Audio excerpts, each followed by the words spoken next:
In certain extreme situations, the law is inadequate. In order to shame its inadequacy, it is necessary to act outside the law, to pursue natural justice. This is not vengeance. Revenge is not a valid motive, it's an emotional response. No, not vengeance. Punishment. Tonight we have a chance to say, yeah, you're right. We're too extreme, we're too wild, we're too out of control, we're too full of our own shit. Or we have a chance to say, hey, fuck you, you're wrong. Fuck you, we're right. Because you have all made it to the dance. Because believe me, this is the dance. Start the show.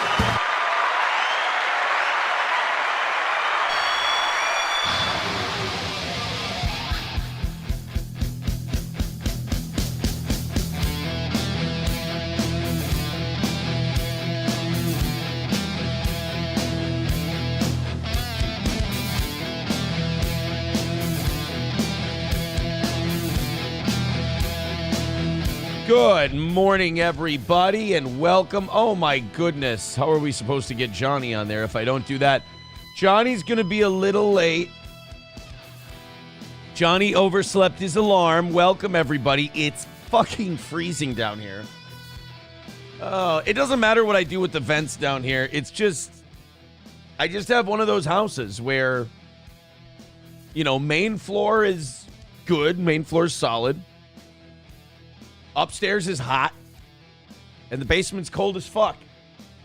Can't help it. Nothing I can do. That looks like I'm whacking off with two hands. That's actually, it looks like I'm trying to start a fire on my dick, which could be true.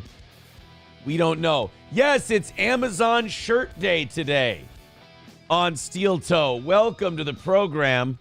You may see, you weren't supposed to see it because Johnny was supposed to be here, and it was supposed to give me cover, but I was wearing a blankie this morning while I was getting the show ready. I had to. It's so cold. I'm so chilly. I needed a blanket. This is a very comfortable blankie, by the way. You just look at it. Take a look. This is what I was doing this morning. This is how I was. Don't talk about my tets when I have my Amazon shirt on. I'm sensitive. See? Right there. Look at that. Isn't that that's the most comfortable goddamn thing? I don't care how gay this looks. And it does look gay. But I'm so comfortable, and I'm so warm. Such a nice blanket. Just washed it yesterday. It's fresh. It's fresh out of the dryer. Oh, just a nice warm blankie for a Wednesday morning. All right, enough. All right, okay, folks, enough with the gay jokes, especially from a gay broke bitch yourself. Lo? All right, we've got, dude, I'm excited about today. It's our last double day of the week. Got an evening show tonight. We got a morning show right now. The streak is alive. People don't understand this. If they didn't watch the evening show yesterday, they're like, wait a minute, we missed by $100 yesterday morning.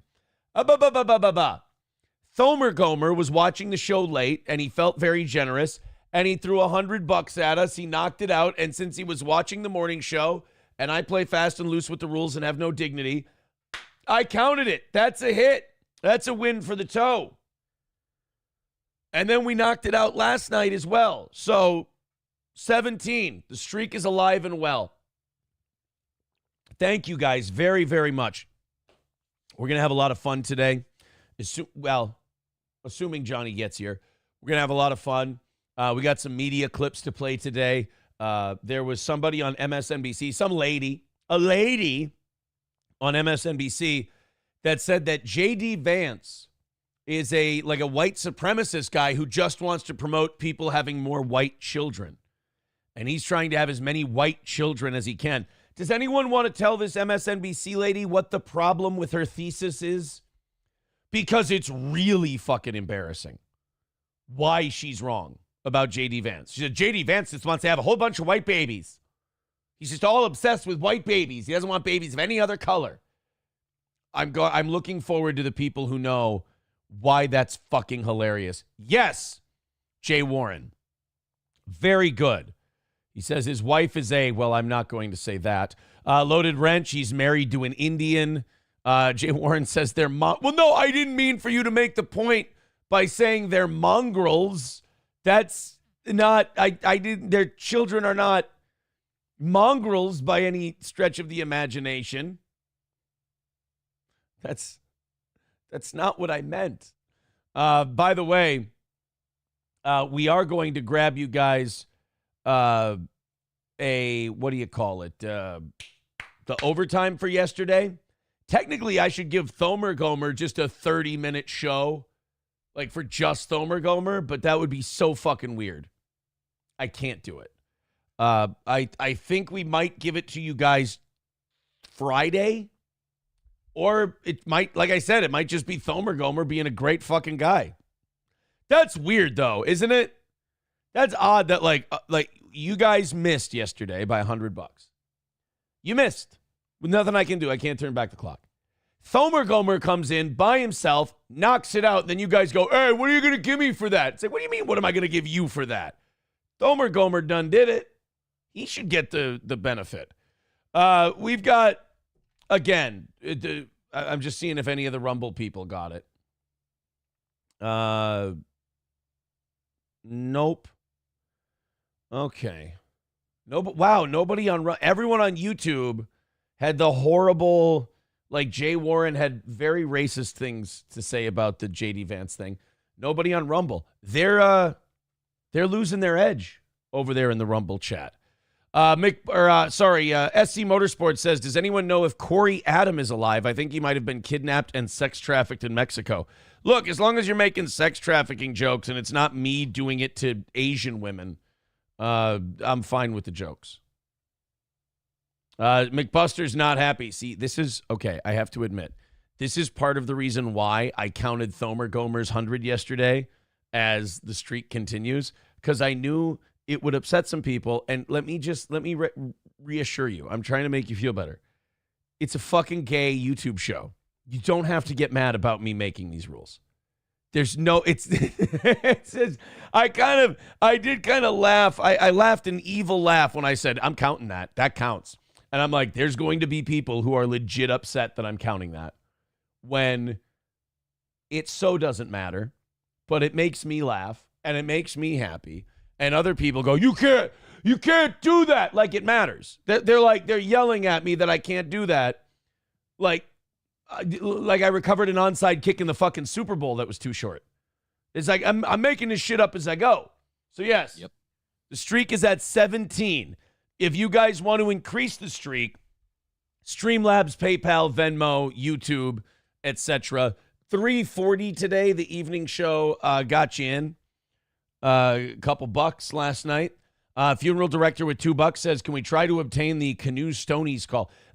It was somebody, I don't watch the bitch. Somebody who watches it said, yeah, she made a phone call talking about what a abusive, terrible guy I am and why did you know you're having him at your venue and blah, blah, blah. It was on her show. I don't fucking know. I don't know. I just definitely sounds like something she'd do, and multiple people said she did, so I'm fucking going with it. I'm not going to go watch it myself and ruin a good story. Are you fucking kidding? Let's go ahead and bring Johnny in. Johnny was a sleepy boy this morning. There he is.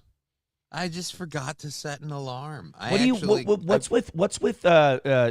don't get this about phones nowadays, because I don't set an alarm every day.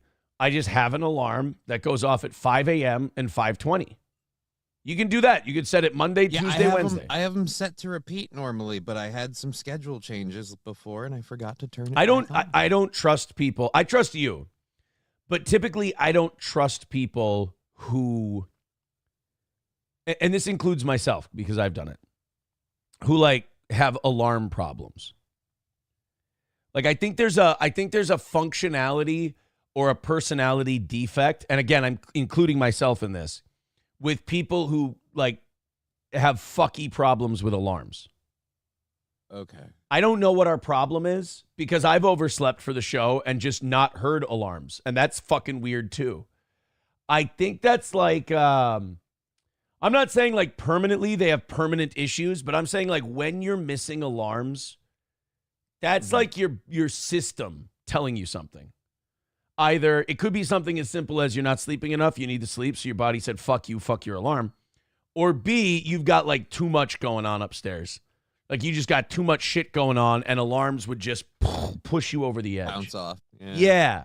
I think when you oversleep an alarm, I think it's indicative of a greater issue. Or, and here's where my self-doubt would come in. I could just be full of shit and you might just miss an alarm here and there. Why can't it be both? Has to be one or the other. I can't tolerate it being both. I can't. Matthew Q starting us off on PayPal today with $5, says more carrot money, and I was supposed to get a confirmation email about VIP tickets for the anniversary show. No, you're not. I told you guys, if you guys send the email, you're good. You guys send the email claiming your tickets. I've got it. You guys got to understand, I've got a fuckload of these emails. And if you want me to respond to them this weekend, I guess I can give her a shot. But if you sent me an email claiming your tickets, you're in, you're good, you're solid. Don't worry about it. Well, anyway, we've got a great show today. We got JD Vance only wanting those white babies. That's what they said. He just wants white babies, which means he did a terrible job of picking partners. We've got a guy. I thought this was a funny one to watch today. We've got a guy wearing a Kamala t-shirt at a Trump rally and a Trump shirt at a Kamala rally, and then comparing how he was treated at each one. That could be kind of interesting. We've also got a childcare worker disguising alcohol or vodka as Gatorade and getting busted. We've got Tennessee Titans linebacker Jeffrey Simmons confronting a radio host live on air about comments he made about him. We've got so much more shit. Jennifer Aniston is mad at JD Vance. Everybody's mad at JD Vance. And then Jennifer Aniston wants to have kids, or at least wanted to have kids, and couldn't. I think Brad Pitt fucked her over. She wanted to have kids with Brad Pitt, and he used up all the good years. Well, and then went and had kids with somebody else. Have kids. She just can't have kids. Can't? Like medically can't? Like medically can't. I think she tried everything, like IVF and everything. There's something about. I think she just got started too late. Can Jennifer Aniston have kids? Doesn't have children. Has spoken about trying to get pregnant through IVF. I think what happened to her was she wanted to have kids, but she decided to do it like late 40s, and she was shot. She was fucked. She waited too long. So I don't, she's going to talk a little shit about JD Vance, but dude, I think her shit, like, we're going to watch the clip later, but her shit with JD Vance just seems like a lot of projection. Yeah, because his shit had nothing to do with her. Yeah, and she just starts flipping out. She's not the crazy cat lady who doesn't have kids. She's someone who wanted to try to have kids, who wants to have kids, but didn't. Yeah. Like everybody knows what he said, but everybody wants to go, oh, he's talking about anybody who doesn't have children. Dirt. Like, no, he's talking about people who willfully have no desire to have children. He's not doing himself any favors, though, by continuing to fucking answer questions about it. Nope. Like, if you don't know what he meant by now, then we got to move on. Like, he's explained it 9,000 times. In fact, more than I would have him explain it if I were his handler or whatever. I'd say, dude, just fucking don't talk about it. Because nobody's acting in good faith. Everybody either knows what he meant and is okay with it, or knows what he meant and is mad at him for it. So it's not like you're explaining it for anyone that doesn't get it. Nobody's learning here. Right. Everybody gets it. They just hate you, or they don't hate you. So fuck it. Give it a rest. Don't talk about the cat ladies. Well, I mean, talk about the cat ladies, but don't talk about the cat lady comment anymore. Roots Calhoun is very upset with me, by the way. Uh-oh. What did you do to Roots? My pit bull talk. Roots had to put down his buddy yesterday, and I think I talked a little too much shit on pit bulls. And again, rest in peace to Roots' dog.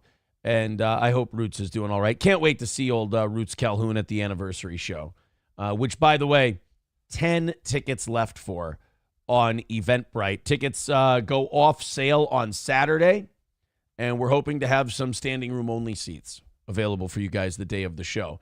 Roots sent me a picture of his dog and says, "You don't ever talk shit about pitties again or we throw hands." He's saying, like, we're going to fucking fight if you talk shit about pit bulls one more time. I think I'm going to give the pit bull talk a rest. You know, Roots is... He's wounded right He's now, mourning. man. He's hurting. And I don't want to talk shit about pit bulls. I don't know if Roots is a bad motherfucker. I don't know if he can fuck me up. I just know he's from Chicago, and he has a very wiry spirit.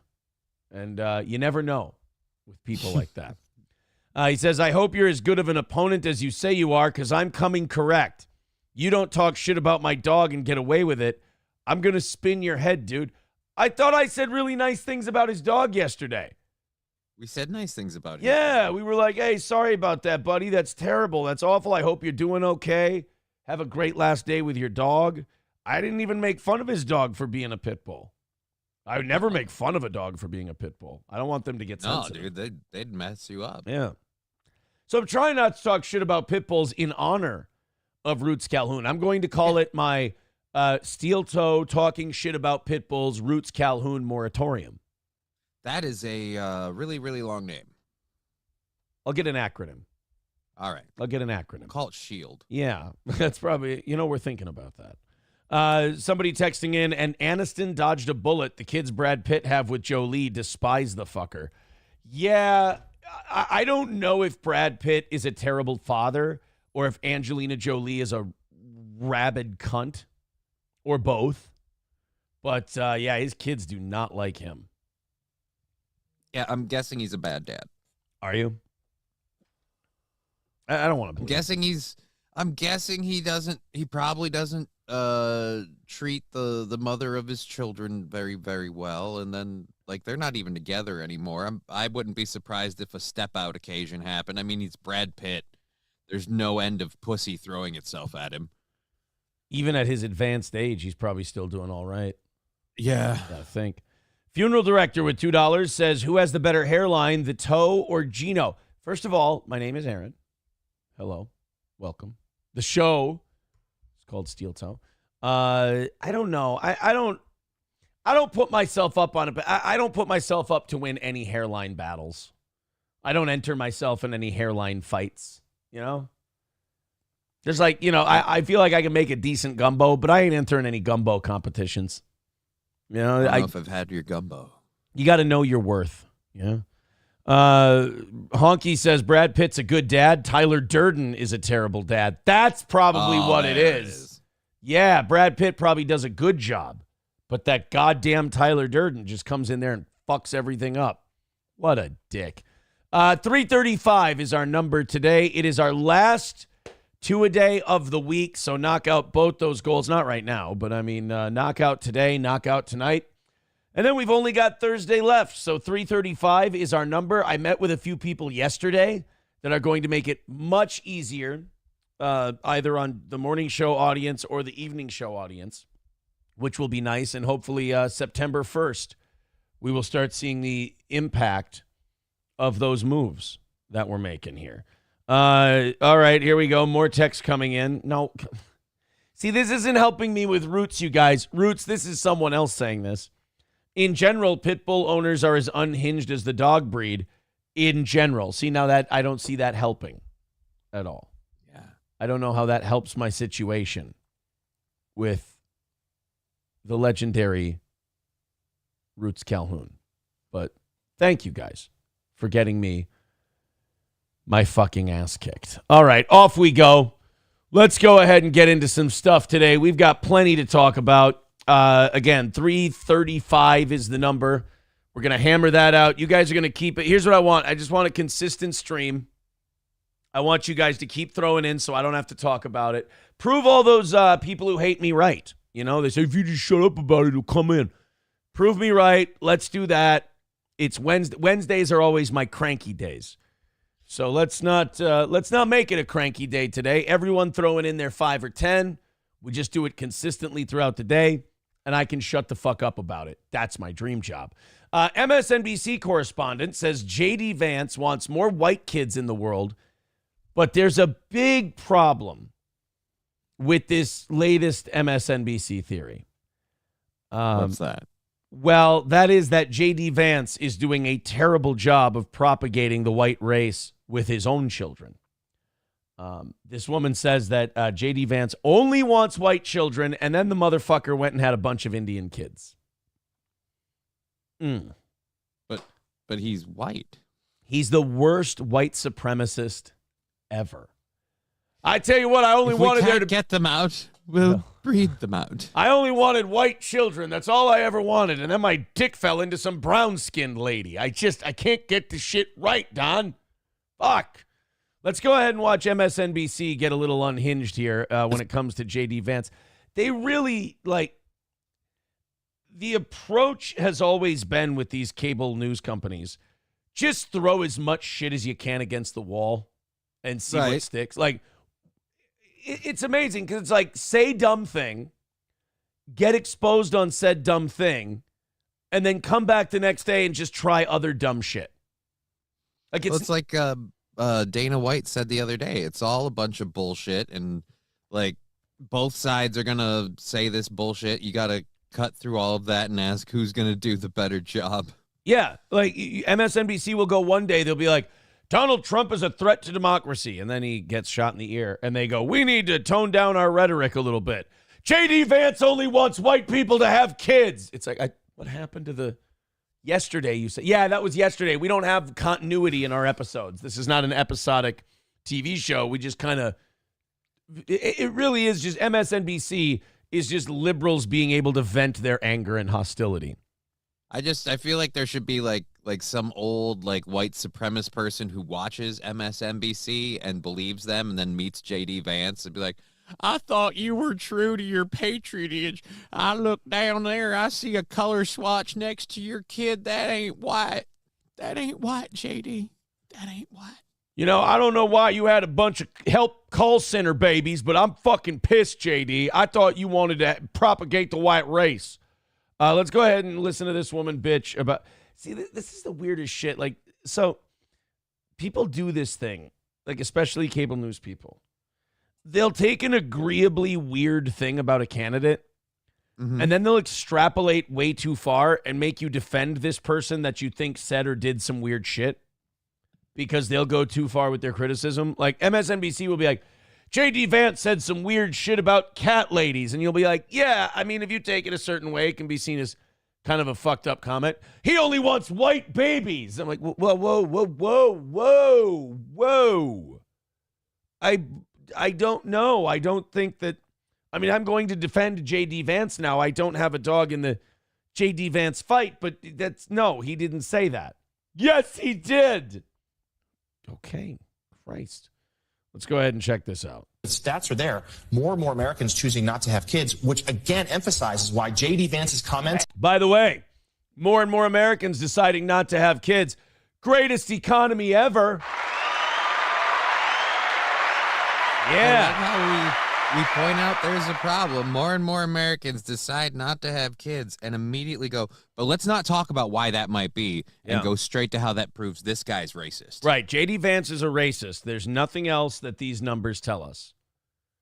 That is a funny point. Just like JD Vance is JD Vance only wants white babies. Well, people aren't having any white babies. Well, JD Vance is a piece of shit. Do you want to talk about why people aren't having more babies?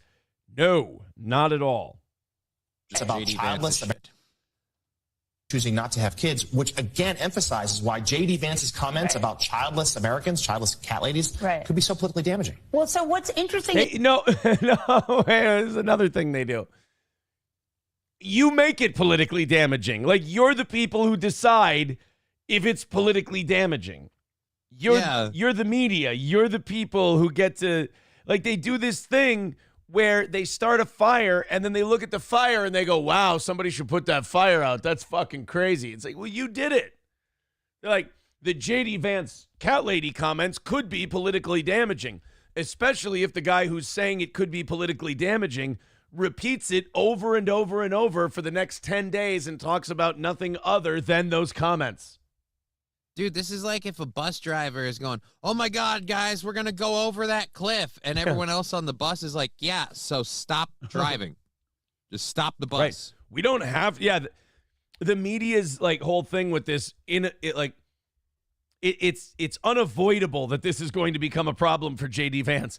If you don't think it's a problem for JD Vance, you just don't have to talk about it, because I guarantee nobody who's like sitting around their kitchen table figuring out their bills or doing their budget is thinking about the cat lady's comment. They don't hear. Most of us have moved on. You guys are the ones who keep bringing it up. They don't hear about it until you guys talk about it again. So it's funny to hear them go, oh yeah, this could be really politically damaging. It's like, yeah, if you don't shut the fuck up about it. Vance's comments about childless Americans, childless cat ladies, could be so politically damaging. Well, so what's interesting is this natalism that comes from an authoritarian playbook, right? That there need to be more white children, right? That's what you took from that? You took him saying, if you don't have children, you have less of a vested interest in the future of this country after you're gone. You took that as, in order to preserve the white race, we need to have more what? You took the 14 words out of. I think I'm going to go back to you muting when you're hacking up along. No, I will. I think I told you not to, because you would forget to unmute yourself. But I think I'm going to go back to living with that. Yeah, that's fine. Because that was a troubling cough. I'm sorry. In the middle of a thing. She made me laugh with her stupidity. So, where was I now? Fuck it. Let's just play. They extracted the 14 words of the childless comment. Playbook, right? That there need to be more white children, right? That's the idea, that there's, this is about great replacement theory, racism, right? This is what this is. So don't misunderstand it for him wanting more children. He wants a certain kind of, racist thing. Wow. You know what? I don't know who she is, but I got to give her credit. She's the first one I've heard go there out of the cat lady comment. That's wow. Bravo. So she's not even saying that he doesn't even like women who don't have kids. He's saying she's going past that and saying he wants more babies, but more specifically, he only wants white babies. Now, there's a problem with this, as we mentioned before. This is JD Vance, his wife, and their children. Those kids look mighty brown to me. Yeah. Those look like some Indian kids. I mean, I'd be able to maybe pass on the shade and say she has a tan, but you look at that face and no, that's an Indian lady. That throws a wrench into the whole I want a shitload of white babies thing on the JD Vance. I think he just wants a shitload of babies. Yeah, it sounds like he doesn't want. It sounds like the color is less of a concern so much as the number. He'd like more babies. It sounds like JD Vance just wants people to fucking have kids. It sounds like he'd rather. It just seems like JD Vance believes that women are more. They're less insufferable if they're taking care of children rather than just yapping on MSNBC about politics all the time. And honestly, if we can compare JD Vance's wife with the woman we just watched on television, I'm going to go ahead and say point for JD Vance. Yeah, dude. She looks pretty decent. She certainly seems happy. The other lady, I don't even know, man. The blue glasses and the multicolor hair, I don't know. They're pick a speed. Yeah, I don't know what she's going for, but I think her cats picked it out, to be honest. Funeral director with $2 says, "Wah, no one likes pit bulls. Wah." See, that's not helping our situation with Roots. It's not that no one likes pit bulls. It's that we all have friends or family that we have lost or have been wounded to a pit bull. $330 away from overtime today. Let's go ahead and knock that out. You guys just keep chipping away at that, overtime here. Just keep us knocking it down, and I can shut my fucking mouth for the week, which I love doing and just doing the show. Let's go to Bigot on Socialist Media. He says, why would anyone be upset if someone even said we need more white children anyway? Well, no, they're not upset about it. They just think it's something they can use. They just think it's something they can get him with. You know, they don't Right. even give a shit about the actual, yeah, he just wants more white kids. They don't even believe that. They just think that's something they can hang on him so they can score points and they lose the election. Because once again, and it's sad how that often it's the playbook of the Republicans and the conservatives are always racist. They're always racist. Yeah. Not saying they're not. Packer Backer says, great replacement theory, as if they aren't importing tens of millions of illegals and dropping them off all over the country. Yeah, I mean, I think less people would buy the whole great replacement theory thing if the border was closed. Yeah, if you guys weren't literally trying to replace everybody. They might not go with it if it didn't look like you guys were trying to replace everything with cheaper labor. Somebody texting in, how many cats does this bitch have? Well, that's just it. Like, if you're going to talk about JD Vance's cat ladies comment, you probably shouldn't bring in a cat lady. Yeah. It seems like an odd move to make if, you want to, if you want to make the point that JD Vance is full of shit, you don't bring on a crazy lady with a wild wardrobe and stupid notice me glasses who clearly has cats running around her house as we speak. To come in and criticize him. You know who you bring in? Who? You bring in Jennifer Aniston. That's who you bring in. Yeah. That's who She's you bring an in to authority. tame the beast that is JD Vance. And that's exactly what TMZ did. TMZ caught up with Jennifer Aniston. I don't know if she was at the airport or what, but they caught up with Jennifer Aniston and she decided, you know what? I'm going to set this JD Vance guy straight once and for all. Here's the only problem with this. JD Vance criticizing, people with no kids and how, they're determining our future, and that seems kind of fucked up. Whatever Jennifer Aniston says here is kind of wildly hypocritical because it's not like she went, I've decided not to have children. She wanted to have children. Right. Like she wanted to be on the JD Vance way of thinking. Like I want kids. I want a legacy. I want all that stuff. Mm-hmm. She didn't. She couldn't. She tried. So for her to now go, it's kind of like someone who slips and falls on the ice, stands up, and then starts breakdancing, and is like, I meant to fall on that ice. That was part of my routine. I'm not embarrassed. But she's going to go after JD Vance here on the cat lady thing when she herself tried to have kids. And now it's one thing to defend yourself from a perceived slight or a perceived criticism. It's another thing to cope with it in a way that just makes everybody else uncomfortable. And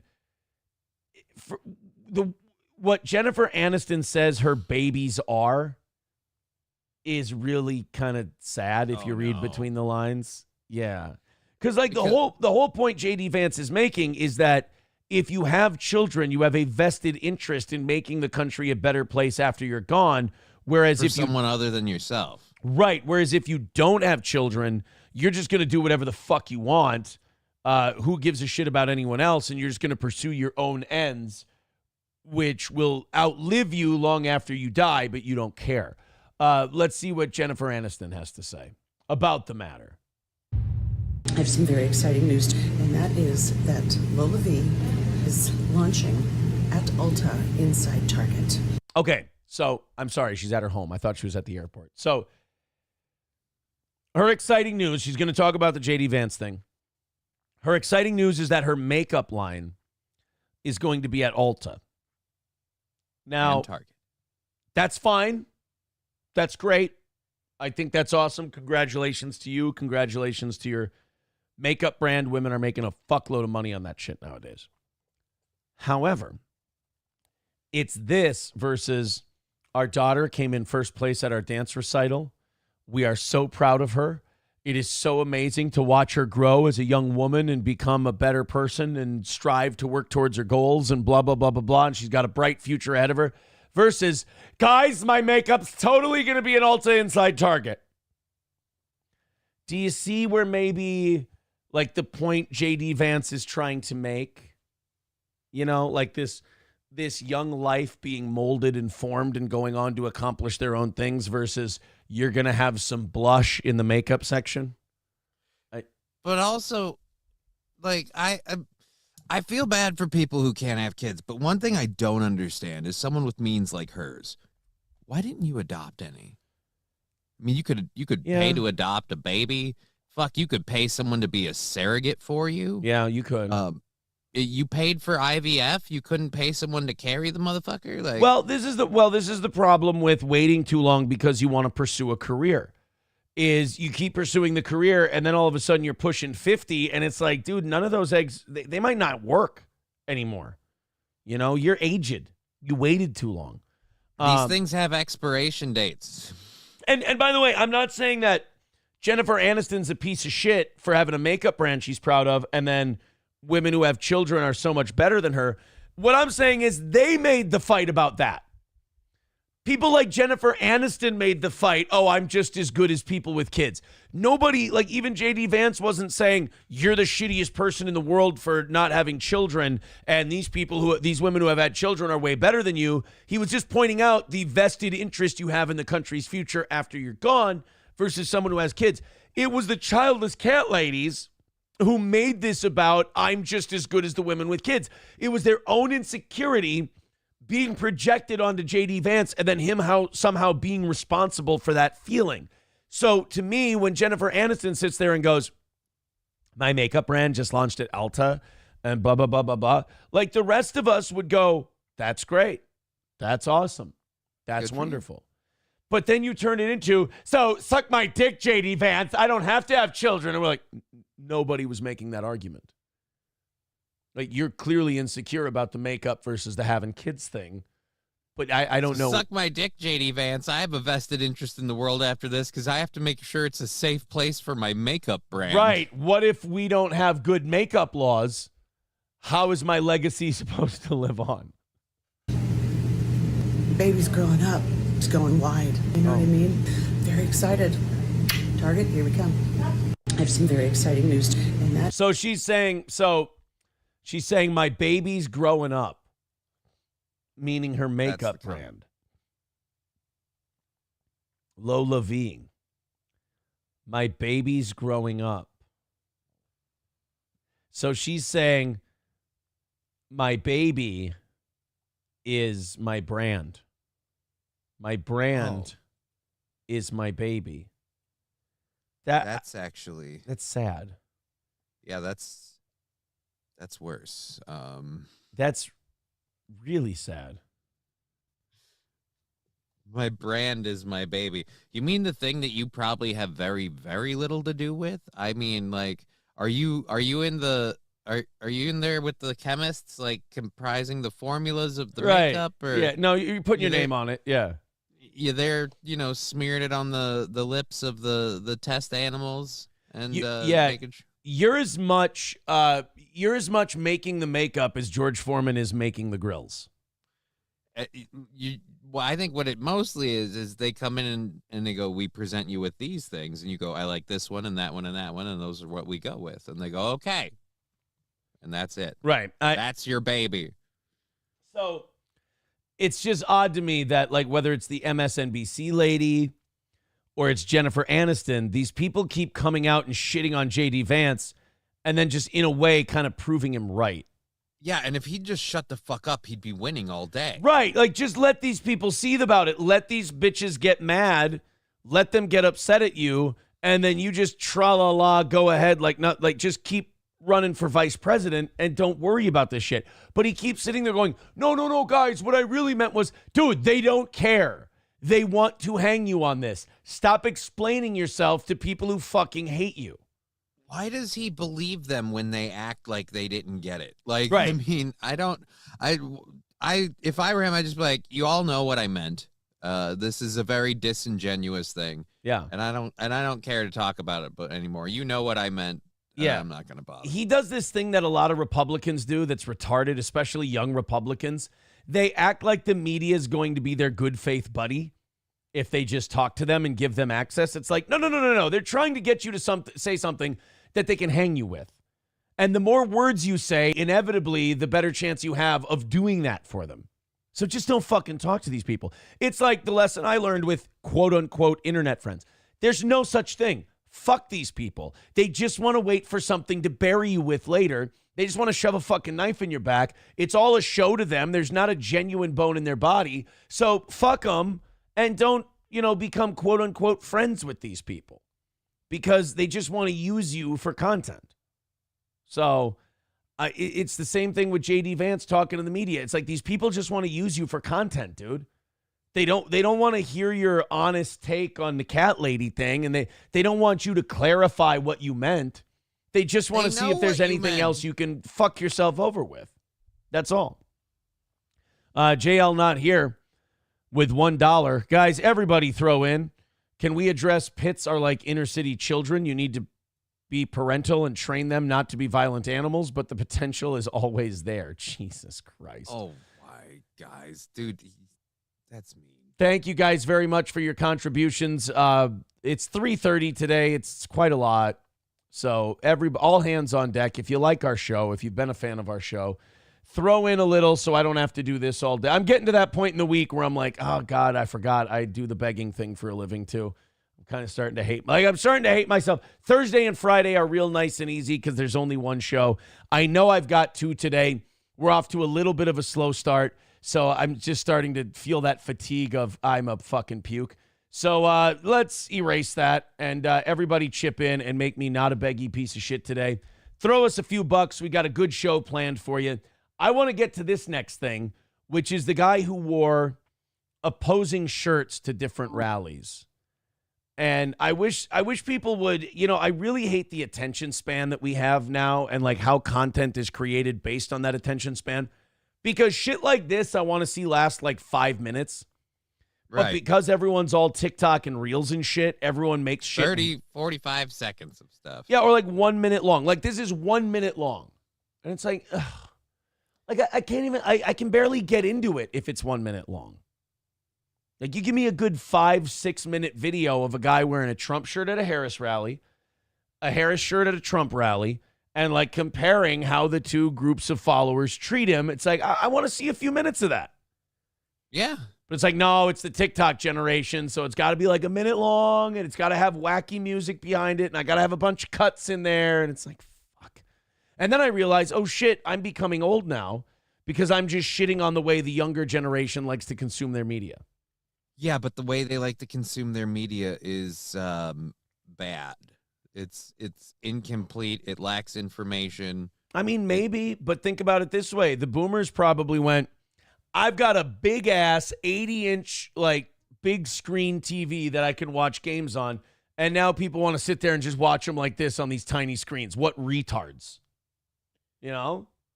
Well, they're not wrong if you have the big one in front of you. Right. The tiny screen is portable. There's an argument to that. That's a little different. There's like... Or how about if boomers go like, okay, we like to go to a concert. We like to have a good time and have fun at the concert. We don't want to hold up our phone and just film shit and take pictures of shit all the time and watch the concert we're at through our phone.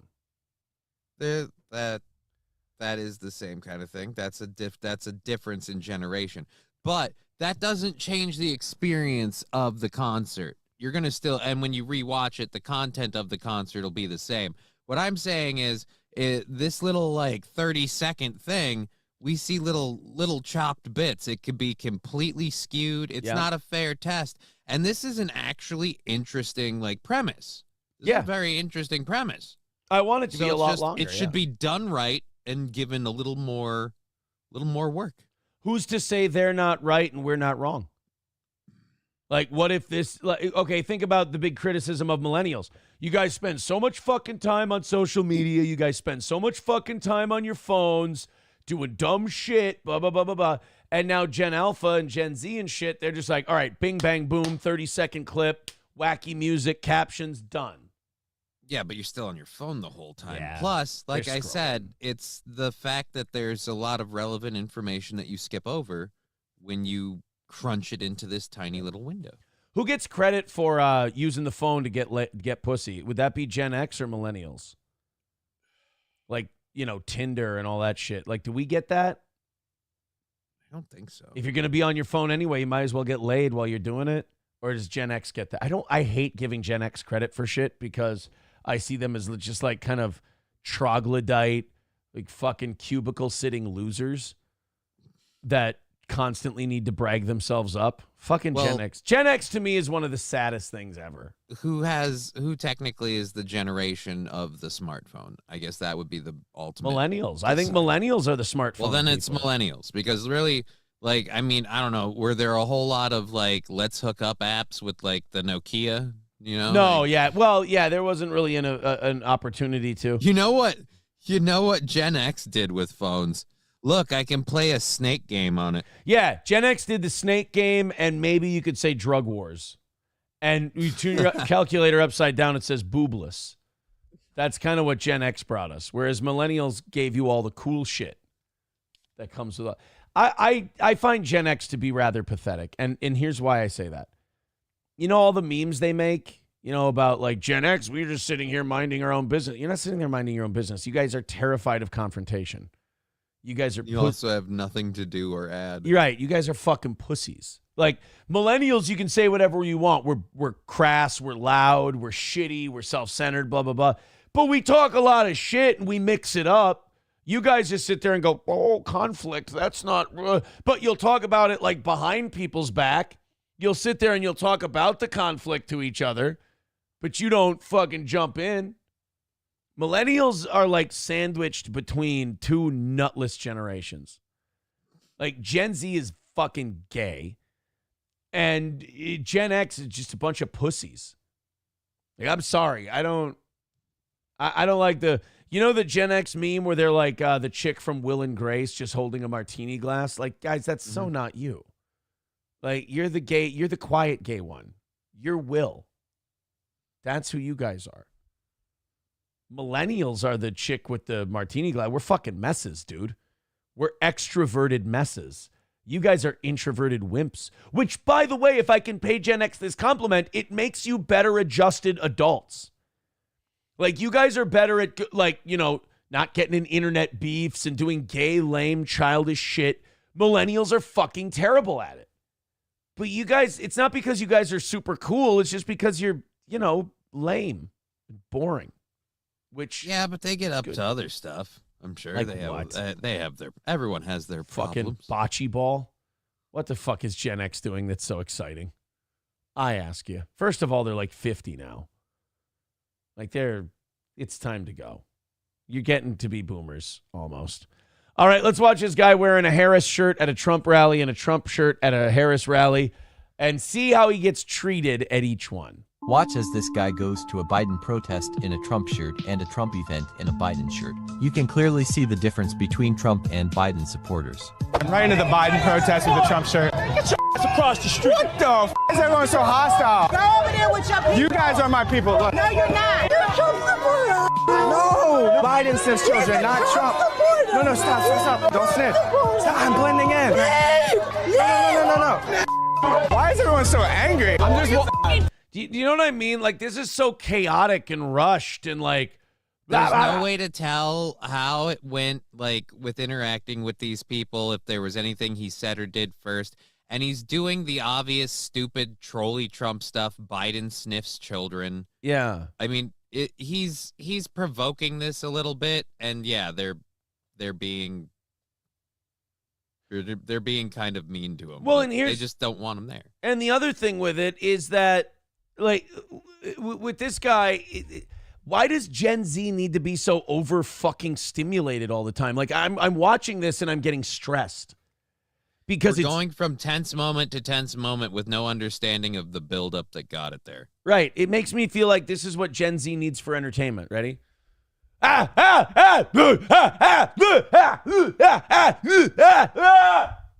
like, wait, you mean the generation that grew up with all of those weird little short videos that were just jump scares are now just a generation that moves from jump scare to jump scare to jump scare to jump scare to jump scare kind of thing? It's like, guys, you got no setup in your game.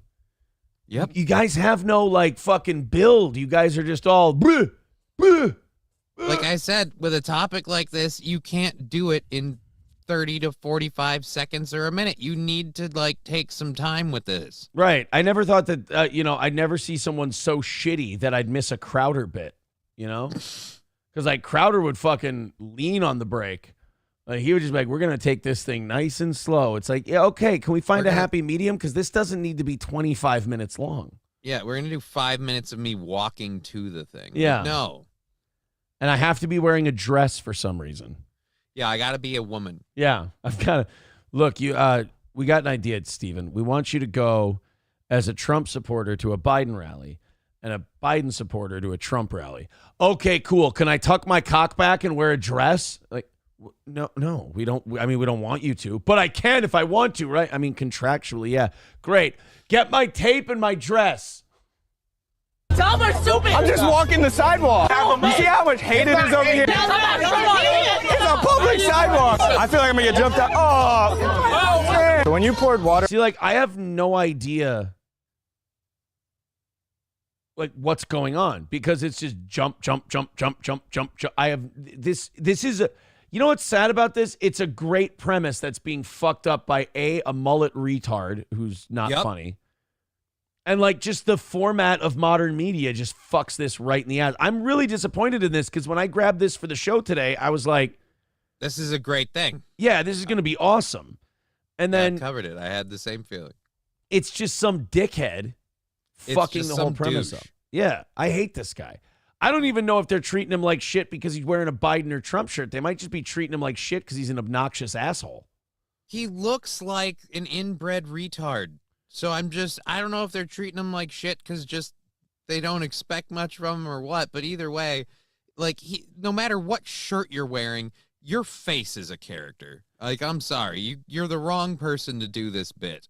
If iDubbbz was the product of incest, he'd be this guy. On me, did it make you feel happy? Yeah. I have to change shirts. Can I hide behind you? Okay. Don't give me a Okay.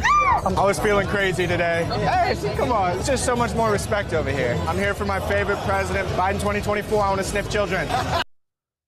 Again, he's a completely disingenuous Biden supporter at the Trump rally. And I'm sorry, I don't mean to cast dispersions, but that fucking mullet immediately said, you're among friends, the minute he walked in that group. He could have been wearing a shirt that says, I wish I could have with children, and people be like, he's fucking around. Look at that mullet. That's a Trump guy. That's a Trump guy. I really fucking hate that guy. Yeah. He sucks. He really sucks. Like, he's just like, it's such a, yeah, like you said, it's such a disingenuous way for him to do that bit where he's like, clearly there's a wink and a nod with the Trump people, whereas with the Biden people, he's being cunty. And by the way, you're making me fucking defend a Kamala Harris, like, Biden crowd. Like, they're treating you that way because you're going over there and being a disruptive asshole. Meanwhile, the Trump people would probably treat you the same way if you were shitting on their rally and being a dick the way you were when you had the Harris thing on. I hate that guy. If you were a quote-unquote blue-haired cat lady, how would they take you? Versus, don't break my heart, my achy, breaky heart. Yeah. Like, I don't get it. It's just the whole thing. Like, I got that video. I was pissed because I was like, this was an actual, like, legit, like, social experiment we could have done that could maybe expose issues with groups of people or sides. He might have a point. There might be a point to this, but everyone that grabs onto it and is like, oh, look, proof of how different the sides, see how different the sides are. It's like, yeah, in a jaded experiment. That's like when people go, look how much support we have for this amazing economy. It's like, yeah, because you took some facts out. Yeah. It's not that we're, Gen X is writing in now saying, it's not that we're afraid of confrontation. We choose not to participate in your bullshit. Try it, though. It's fun. Sometimes getting involved in bullshit is a good time. And then other times it's really gay. It's, Gen X goes one way with it. We go the other, and we got to meet in the middle somewhere. Let's go ahead and get into the audience chat. What I really like to get into is some money. So I'm not a beggy fuck today. I'm starting out as a beggy fuck today, but we're almost an hour in, and we're $10 in to today's goal. 3:30 is the number. Unload on us on Streamlabs, PayPal, Venmo, Super Chats, Rumble Rants. We've been knocking out goals this week by the skin of our cocksucking teeth, and I'd like to see that continue. It's our last two-a-day of the week today. JL Not Here says, I had a neighbor who bred... Oh, I don't want to do pit bulls anymore. Okay, let's continue. Let me pick up the chat where we left off. Fly High says, Aaron, you're an elder millennial. That's true. That's true. DB Spoll says, anyone who films concerts with their phone is a tourist of life. You know what? Here's my rule on concerts, and if people like this rule, great. We can live by it. If not, you can come up with your own. One time you can take your phone out to take pictures at the concert. One time you can take your phone out to take a video at the concert. I don't mind people having a keepsake. You know, and I don't mind people like having if he's a free doing a keepsake. favorite part of your favorite song or sure. whatever. But there's some people who are just sitting there and they're videoing at least 50% of the fucking time. And it's like, dude, you're watching the concert you're at through a screen. Stop it.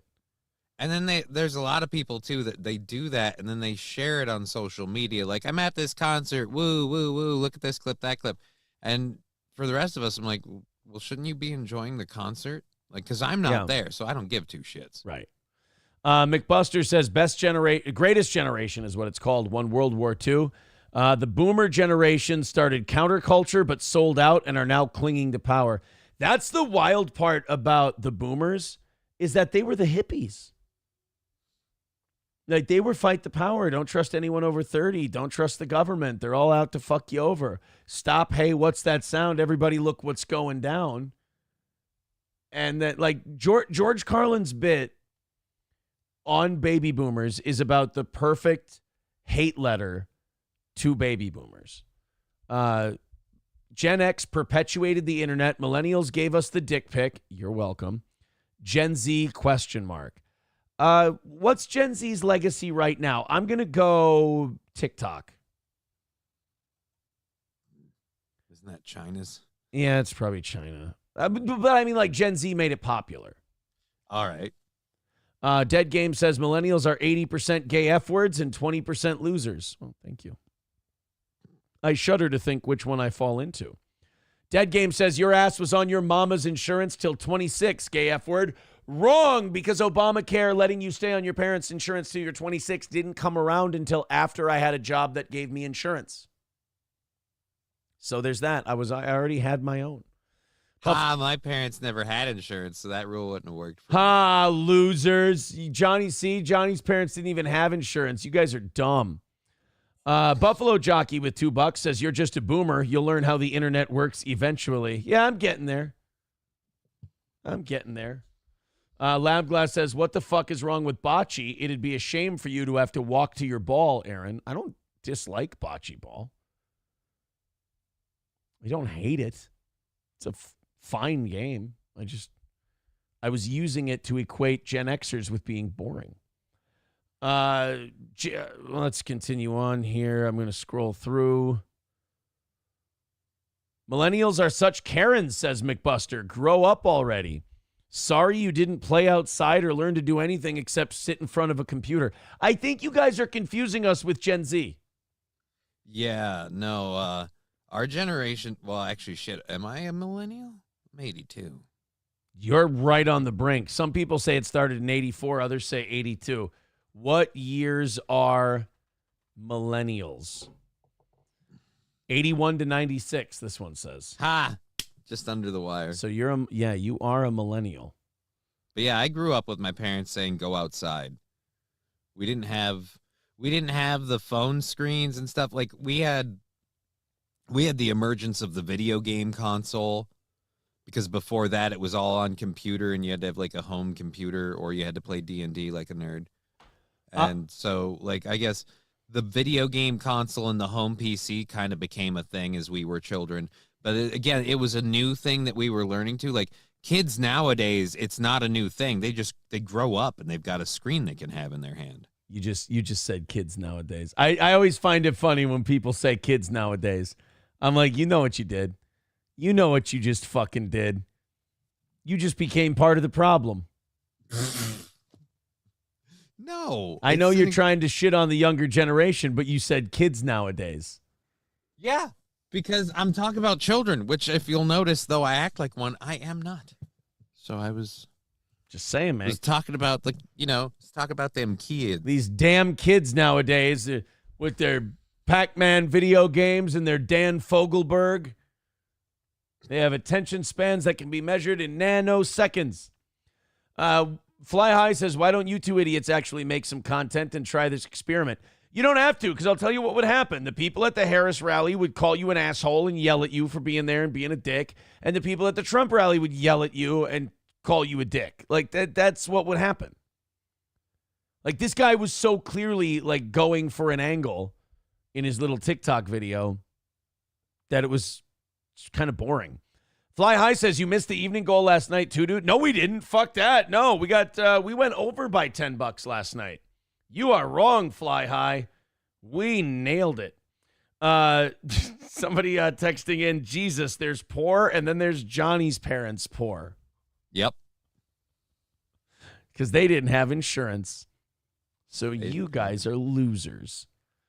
Buffalo Jockey with $2 says, this guy's an even bigger douche than Alex Stein. He's like an untalented version of Alex, you know? Yeah, it's... I don't even know if it's... like, at least Alex Stein would have, I don't know, he would have put a little more energy into it and really kind of sold the bit properly. Plus, he does, like, a little more long form. You watch him, like, walk into these things. You don't just, like, if it was an Alex Stein video done this way, it would just go from people spitting on him and shouting at him to shout at him. Like, you get to see where the confrontations start with Alex. Alex could never do this video because people would know who he is. Right. And they would know that he's on one side or the other. He'd have to be, like, dressed in disguise. Yeah, it's just, I would, like I said, I would like to see this premise pulled off, just not by the asshole who did it. That's all. Guys, we are fucking shitty right now. We are an hour into today's show, 3:25 away from this morning's goal. Go ahead and throw in a few bucks, and we'll give you a good show. I promise. Just get her fucking down there. That would be good. Streamlabs, PayPal, Venmo, Super Chats, etc. It's been a slog this week, and I'm starting to feel it a little bit as a beggy, shitty podcaster. J. Brock Contrarian says, I still don't have an order acknowledgement. This bachelor party needs some whores. I don't, you got to talk to somebody else. I don't engage in those type of things. All right, let's move on. Michael Malace was on Joe Rogan's show. And, you know, I don't know how well known of a guy Michael Malace is, but I do know I think he's supremely underrated as like a commentator. He's funny. B, he's very sharp. And C, I don't think I've ever seen anyone like break down the media quite like Michael Malace does. Like Michael Malace has this innate ability to go, you see what you just saw the press do right there? Here's what they're doing. And then he shines a light on it. You go, oh, man, I didn't really realize that. That's fucking perfect, dude. Michael Malace is a really smart dude, and I'm glad Rogan had him on. They were talking about Kamala Harris, and I actually saw a longer clip of this yesterday, and I thought it was really good. Someone sent in a shorter clip. But I'm willing to go with the longer one here. Rogan, Malace, Kamala. It's... yeah, the media's gaslighting about Kamala Harris. Oh, it's okay. I didn't realize it was 15 minutes long. That's a little bit long. But they talked in the clip about like how the media just completely buried the Trump assassination attempt after it happened because they knew that if they covered it too much, like Trump would look really good. Right. And it would help him in the polls. So they just kind of brushed right past it. And then they went, we're going to be better at the way we talk, and we're going to, you know, lighten things up a little bit. And they did for like 24 hours. And then it was just right back to shit talking. Well, Michael Malace had Kamala Harris in her sights during the Joe Rogan show yesterday. Let's play a little clip of that. Right. If you're going after Officer Harris, you're either racist or sexist or ableist. Right. So they will use... Ableist. Yeah, because she's a retard. Oh, God, that's brilliant. It's just a nice little deadpan retard dig by Michael Malace. Just like you're either racist, sexist, or ableist. And, you know, you got to give... Rogan doesn't know how much credit he deserves for that because, like, Rogan didn't realize he played the perfect setup man. of that whole thing. Right. If you're going after Officer Harris, you're either racist or sexist or ableist. Right. So they will use ableist. Yeah, because she's a retard. She's literally retarded. I mean, Ukraine is a country in Europe, and Russia is another country and a powerful country, and Russia invaded Ukraine, and that's wrong. What's really important is what can be unburdened by what has been. I think of her as America's wine mom. Like, it's what I like about him is he's not a comedian. No. Of any kind. He's just kind of a... He's just talking. He's a mildly autistic guy who doesn't give a shit and just is a really good analyst, if you will. The problem is he doesn't really pick sides, so nobody wants to hire him for their TV network because they can't count on him to always bash the right or always bash the left. He just kind of sits there with a machine gun and spins in circles. Because bitch seems like she's 3 deep by noon, and she's got the 3 phases of wine mom. She's got happy drunk. Oh my God, this cereal's got a rabbit on it. It's so great. Cackling, cackling, cackling. Then there is trying to drunk at work, where you're trying to make sense, but you don't. Space is around us all and unites us all and inspires us all. And then there's I'm being stern so you don't realize how plastered I am, and I'm making a point. Dr. Little Girl was me. Now I'm going to go upstairs and don't knock on the door because I'm going to pass out. So those are her 3 ways she talks, and those are the wine mom phases. Ukraine is a country in Europe. It exists next to another country called Russia. Russia is a bigger country. Russia is a powerful country. Russia decided to invade a smaller country called Ukraine. So basically that's wrong.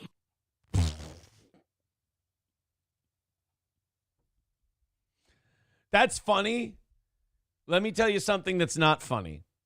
She's in charge. This woman is a dick hair away from being president of the United States. Not just like until January. I mean like for 4 years. She's very close to being the president, to being in charge. Someone who talks like that is very close to being in charge. Coyote NV with $9.99. Thanks for throwing us a lifeline. We are 320 away from today's goal. More of that, guys. Everybody throw in a 10, and then I don't have to be a beggy twat the rest of the fucking day. It's definitely turned into the beggy twat show, though. That's for sure. I'm on the road to beggy twat show today. 320 is the number. Go ahead, everybody throw in a little bit while we're talking about other shit, and then I don't have to be beggy twat guy. Gray Duckling says, I don't want to deal with feeding and providing shelter. This is just to rent one for the evening. I don't. First of all, you didn't specify race or age, which wouldn't matter because I don't traffic in people. But if you're going to make a request, at least be specific. So if there is someone that you are trying to provide for or you're trying to acquire, the person providing it could then help you out and give you what you need. But I don't do that sort of thing. But you're doing it wrong. I don't know if explaining the right way to do it and then saying you don't do it is... I understand where you're coming from, but I have to be brave. And being brave here means letting people know I do not traffic in prostitutes. Right. But if you were going to send a request to someone who did, you can't just say, I don't want to deal with feeding and providing shelter. This is just to rent one for the evening. One what? You know? Right. Like if you came to our shop and wanted one of our beer koozies, which one would you like? Would you like a brown beer koozie? Would you like a yellow beer koozie? Does it need to be brand new? Can it be recently refurbished? Like, we need information. Hey, should I put koozies on the new store? Yeah. Like, we're not going to be holding inventory with the new store. It's just going to be as demand. So, yeah, koozie would be fucking dope. Be giving away a shitload of hats to VIPs when the new store opens. It's going to be fun. But bottle koozies are cool, too. Yeah. Thank you, Gray Duckling. $50 coming in from Gray Duckling, by the way. See, guys, that's the kind of shit that's going to keep the beggarman at bay, is staying ahead of the chains, as it were. 270 away. Now we're back on track. 270 is the number for today. So I'm saying 2 hundo by 8 o'clock. And then, so now I don't have to be a beggy bastard until 8. Look at what you guys are doing. Just a fucking fine fleet of people you are. Ben C. with $4.99 says, Malace broke Jason Whitlock during the Blazes 2022 election coverage. Made him drop an F-bomb in front of Glenn Beck. Not sure if it's on YouTube, but it's a fun watch. We could do Michael Malace best moments. Yeah, he was on Rogan. Holy shit. 20 hours ago, he was on Rogan. Already 477,000 views. Jesus Christ. We got him arguing with Patrick Bet David about anarchy. I don't know. I think when people argue about like libertarianism and anarchy, I feel like I'm listening to two 19-year-olds. It's like, guys, society's society for a reason. You know, like they usually, like a lot of times society gets shit right because it's just a large group of people who've all agreed on some shit because it works best for them. I remember Kayla sent me a text message once after I had left the whole, swapping thing. And she goes, everyone here is low. Everyone is in a shitty spot. Everyone feels like garbage. This all failed. You were right. It's destroying everyone. She's like, I guess society is right about some things. And when I got that text from her, I thought to myself, I'm like, you know what? Actually, if I think about it, society's kind of right about most shit. And I think that's the moment people grow up is they realize their parents were probably right. Like that's when you realize you've become a full adult. Mm-hmm. Is you're like, okay, I'm done with my rebellious horse shit. I'm done thinking I know better. I'm done thinking like, oh, I'm this revolutionary thinker. No, you're a bag of shit, just like everybody else. You're not smarter. You're not better. And a lot of this shit that came before you is in place because you can't handle anything more than this, you know? And I think when you go to like two people arguing about, could we do anarchy, man? Or what does late stage libertarianism look like? It's like, shut the fuck up. First of all, neither of you are qualified to carry this discussion out. And second of all, neither of you are equipped to be the leader if we like go with this social revolution. And C, I think we've kind of got the broad strokes of society figured out. Everything else is we're just coloring between the lines, you know? So, well, it's like the thing parents always say to their kids. You're just like, you think you've anything you've come up with that you think you've invented, I've already done it.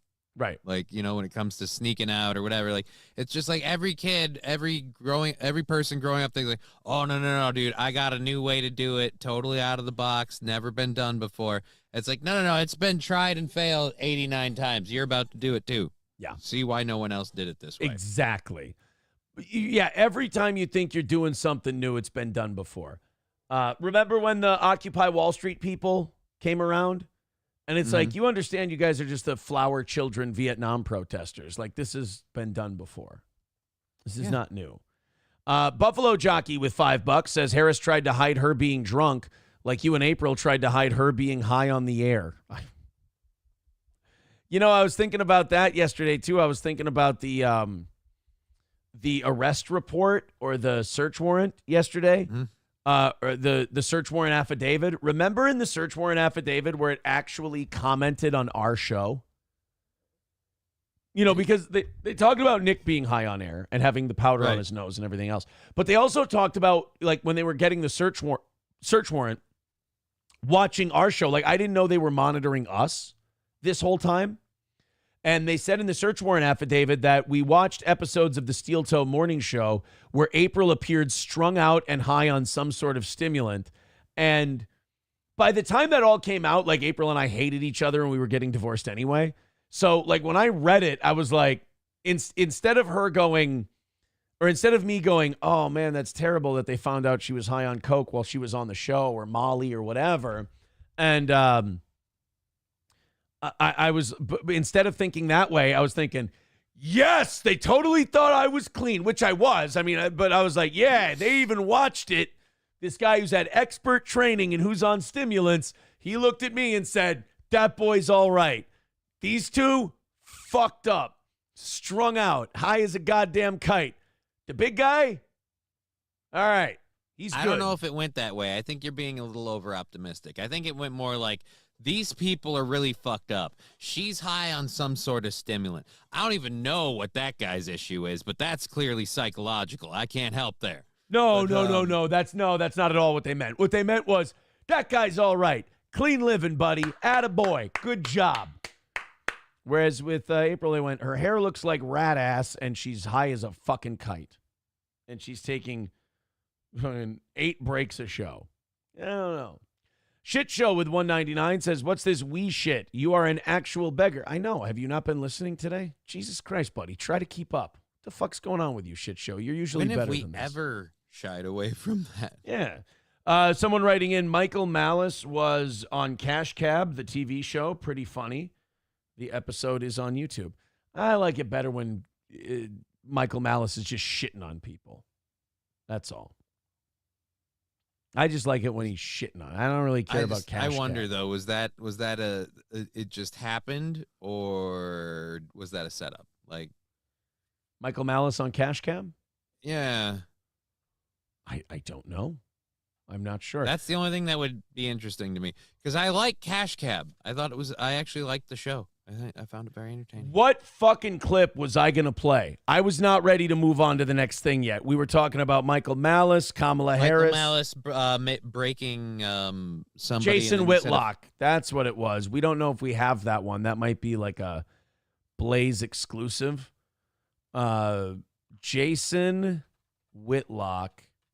Oh, Michael Malace. Ooh, fun. Blaze midterms live stream 1 year ago. Yeah, that we're not going through that. Eric Weinstein changed his mind about Michael Malace. Actually, those Weinstein brothers are fucking weirdos. Have you ever watched those two? Mm-mm. Dude, and by the way, I can't find the Jason Whitlock clip, so fuck it. But Eric Weinstein and Brett Weinstein were these guys that Joe Rogan kind of made famous. Right. One of them was like a Harvard mathematician, Eric, and then the other one was this college professor who, like, he's a liberal dude, but he became conservative because his students started protesting him for some opinion that he had about something. And then these guys just went on, like, the culture war, cancel culture, crusade, But then, like, we found out this is where, like, I think Rogan kind of learned, just because people agree with you on shit doesn't mean you make them your allies. You don't make them your buddies, because then they get really fucking weird. And the Weinstein brothers got really weird on all of this cultural shit. They just like, yeah, we're playing a cloak and dagger game with dark forces. And Rogan's like, oh, we were just talking shit about people, dude. That's all we're and like doing. This Eric Weinstein, every time someone would criticize him on a podcast, he'd go on someone else's podcast and cry about the fact that someone else talked shit about him on their podcast. Like, I've contributed a lot to mathematics and they don't understand what I've done. And I wish I had the clip of Eric Weinstein complaining to, I think, Joe Rogan about, like, Tom Segura shitting on him. And it's like, dude, if you're a mathematician, who gives a fuck if Tom Segura shits on you? Eric Weinstein. Tom Segura. Breaking down the Eric Weinstein, Terrence Howard, Joe Rogan. I don't know what the fuck. Tim Dillon destroys Eric Weinstein and Lex Fridman 3 years ago. Joe Rogan cuts podcast guest, says something personal about Tim Dillon. Oh shit. Well, I can't find it. I saw it somewhere. And it was just one of those things where, like, Eric Weinstein got really sensitive about some jokes that some comedian told about him, about how high strung and, like, how seriously he takes himself.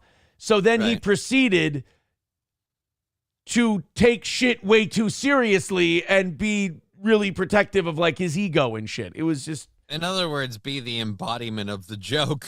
Right. Buffalo Jockey with $5 says, you let Oz be drunk on air and April be high on air.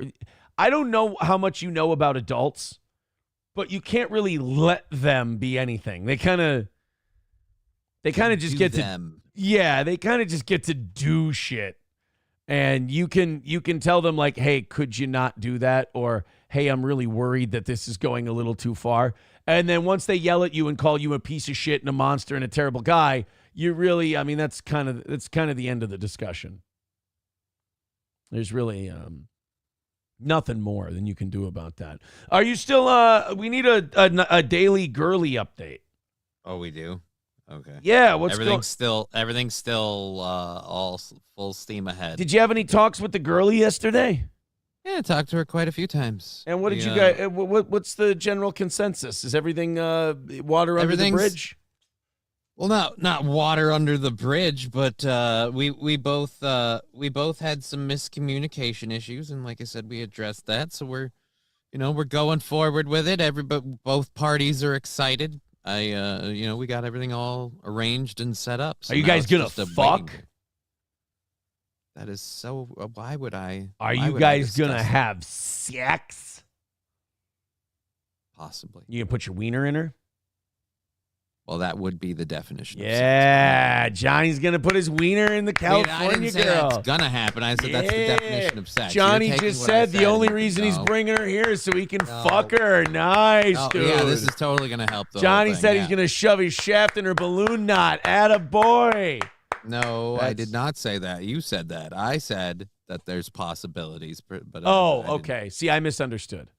Yeah, I thought you said that you were just gonna fuck the shit out of her and then shove it in her butt when she wasn't paying attention.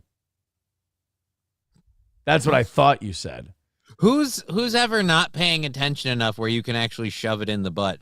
I feel like if it comes out, they're paying attention and they know it's not where it's normally supposed to be. So before you even get to the shoving in the butt, I feel like it's just how are they not aware?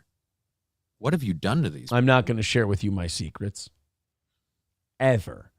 Buffalo Jockey with $2 says you made the choice to turn on the camera with both those addicts. Well, then it's my fault. There. That's how I get to move on with my show. Then it's my fault. Then I fucked up. I'm sorry. All right, we're going to get away from the politics shit for a while. We got a bunch of weird, goofy ass fucking stories today. I'm excited about those. I feel oddly like maybe I went to the gym yesterday and everything, but I feel like oddly hungover today. Like you ever have those days where you're in third gear and you're like trying to shift into fourth and you're like, what the fuck? Why is the shifter stuck? I don't get it. I don't know what the hell happened. And I think SP might have left without saying goodbye this morning. Oh. Yeah. Like before the show, I went up and I just said my good mornings to her and whatnot because I was down here getting the show ready. But like usually she'll sneak on down the stairs and she'll just give me a little, kind of a toodaloo, toodaloo, motherfucker. But I didn't even get that. She says, I feel hungover too. It's the frickin' ceiling fan. Okay, maybe I need to turn off the ceiling fan at night. But I sleep with the ceiling fan every night. I didn't feel hungover. We'll figure it out. Also, I hope it's from the gym yesterday that I'm a little sore. Because I don't feel old. As George Strait, you are. As George Strait once said, I still feel 25 most of the time. But my right hip is like really sore. And I just really hope my sciatica. Right. Why is this turning into a call with my grandparents? It's so lovely to hear from you, but my back, I tell you, it's horrible getting old, Jay. But I am having this problem where my right hip hurts. I went to the gym yesterday, so I'm going to say it's that. I don't want it to be like fucking. I don't want to be like, oh yeah, my right hip's all out because I'm humping. Like, that's so fucking lame, dude. Like, that's almost... threw my back out slinging dick, bro. That's almost like a horse with a broken leg. Just fucking shoot it, Just call it a Dude, I need day. help moving this couch. Oh, I would, but I've been hitting so much puss, I can barely stand. Like, here, we'll just put a shotgun in your mouth then, because this ain't getting better. This is only going to get worse. Getting better. You're getting laid, apparently, so much that it's breaking you. 30, but I'm 37. You can't be. It's from the gym. We're gonna go with gym. It's so hard being me. I'm throwing so much dick, my hips hurt. First of all, let me tell you something. It's a problem if you're getting sore from that. It means you're old. And it's terrifying, quite frankly. So tell your fucking jokes. I'm just saying. It's a really weird complaint to have. Guys, I'm telling you, I'm so sore from all this dick I'm throwing. Oh, it's not how it was supposed to. It's so hard over here. It's not how it was supposed to sound. Well, I mean, it's soft now, but when it was hard, and now it made everything else, just doesn't stop. I will say this: when you live an unhealthy lifestyle, when you're out of it, you're really fucked up and unhealthy for a while. And there's nothing better than being like back, you know? There's nothing better than like, because you don't know if you're ever going to become your old self again. And then when you become your old self again, you're like, yes, it's all erased. It never fucking happened. We're good. Just that one familiar thumb up the bum and you were back on Look, track. back to my old self again. Bud Britches with $2 says, Johnny is being catfished. No. Nope. Not being catfished. You have pictures of her tets? Nah, I'm not going to talk about pictures I have, but we've had several conversations. What I'm asking is, do you have confirmation she's a girl? Yes. Okay, then you're good. If you have confirmation that she's a chick, then you're okay. Mild with $2 says Brett Weinstein's students were mad that he was white and showed up for work on Black Only Day, but his wife has a different last name. So, that's what it was. Brett Weinstein showed up on like White People Stay Away Day. And he was like, this isn't right. We shouldn't be doing white people or black people or Jews Stay Away Day. And the students got mad at him and protested him. So he was teaching a bunch of retards is what it was. Buffalo Jockey with $2 says your shifter is stuck because you're fat. Thank you. I appreciate that. Needlessly hurtful. I didn't actually feel like it needed to be said. Felt like you were just doing that to hurt me. To be mean. That was really just mean of you to do that. Red Fox Mad with $4.99 says Aaron is addicted to sex. Confirmed. I mean, look, I don't. Who isn't? If you've got it there and you're gonna get it, like I don't think I have a problem. I don't. However, if judging by the stories I've told on the air, if people wanted to make that like assumption, I can't argue against them. Put it that way. I think I'm good. I think I'm fine. I think I'm, went through a rough patch. I'm good.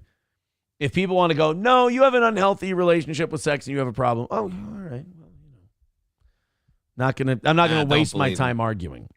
People love to just go up to people and tell them they have a problem and they need to stop. I can't tell you how many times I've heard someone tell me I have a problem. You're sitting there lighting your little weed hits right there on the air. You do probably, you have a reason.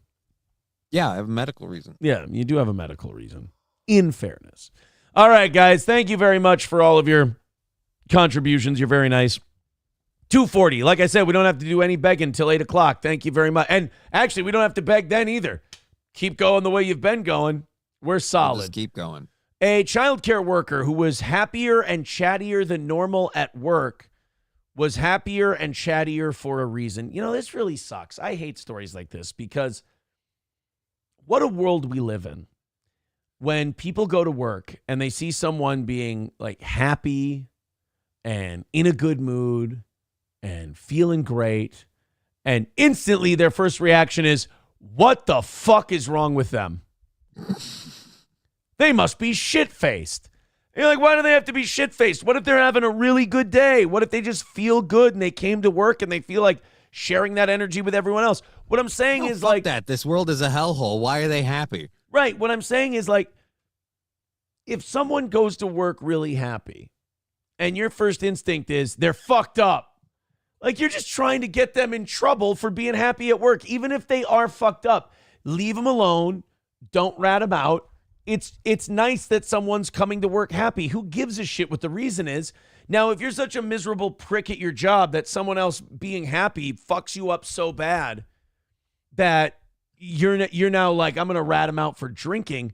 It's now you've just made the whole workplace shittier and more tense and more awful. Let that person be a little hammered at work, especially if you work in heavy equipment. That could be fun. Well, what job was this? This was a daycare worker. Oh, then it's fine if she's not handling, like, picking up little kids and stuff. In a lot of ways, if you're just a little hammered, you're almost better to take care of kids. You're fucking happy with everything they do. You're impressed and excited. You're on the same intelligence level. It's all perfect. Yeah, you shouldn't be drunk. No. But if you can be a little loose, you know? Yeah. I'm talking like 2 beers. Well, for you. You can be 2 beers in and you're taking care of a bunch of kids. It's like you got a lot more patience for those kids' bullshit and their dumb games and shit like that. Like, you'll play them versus when you're sober. I guess if you're a happy drunk, that is. But an early childcare teacher who was happier and chattier than normal at work had disguised vodka in a bottle of Gatorade while working with children. You know, I never bought the whole woman's excuse, like when they drink in public, when they're drinking vodka and they're like, it doesn't have a smell. I always thought vodka had a smell. You've got to get some of the really expensive good shit for the, like, no smell, no taste thing. But even then, when you metabolize it, you have a smell. Right. You smell like fucking booze. Can I go, like, okay, quick question. Would Tito's be considered a high enough grade vodka that it wouldn't have a smell? Maybe. Let me, think so. Real quick, let me go grab a bottle of Tito's. I'll smell it, and we'll put this myth to bed. Okay? Buffalo Jockey with $2 says April was happy at work. Cocaine does that. Thank you for the $2. McBuster says maybe Aaron is actually Butters, only pretending to be Cartman. Not very nice. Most boomers sit down to pee, says Lab Glass. See, I didn't know that. Chevrolet JB says heavy equipment drunk is fun. Can confirm. Oh, fuck. Oh, no. That's not good. That's not I wouldn't admit that on a chat. J. Brock Contrarian says, what the hell? Even really expensive vodka has an aroma. It's not water. See, yeah, that's, I think women are just fucking stupid when they say shit like that. I think vodka definitely has a smell. Hooters girl, Aaron would be showing his wiener and then passed out on the floor if he had 2 beers. No, that's if he had 6. I wouldn't be showing my wiener. Someone writing in $20 to take a shot of Tito's on air. No, I got the kids today. I'm not going to start doing vodka shots on the show. Are you out of your fucking mind? All right, let me go grab that and see if there's a smell to it. Because I think that's fucking dumb. There's probably going to be a smell to it. Also, I don't know if Tito's is. Where is Tito's on the rank? Because for me, and I could be wrong, I thought, like, wasn't Belvedere, like, up there for Stoli? No, I can't even remember. Check to see if cocaine has a smell. I don't know if cocaine has a smell or not, but you think it would if you're just shoving it right up your nose. We'll be going live today at 2 p.m. for everyone that wants to watch on Just Kidding LLC on Twitch, YouTube, and Rumble. I'm wondering if he's doing. He's not going to do a shot on air, but you know, nobody knew what the level of that bottle was before he grabbed it. I'm just saying. How long does it take for him to get a bottle of booze? Where did he put it? Where the hell did he put it? Smells like gasoline, I've heard, says Goblin Cheeks. I don't know if I've ever smelled vodka that smells like gasoline. Did you grab crackers? It's cheese. Okay. Cheese platter. When I go to Aldi now, I get this delicious salami variety pack. You know, the pre-sliced salami, different flavors.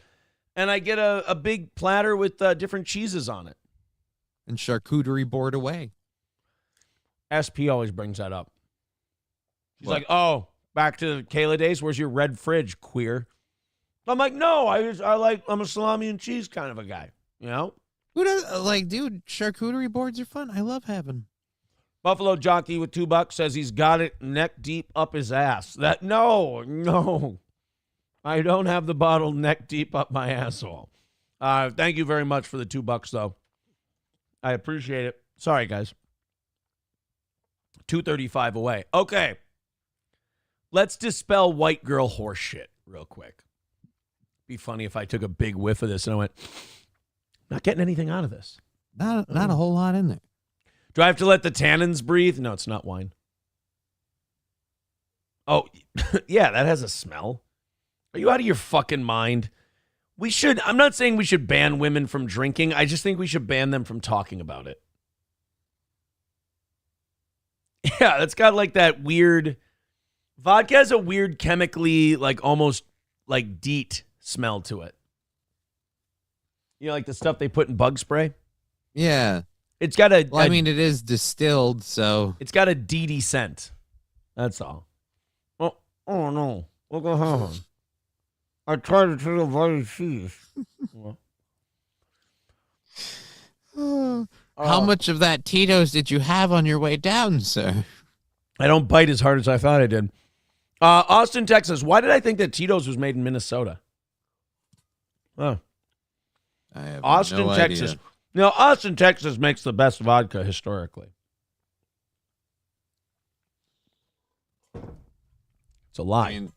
I mean, I wouldn't think so. I'm pretty sure. Who? The Russians? Ah. Fuck the Russians. Most expensive vodka brand. Grey Goose? No. Is it? Russo Baltic is a luxurious vodka brand created by Russian car maker Darts Motors. What? And is valued at... because you can drink it or you can use it as, fuel for the car. Right? Valued at $1.3 million, one of the most expensive vodkas in the world, with the bottle made entirely of pure gold and featuring a diamond-encrusted cap. Well, then that's not the vodka that's expensive. It's the fucking container. Yeah, I don't like that. That's a bunch of bullshit. You don't get to go, oh, well, we put it in a gold bottle. Like, I could put Windsor in a gold bottle with a diamond cap, and it instantly would become one of the most expensive whiskeys out there. That's bullshit. I don't like that. McBuster says Austin, Texas is famous for Bill Hicks and armadillo piss. Fair. Fair on both counts. So this woman in New Zealand shows up to work at the daycare, little happier and chattier than normal. So they go, let me smell your Gatorade bottle. And they smell a little vodka in there. The tribunal was told the teacher left the center on her lunch break and purchased a 1.25 liter bottle of nitro vodka and guarana drink. So like an energy drink, right? Okay. Which contained 7% alcohol. Oh, she got like a what do they call those? Like a Four Loko? Yeah. Wow, she's hardcore. She's hardcore. You bastards. So she got nitro vodka and a Four Loko and mixed that in a Gatorade bottle. Fucking good on you, honey. Wow. Could you throw a little Gatorade in there to mask the scent? Nitro vodka doesn't sound like a let's see what high-end vodka. Nitro vodka. Are you thinking it's like a Phillips? Yeah. Oh, nitro vodka and guarana vengeance. Oh, it's a cocktail. Oh no. What? Oh, I'm just looking at it. That doesn't look good. Oh, good Lord. That looks trashier than Four Loko, bro. Yeah, that looks like the fucked up kind of shit that, like when you make your own concoctions so people can't tell. Yeah. Like I think mine was always what is it? Wild cherry pucker and like Code Red Mountain Dew. This isn't good. This is a white trash booze drink. Plus that, I'm gonna be honest, that's not a Gatorade looking fluid. Like that's not gonna look right in a Gatorade bottle. That looks like it belongs in your vehicle. Oof. Wow, nitro. So it was. That looks like the stuff they fed to the villain in RoboCop 2, like the red canister he needed with the drugs when the robot was caught. How much is it for one of those? How much of a budget fucked up is she getting? Sorry, we had a problem here. Uh-oh. Maybe it was just cherry pucker, but I don't know. Our story, Grey Duck Spirits. No thanks, guys. I can't even find this shit. Nitro vodka and guarana vengeance. Liquorland. Sorry, we had a problem here. Okay, so can you even get this shit anymore? the hell? So she poured it into a Gatorade bottle and came back to school. Her colleagues noticed her drink out of the bottle throughout the afternoon while she was supervising children in the playground. Well, I mean, if people have a Gatorade at work, they're going to sip out of it from time to time, aren't they? Yeah, it makes sense. I mean, they wouldn't have more and more trouble walking as they sip their Gatorade, but... Yeah, they might not be making whiskey face when they do it if they're sipping Gatorade, but what are you going to do? Staff described her demeanor at a staff meeting later that day as, quote, very over the top. Okay, this is where I refuse to believe that the coworkers were concerned about her health or the safety of the kids, and it was more bitterness that this woman was having a good time at work. I mean, she did refer to Timmy as, oh, you little cock tease. Well, I mean, it got over the top, and I mean, you got yeah, like I said, over the top. Yeah, I mean, that was a little too much. I agree, but you pull her aside, you talk to her. We don't just rat her out for boozing, for God's sake. How about a little team unity? You know, this daycare center needs a team building exercise more than anyone I've ever seen. I mean, it was all right up until the point where she brought out the boombox and started playing Little John and shaking her ass. I mean, when you start playing wet ass pussy in front of a bunch of preschoolers, people are going to want to talk. But why don't the other people at the daycare, why don't they take this as an opportunity? You're like, okay, this teacher's totally fucked up. Like, I can have a beer. You know what? They're drunk on the job. Why don't we all be? Hey, everybody, let's just start being fucked up while we care for your kids. And as long as the kids are happy and they're healthy and they're not hurt, I mean, I'm not saying they should be blowing like a 0.2 or anything, but, a couple of beers. But then they're going to learn like drunk talk as a way to speak. So you're going to have kids that naturally slur their words. Look, I'm fine. It's New Zealand. It's not like they were going to contribute to the global economy anyway. Wait, shit, this was New Zealand? Fuck yeah, party on. Yes. Well, I've got some bad news. Looks like my wife bought a nitro vodka, put it in a Gatorade bottle, and now we're on public assistance. So there's that. The tribunal was told that she was uncharacteristically happy. Well, you see, Your Honor, she's usually a raging bitch that we can't fucking tolerate, but she was a really good time, so we had to tattle on her. She was just being really sweet to everyone, and we thought, something's wrong. This can't be right. She also greeted other teachers in an overly friendly manner. She was trying to finger some of her coworkers. Slurred her words, was unfocused, disruptive, confused, and sipped alcohol during the meeting. Well, see, now that's where you got to learn subtlety. There's a time and a place. You can't get too crazy on it. Towards the end of the meeting, a person realized she was drunk and tipped the alcohol down the drain and put the bottle in a recycling bin. Well, I mean, you could have given it to somebody else. We didn't need to get so drastic. Christ. God, talk about, look, it's not good that she did this, but at the same time, it's also not good that she has coworkers who just waste booze and just treat this whole thing like I think she did. I think they're saying she realized that people were catching on and she emptied the bottle and threw it in the recycling bin. Oh, okay, hold on. Towards the end of the meeting, a person realized she was drunk and tipped the alcohol down the drain and put the bottle. Oh, I see. So not the person who noticed she was drunk. She did to get rid of the evidence. She did to get rid of the evidence. Okay. Hey, yeah, but you know better what else? wash out that bottle really good, otherwise it's going to smell of booze, homie. She was sober enough to recycle. That's worth something. Buffalo Jockey with $5 says, since you're out of Asian hookers for sale, are you still selling guns with no serial numbers? Your last batch worked excellent. I'm not doing that either. I am a law-abiding citizen. I'm a good boy. By the way, that brings us to 2:30. Like I said, you guys are doing great. I have no reason. We're going till 2:30? Jesus, that's going to be a long show for you. I have absolutely no reason to do any kind of begging or anything else. $200 by 8 o'clock, and then I shut the fuck up till 9. That's what I say. Someone texting in, well, you see, baby, she was drinking at the daycare. That's hard times, daddy. Death hard times. When you got your poor black people drink. When you got your jungle juice, baby. And you in front of all the children, if you will. You can't get all funky like a monkey inside of the daycare. It's actually probably good that the coworkers caught her. Could you imagine if some uppity parent would have caught her being shit-faced around their kids and then, big complaint and... Why? Who cares? Lawsuits. Your kid's retarded anyway, like they noticed. That's a good defense. Like, hey, are you drunk at work? Your kids are so fucking stupid, they never know the difference. Don't worry about it. J. Brock Contrarian says, I know a teacher that was fired for being drunk at school. Maybe it's the kid's fault. This seems like it's more and more common. I get it. I understand the impulse to drink, especially if you're like a high school teacher, but, you got to keep your wits about you. Hablo Pacheco said, so she was suspicious because she was unusually happy. Well, that ruins any mid-level autistic person since they are happy by nature. No.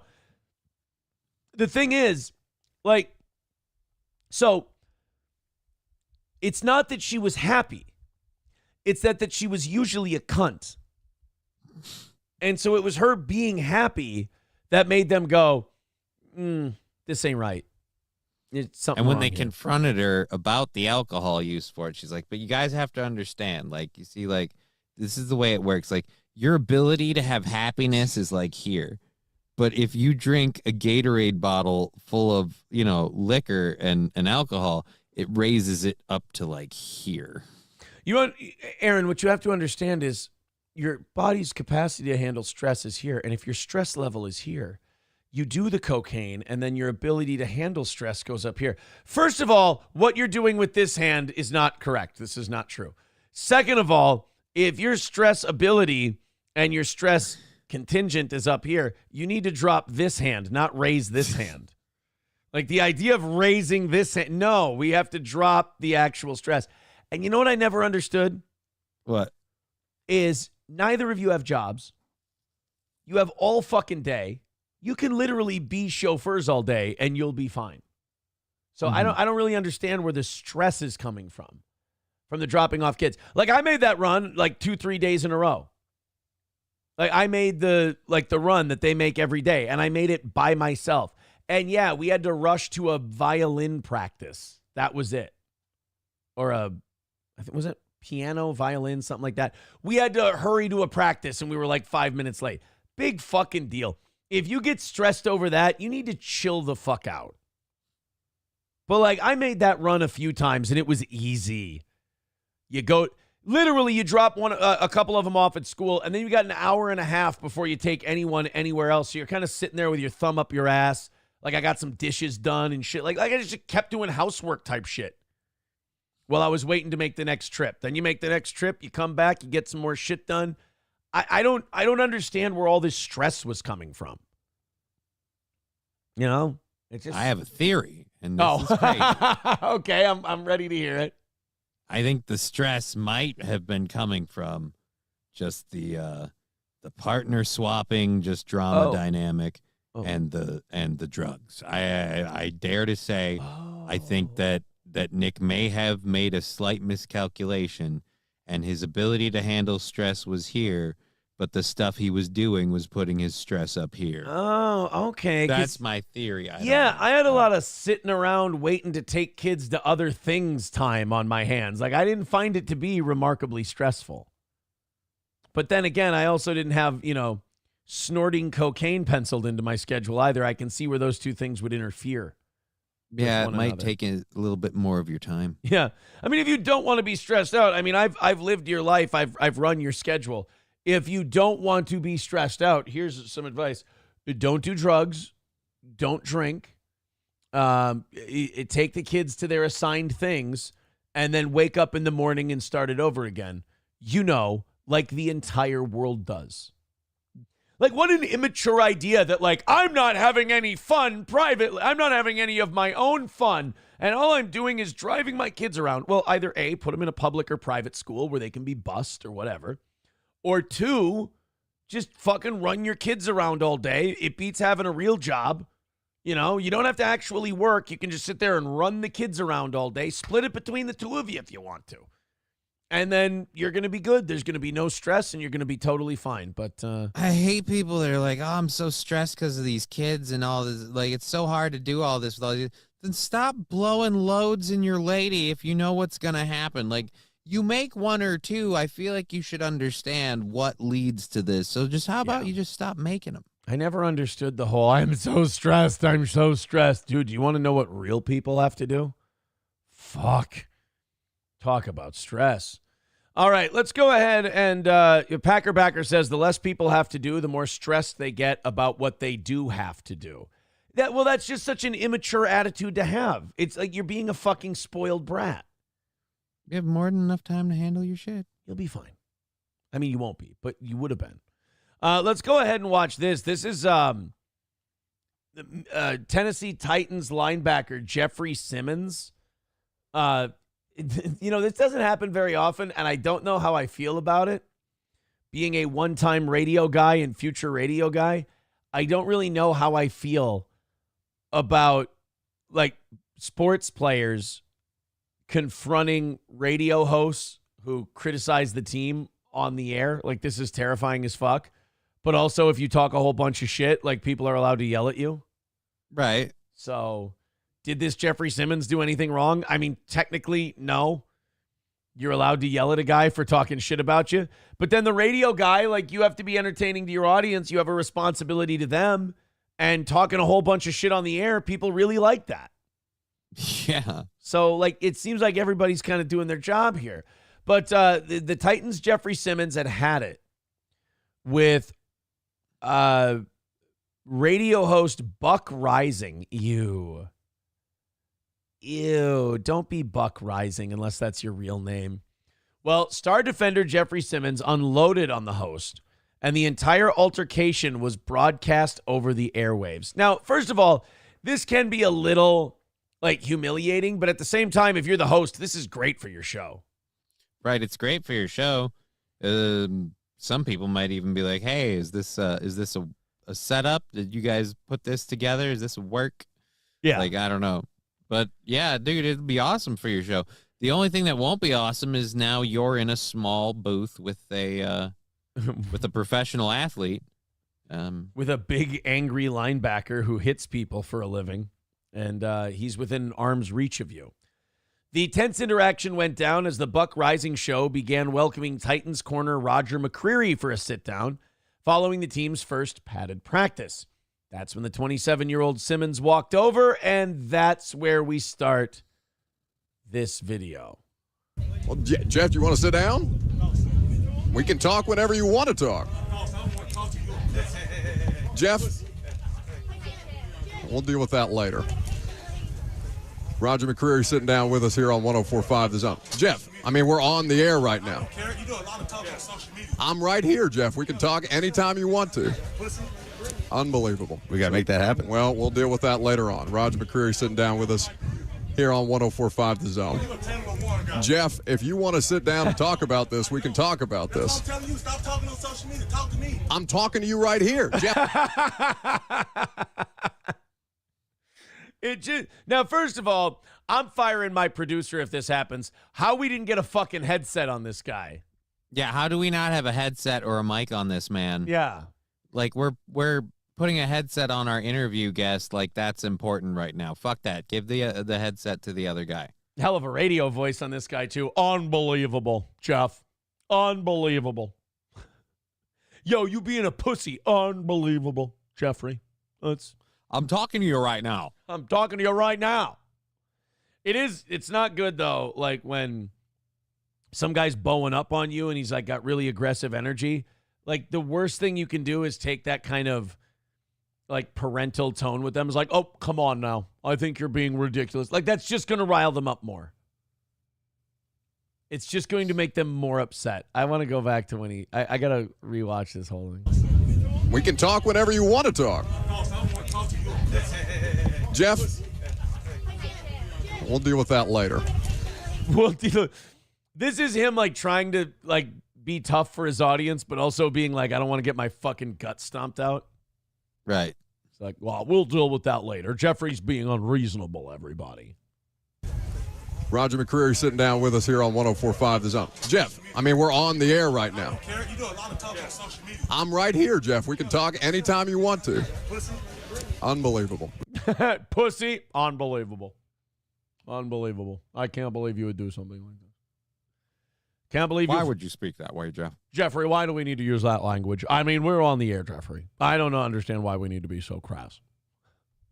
And by the way, I bet you this guy totally does talk a bunch of shit on the air and on social media.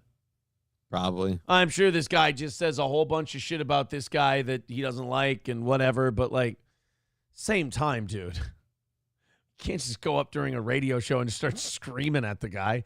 Get some, if I were the defender, I would totally get a headset on and go at it with this guy. Why not? Yeah, dude. Have it out with him. And then my fucking teammate who's sitting there getting ready for his interview, he's like, well, I guess this stopped being about me. We got to make that happen. Well, we'll deal with that later on. Roger McCreary sitting down with us here on 104.5 The Zone. Jeff, if you want to sit down and talk about this, we can talk about this. I'm telling you, stop talking on social media. Talk to me. I'm talking to you right here. Jeff, we tried to talk to you last week. I'm being rude to Roger. We'll deal with you later. Roger. What's going on? Dismissive. That's going to go well. Oh, boy. I don't think you two are done talking to each other. See, now, but what Jeffrey Simmons doing that does is now next week or whenever, when he has him on his show, like nobody's going to be changing the station. Everybody's going to want to know what's going on. That's what they call appointment listening in the biz. $2 from Buffalo Jockey says he argues with pro athletes on the radio. You argue with fat women from Iowa on radio. Everyone has their style. Also, what producer would you fire? You don't have one to fire. I'm saying if I No, were he's him. saying if he was that guy at that show. If I were that guy at that show. I understand. I can't afford any staff. Why do you have to hurt me, Buffalo Jockey? Thank you guys very much. That $2, we're 2:30 away from today. Trying not to do the begging thing. It's been going pretty well this hour. Let's get her down to 200 by 8 o'clock, and then I can shut the fuck up until 9, which is pretty awesome. Streamlabs, PayPal, Venmo, if you want to chip into the program.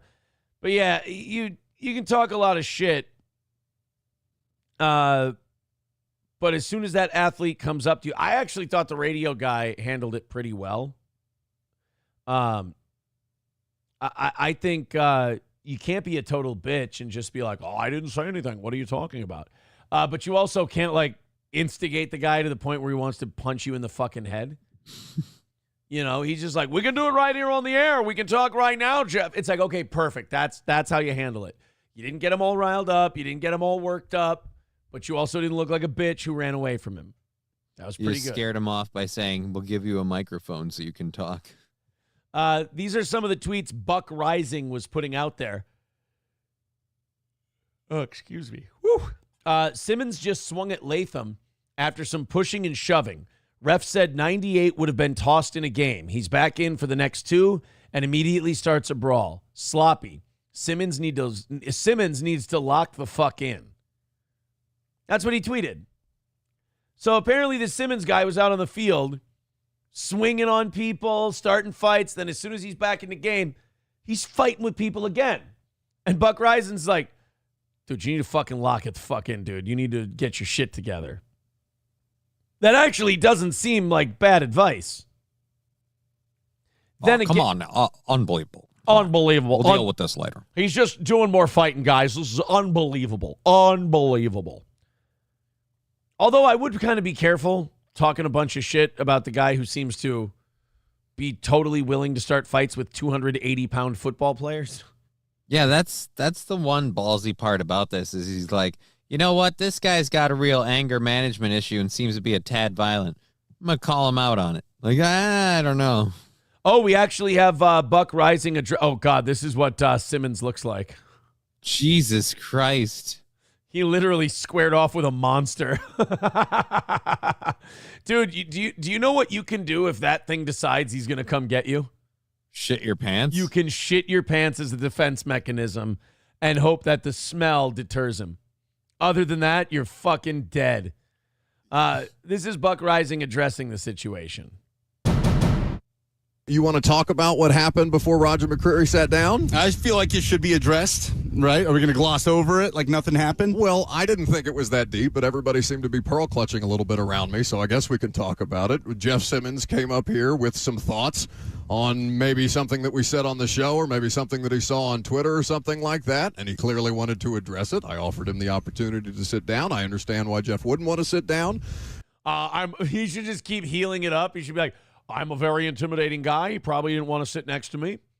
Probably a scared little bitch, if we're being quite frank. He doesn't want to sit down and have a battle of wits with me. I mean, sure, he can sit there and push people around on the football field where you're supposed to act like a caveman. But in any kind of intellectual discussion, Jeffrey knows that I would decimate him and make him look like a buffoon. Just like purposely don't dig yourself out of the hole you're in. And he's probably gay. You know, a lot of closeted homosexuals exhibit a lot of unnecessary aggressiveness. And I think that could be the case with our friend Jeffrey. I mean, I don't feel like there's anything to address. After all, he wouldn't sit down because he was afraid of me.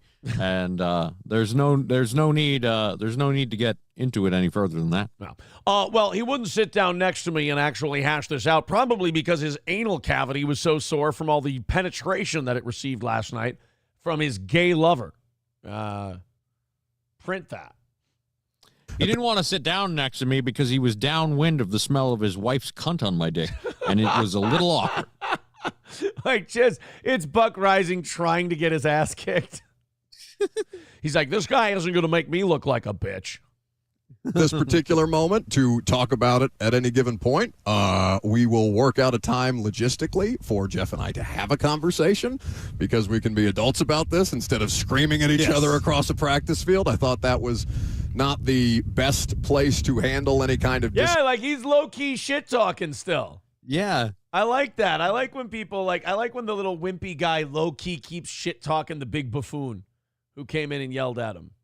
Look, I wanted to have a conversation. He wanted to scream like an invalid. And quite frankly, we'll set down a time where we can get together and handle this in an intelligent, civilized manner. I wanted to intellectually discuss the issue he was having. He wanted to make gorilla noises. Jesus, Buck, you're really going too far with this. Well, look, I wanted to discuss this on an intellectual level, and apparently someone else wanted to chimp out. So I don't really know what we're going to do with that. Look, I was willing to get into the weeds with this guy. He just wanted to smoke the weeds. I don't think it's going to work out, and we'll sit down at a better time. All we wanted to do was get past all of our issues, but I guess some people have a lower IQ and ability to understand. So, Jesus, Buck. Disagreements that we might have, but my point is, I'm here every day so that they can do that. Like, when we have opinions on stuff, they should be able to address it with us, because I think that there's a lack of accountability just generally with people who talk in front of microphones and talk on Twitter and things like that. And I don't think there's anything wrong with having a discourse. Now, does it have to look like that? Ideally, no. But that's not a big deal. I don't think it's... Dude, if Jeffrey Simmons is listening to this, I can't imagine he wants to do anything other than fucking murder this guy. You know? I think he would just want to kill the dude at this point. Buffalo Jockey with $2 says he argues with pro athletes on the radio. Oh, I just did that one. $2 from Buffalo Jockey again. He says, stop calling black people monsters, Aaron. I didn't. My impression of Buck Rising did. It's totally different. Totally different. Johnny's Grinder Dates with $2 says, unbelievable. You know how those people are.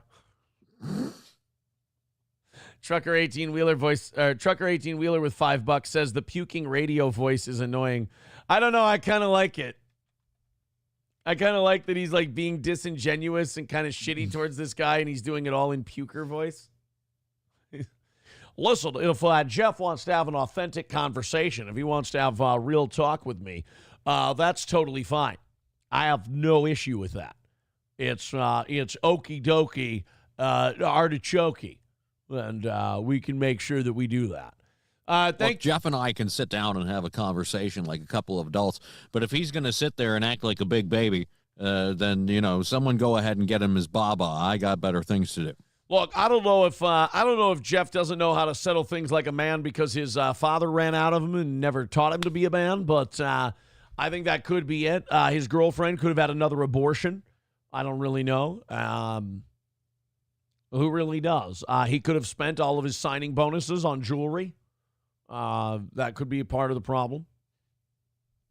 Look, I understand it was early. Jeff hadn't had his morning 40, so he wasn't ready for the day. You know, where I come from, when you sit back in the 40, it means something different than where Jeffrey comes from.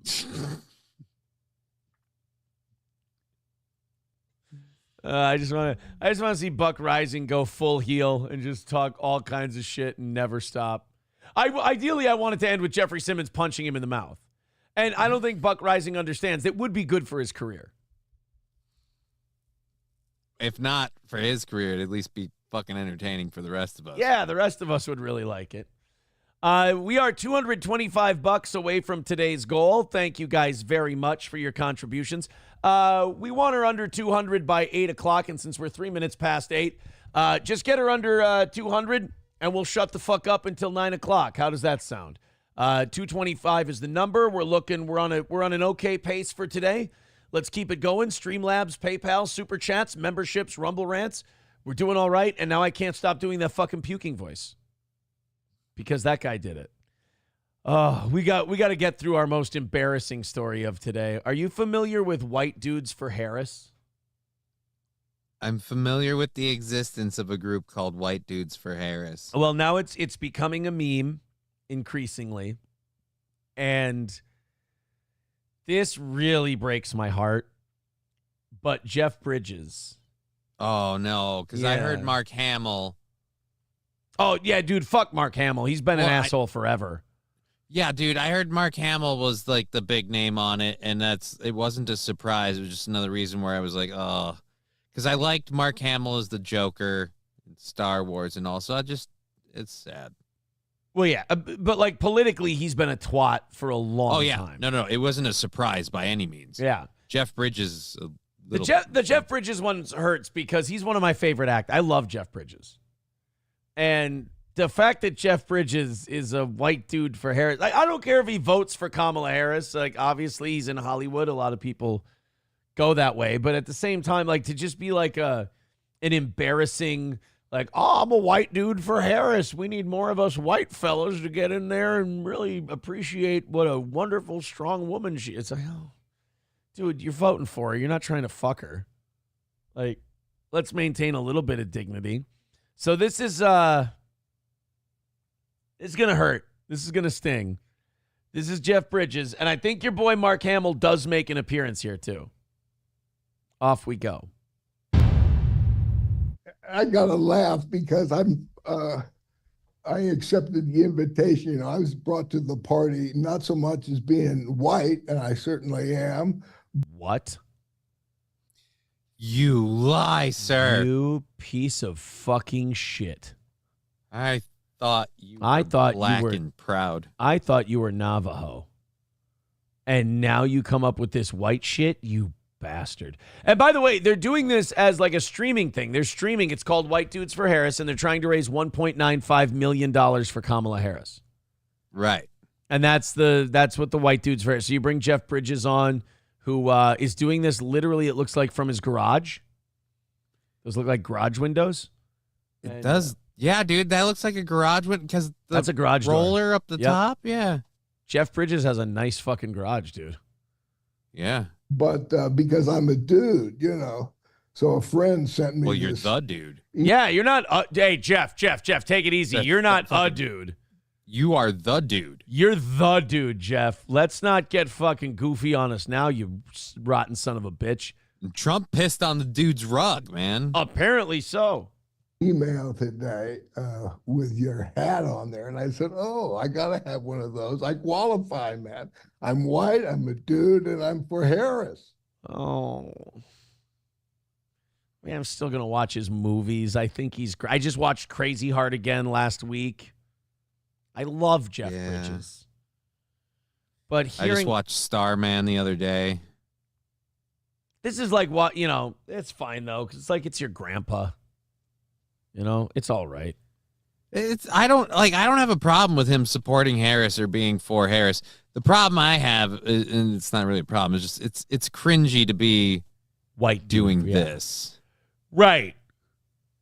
The cringe part comes in like, I'm a white dude for Harris. It's like, oh, I get it because she's black and she's a lady. But don't worry, hey, this isn't a DEI thing, you guys. If you call it DEI, you're being racist. Even though all we can fucking talk about when it comes to our candidate is her pussy and her skin color. It's right. all we ever fucking talk about. And even her supporters, all we talk about is their dick and their skin color. So, I mean, it's hard for you guys to keep saying, quit saying DEI, quit calling it a DEI hire. Quit making everything about race and gender and make it about how qualified the person is for the job, and then we'll shut the fuck up too. Yeah, you cunts need to stop gaslighting us. Right. I'm a white dude. Josh Gad? No. I mean, okay, Josh Gad I could have saw coming. Right. Josh Gad being an obnoxious liberal, that actually tracks. You know? Josh Gad being obnoxious tracks. Yeah. I actually, his work, I like Josh Gad. He's good in some things. He was great as Steve Wozniak in the Steve Jobs movie. I have not seen it, so I don't know that one. It was a good one. I'll be honest with you. The Ashton Kutcher Steve Jobs movie, better than the Michael Fassbender one. Michael Fassbender one, fucking gay. Josh Gad is the guy you get when you can't get, what's his name? God damn it, Jonah Hill. Well, Jonah Hill's not fat anymore. That's true. That's disappointing. He's weirdly skinny. He just looks odd. Yeah, he's got because his head's too big. Yeah. He's got a fat guy's head, but he doesn't have a fat guy's body anymore. It's troubling. That much you can probably tell by now. But I also happen to be a father of 2 girls. I have a 10-year-old. Well, then you should be for JD Vance, bro, because he wants all them white babies. Remember. Wait a minute. You mean not only are you not gay, you found someone who willingly wanted to have, wow. Were you toying with the notion that Josh Gad was a Mo? Toying with, I assume. Why? Because he does all these theatrical performances? Have you look at him? I mean, I get it. Listen to him talk. Then a 13-year-old. That shirt and those sunglasses. I mean, that's come hither, my booty's a quiver. Like, that's... What was the movie where he was like the cocky best friend shithead in like a teenager movie? Or like a Let's Get Pussy movie? What the fuck?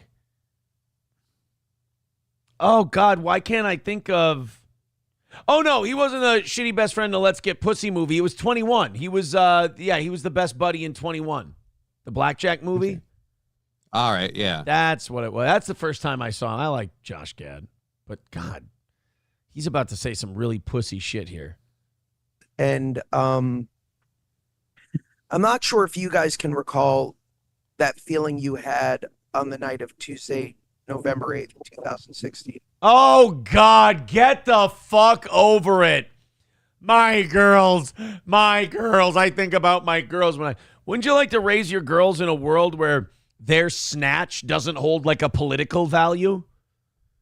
Where they can just be their snatch. It can be a part of their anatomy. They can just be a human being, and it doesn't have to be, oh, she's a girl, she's a girl, she's a girl, she's a girl. What happened on November 8th of 2016? Trump got elected. It bummed Josh Gad out. He was sad for girlies. I'm so sick of this idea that just because Trump's in office, it means everything is going to be bad for women, or everything bad for women is going to happen. I have bad news for you. The president doesn't get to make all of those rules just by himself. It's a whole group of people. Oh, I wept for my daughters. The people tell me that shit now, and I'm like, yeah, I weep for my daughter too, because they're like, what country what will the world be like that she inherits if Trump is president? I'm like, yeah, and whereas I worry, will she be Russian or Chinese owned if we keep the current administration? It's just like, what do I tell my daughters? I don't know, that the world is fucked because your dad's a pussy. I don't know. That despite the fact he played a snowman, he's not gay. Yeah. Stood over my kid's bed, and I wept. Oh. The idea that... Oh, you Again, he's a Mo. He's a Mo. Someone got elected, so he stood over his kid's bed and wept. God damn, man. Get a hold of yourselves. By the way, they'd raised about $3.1 million by this point. Nice. Who's this guy? Who's this fucking guy? No idea. That men can gather. Oh, that's Lord of the Rings guy. Oh, yeah, that's Sean Astin or whatever. Sean Astin, yeah. Holy shit, did he get gross. Oh, he just got jowly and big. Oh, my God, am I getting old? To talk about how we feel. Ugh. Interesting. Do you have to become a gelding to be a Harris supporter? Like, can't you just be a dude and be like, at least with Jeff Bridges, he was just being a grandpa. You're yeah. Like, oh, you know, he's like, I saw one of those hats. I want to get those. I am a white dude, and I am for Harris. Like, that's it. Yeah. Whereas Josh Gad's like, I cried over my daughter's bed when Trump was elected. And now Sean Astin's like, well, you know, suffering fuckatash, you guys. You know, it's a really weird time we're going through right now. And I'm sorry, Sean, you are not backwards hat material. No, I believe George Carlin once said, I'm going to let the black guys have the backwards hat thing for a little bit longer, but really, by the time you turn 30, it's time to spin that motherfucker to the front of you. Plus, you're pulling back on all your hair follicles. You're going to go bald. Let that shit lay forward, bro. Wore a lot of backwards hats. Shut the fuck up. That men can gather to talk about how we feel. Ugh. Go to therapy, you queeb. Interesting. Powerful concept. And to include all, we said in our invitation, everyone is welcome. That's a really interesting phrase. Everyone is welcome. That's like everything. Quit pretending that there's fucking segregation in this country. The only people pushing segregation are liberals. Everybody's welcome to everything. These people honestly believe, because they don't leave the fucking coasts, they think that in the rest of the country, we all sit here and have barbecues and we're like, oh, we better not invite any black people. Like, dude. Well, we can't go to the Midwest because those are the places where they have, you know, separate restrooms for the coloreds. Like, no. That's a fantasy of a time long, long past. That's not how it is anymore. Most of us really kind of don't give a shit. And in fact, when it comes to the general racism, I kind of feel like it's you guys. Yeah, just this idea of like everyone is welcome. Isn't that a crazy idea? No, that's literally everything we always do anywhere. Stop it. The Biden. Oh boy, get ready to have your heart broken. Yep. I already think he's a cunt, so I don't care. Oh yeah, no, dude, I already think he's a cunt. But get ready to have your little hearts broken. Here's Luke Skywalker. You were supposed to restore balance to politics, not lead it into darkness. Biden-Harris administration was the most successful legislative administration first since LBJ in 2 years. Now, yeah, LBJ, you know, all that great work he did with getting 58,000 Americans killed in Vietnam. Great job, LBJ. Well, he made a whole bunch of money off of his stock in Bell helicopter. Yeah, while his wife became a fucking multi-gazillionaire on the blood money of the Vietnam War. Great job. Should he be waving his hand like a Jedi mind trick when he says this shit? I don't know. I think Disney's killed Star Wars enough that it wouldn't work. When he says Biden-Harris is the most successful administration ever, shouldn't he just be going like this? And the rest of us can be Watto and just go, that shit don't work on me, homeboy. Yeah, I don't know anyone that's most.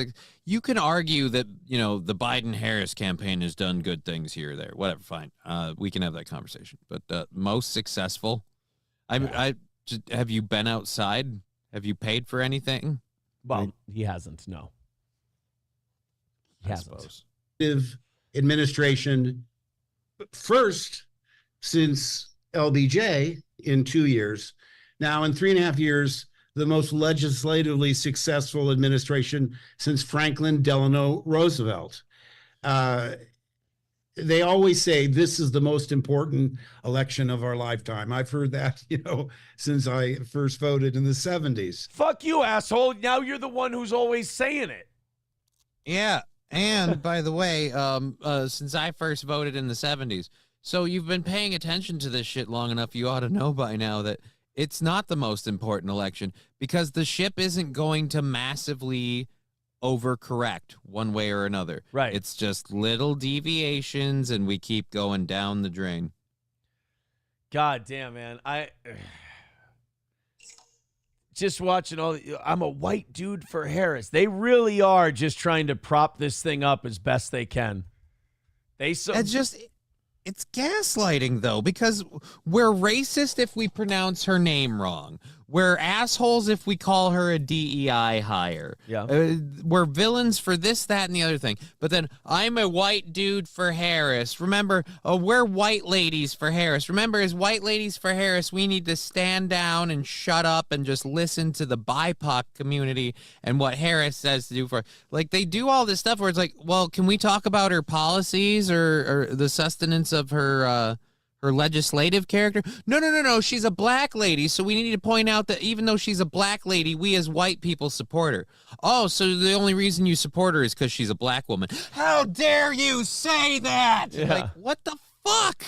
I was just looking up actors, like famous actors who are Republicans.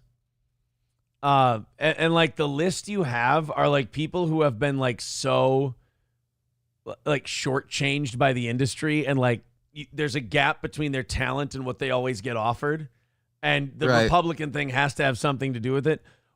Number one on the list is Kelsey Grammer. Like, Kelsey Grammer's a fucking great actor. If you've ever watched him in anything, like, fuck Frasier, fuck Cheers. Watch him in any, like, movie. There's a movie he did with Kristen Bell not too long ago. And he was an absentee father who was trying to make good with his daughter later in life. He did a fucking bang-up job in that movie. He's a very good actor. Dude, Money Plane.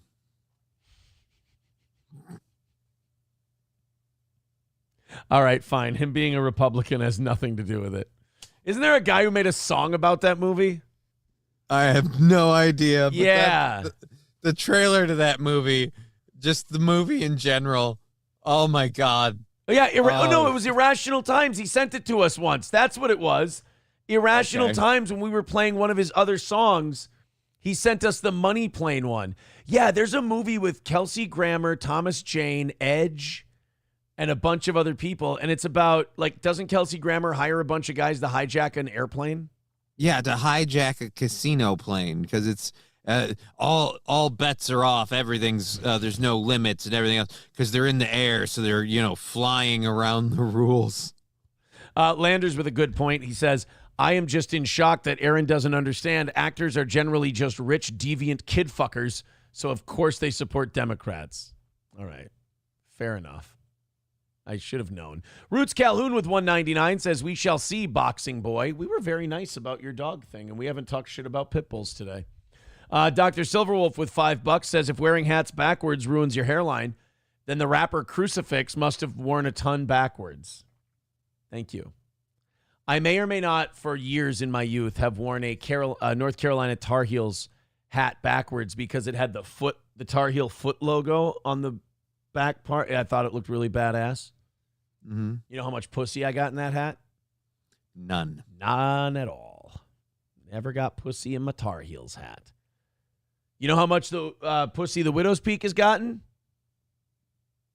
None. Too much, really. I mean, if I look at myself honestly and I give an honest, account of myself, I look in the mirror and I go, too much pussy. You don't. The Widow's Peak? You think the Widow's Peak is what does it? No. I'm just saying it gets it more than the Tar Heels hat does. I think they see me with the Widow's Peak and they go, well, he's doing it on purpose, so he must have a lot of confidence. There's clearly a plan here. This man has thought things out. Yes. By the way, thank you guys for the contributions. 220 is the number today. Let's go ahead and continue to knock that number down. Wanted to be at 100 by 9 o'clock, and then I could shut the fuck up. But we've fallen behind a little bit today. It happens. We had a good hour and a half there where we were ahead of the game. Let's just do it again. Streamlabs, PayPal, Venmo, Super Chats. Knock it out. Let's put the streak at 18 by knocking it out today. Buffalo Jockey with $2 Says, why aren't black people invited to the steel toe white hood meeting? There's going to be a white hood meeting? There's going to be black people at the anniversary party. I can say that. Oh, yeah, there's totally going to be black people at the anniversary party. I can say that. That's the best part about it, is all the black people who keep trying to encourage Aaron to say the N-word so they can film it. They do. They try to get me to say the N-word on camera. Oh, and then what was it? Bubba. Last year, Bubba literally is in there. I'm giving you a pass. You get a pass. And you're like, I'm not going to use it. You got to use it on air. I'm giving you a pass. Like, I have pictures. Yeah, fucking Black Bubba was trying to get me to say the N-word at the event. And I'm like, dude, no. And Everybody's he was telling you that you have a pass and you need to scream it. And we're just like, no, I don't want to do it. Right? Exactly. 2:15. And then Gino came out and he was happy. 2:15 away from today's goal. Everybody throw in like $10 right now, and we'll be right back to good, and I'll shut the fuck up, and we're in a good spot. Kelsey Grammer is a Republican. Candace Cameron Bure is a Republican. Arnold Schwarzenegger, of course. Elizabeth Hasselbeck, is she really famous? I'm talking about actors, man. Caitlyn Jenner. Oh, James Woods. James Woods has had a pretty good career despite being a super duper Republican. Yeah, but I think he kept a lot of his politics kind of quiet for a while. Maybe. And then he had kind of his heyday, and now he's maybe a little more vocal on the politics. When have we seen him in anything lately? Well, I mean, yeah, that's a good point, but he's also old as shit. You know? So when's the last time we saw Jack Nicholson in anything? Old as fuck, dude. Yeah, dude, but I'd still fucking love to see Jack Nicholson in anything. Right? Who's the other Even guy? Old as fuck. Who's the other guy who became he had a really good career from like the 70s to now, and then like in the 2000s he kind of became really outspoken Republican. I really like him too. Not sure who we're talking about. John Voight. John Voight Voight's won Oscars before. Yeah, John Voight's a great actor. And like then he came out and he was super Republican, and then we found out he and his daughter fucking hate each other. But I think they're cool. I think they're good now. I think they have one of those relationships where it's like either they're talking to each other and they're totally cool, or they're not speaking because somebody said something at Thanksgiving. You do know who his daughter is? No, I'm not sure. Oh, wow. John Voight is Angelina Jolie's dad. Wait, what the fuck? Oh, you didn't know that? I did not know that. Oh, yeah. John Voight is John Voight is one of the hottest women who ever lived's father. So I owe him a thank you. Bro, what's prime Angelina Jolie, like 03? Yeah.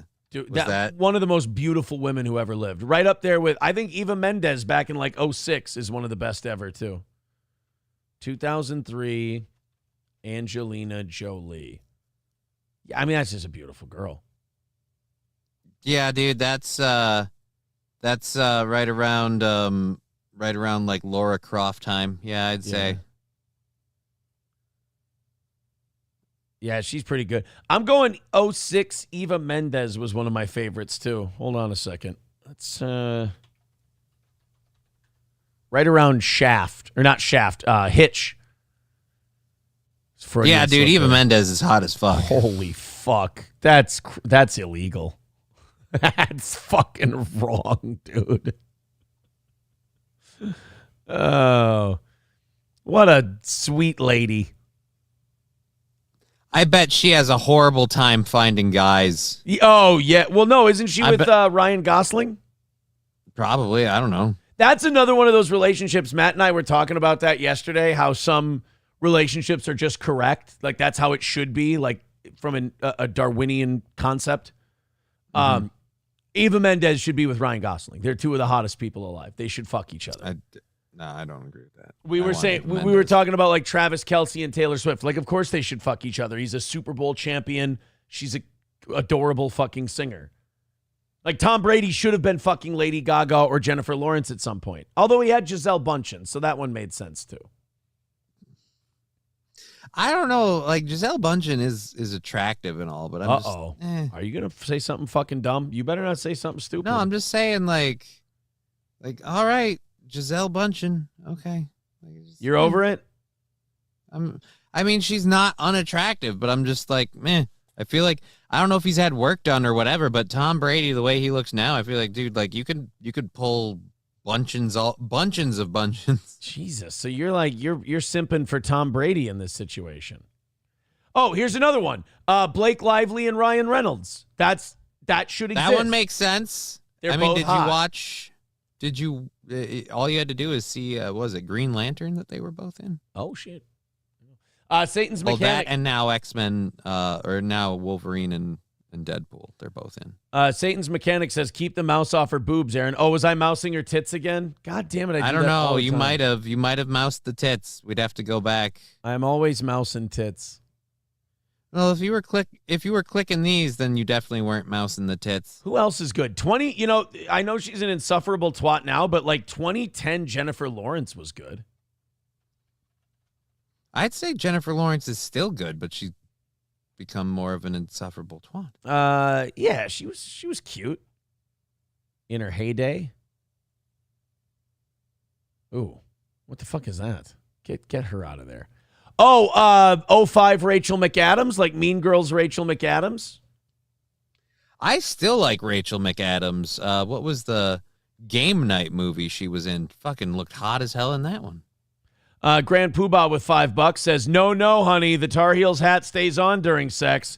Wait, what do you mean you've got a headache and you're not in the mood anymore? Aaron, probably. Oh. This Gigger Nets It with $4.99 says, this is to buy Roots a drink at the anniversary show. Oh, I was going to put the Aristococks on the old Tabaroonie, depending on how many of them show up. But, all right. Everybody shows up and be like, hey, I'm one of the Aristococks. I want to be on that. Right, that's true. You know what? No, we're going to have to check IDs. 210 is the number today. You guys are doing pretty well. Let's hit up the PayPal, the Venmo, and all that shit. And let's get that 210 down to 0. We've got plenty of time to do it. Let's strike while the iron is hot. Stacey Dash, Republican actress. Melissa Joan Hart. We're scraping the bottom of the barrel here. Joy Villa. Okay. Christy Swanson. All right. Tim Allen is a conservative. Tim Allen's another guy who's been able to say he's a Republican and it hasn't cost him any work.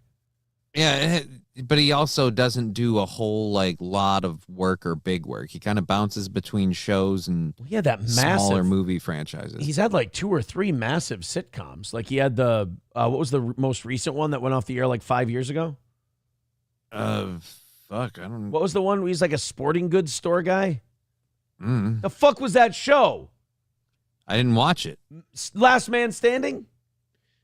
He was in Last Man Standing. Was that the... That was his one show. where I think that was his show, yeah. Last Man Standing. Where he was in that show, he co-starred with the guy, the hotel guy from Pretty Woman. I'm upset that I don't remember that guy's name. Nugent, John Voight. There's your list. All right, this is the Money Plane unofficial trailer. This is Irrational Times. Me, my money! It's called a money plane. Some of the baddest motherfuckers on the planet are on that plane, all craving action. Whatever you want to wager on, Money Plane has you covered. You want to bet on a dude fucking an alligator? Money Plane. He's got fucking Edge. Edge and Kelsey Grammer in a movie together is one of the weirdest things I've ever seen. I know.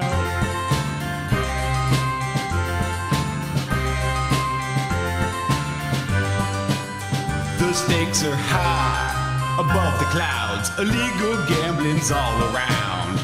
Step aboard, you're on the money plane. If you ever wondered if this guy could fuck an alligator, well, just put your money down. Let's see what happens later. Here comes the money plane, straight to release. Here comes the money plane, that classic masterpiece. Here comes the money plane, all full of cash. If you want to see who shits the most, well, you can bet your ass we got the Edge and Fraser Crane. Gonna rob that flying plane, soaring through those lawless skies. Money plane, it's a way of life with Charlie Sheen's our ex-wife and some guy that looks like D.L. Hughley. Money plane, get out the way before Kelsey Grammer makes you pay. I thought he'd make a more Got Thomas Jane, that just seems kind of insane. I guess those parts, they just stopped coming. I don't want to give the plot away, but there's some money up on that plane. And everybody wants to get a piece, and everybody gets a roll. So This almost sounds like a song that Alex Stein would do at a city council meeting. I don't know, but is it weird that I actually want to watch the movie now? We can watch the real trailer for Money Plane after this one. Yeah, we can watch the real trailer. even washed up teen star Joey Lawrence makes a cameo. What? Whoa, the money plane. You only go one way when you're riding on the money plane. We only go one way on the money plane. We only go in one way when you're riding on the money plane. Woo!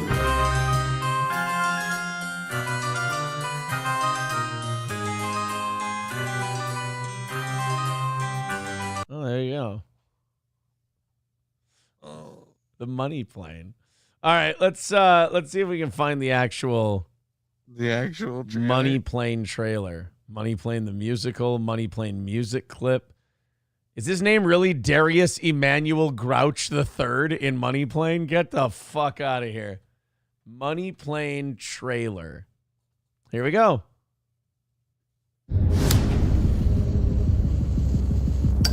You a gambling man, Jack? Bro, can we light our cigars with wood stick matches, please, and not lighters? You don't want that butane-y kind of thing getting in there.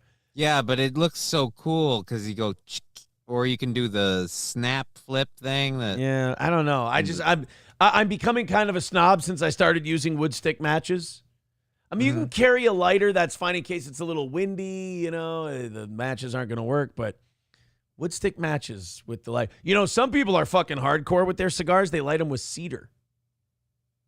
What do you mean light them They'll with light cedar, and then they'll touch the cedar to the cigar, and they'll get it lit. That's the fucking hardcore. That's the boss way to do it. Why the fuck do they use cedar? Because then you get the cedar flavor and scent in the cigar. Why don't you just put cedar in the cigar? Well, you're going to ruin it. But no, there's different levels to cigars. Using a shitty Bic lighter is like base level. Okay. Using a torch lighter is second level. Zippo, third level. Matches, fourth level. Wood stick matches, fifth level. Cedar is like, I'm not that Top classy. tier. I'm not that classy of a cigar smoker to be a cedar man. That's Michael Jordan level. Michael cigars. Jordan probably lights his cigars with cedar, yeah. Once a gambling man, always a gambling man. Let's go, let's go! You bet everything you had. Toss up a coin. One side, you, your family, live the life they always dreamed of. On the other side, you lose everything. You owed a lot of money to some very bad people. Oh, so Edge is deep in. He gambles and gets in deep with the Sharks. And Kelsey Grammer's like, let's rob the money plane, motherfucker. And by the way, what an uncreative name for a flying casino. Money plane? Yeah. They had a chance to come up with any name for this plane ever, and they just go Money Plane. Nope. Cloud Casino. Cloud Casino would have been better. Gambler. I don't know. Now you're going to have to repay me that debt. Can we just get to the job? Wow, that's impatient. It's a legend in the underworld. To those in the know, it's the money plane. To those in the know, it's the money plane. You know, because those not in the know would never figure out what the money plane is. Right. There's a plane with a shitload of money on it. To some people in the know, they call it the money plane. To people not in the know, they just call it the plane that has a lot of money on it. But we here call it the money plane. There's a plane, gambling, anything you want. You want to bet on a man fucking an alligator.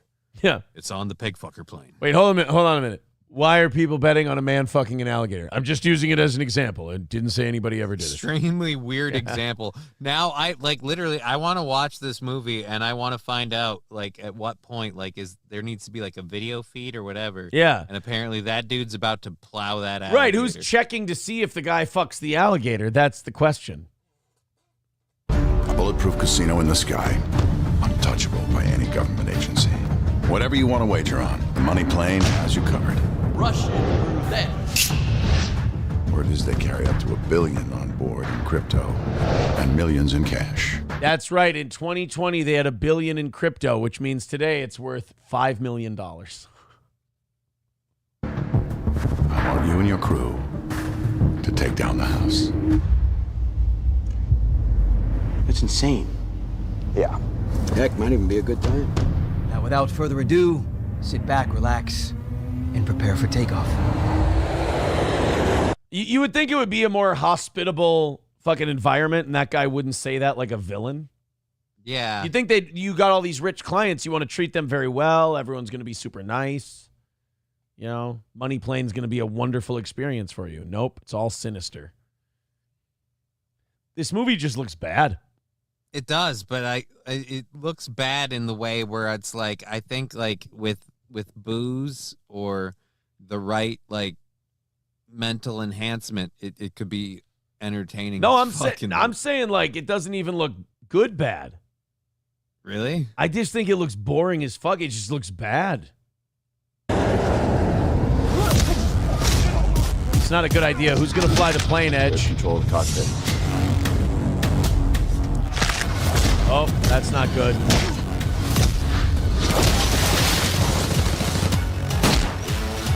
Who's next? Hey, pal. You're dead. Your families are all dead. You, your crew, and everyone you ever met. Dead by the time you touch down. And Thomas Jane. Now bring me my money. We got Frasier, we got the Punisher, we've got Edge, we've got the Lesbo from Wild Things, and we got the guy. I'm sorry, Denise Richards is still hot. I don't. She's cute, yeah. She didn't stop being hot. I just think she's a bit nutty, isn't she? She's a bit nutty, and so's her daughter. NJ Ranger with $4.99 says, "Thanks for unbanning me." Oh, I didn't know somebody banned you. I'm against that. I said if you did, I'd super chat you. You'd stand to benefit from a real lefty heel rather than shadow boxing lame Joy Reid clips. Throw me one, buddy. Give me a good lefty heel. I would love to. That sounds like a great goddamn time. Thank you very much. I think we're an even 200 away from 205 away from today. Let's get it, guys. We still got an hour and 20 minutes to do this, and we're 205 away. That's manageable. That's doable. Get up on that PayPal, Streamlabs, Venmo, Super Chats, Rumble Rants. Let's rally it up and let's take care of this thing today, as we have with minimal fucking begging. King of All Yetis says cedar is an olfactory stimulus. Yeah, it's a scent thing. Yeah. It's Never knew. Yeah. That's, you light the fucking cigar with the cedar and so the cedar doesn't burn, it just embers, right? Yeah, I've never lit a cigar with cedar before, but the people who do it, they fucking swear by it, dude. They really do. They swear by the shit. Let's see. Lighting a cigar with cedar spills. There we go. Yeah.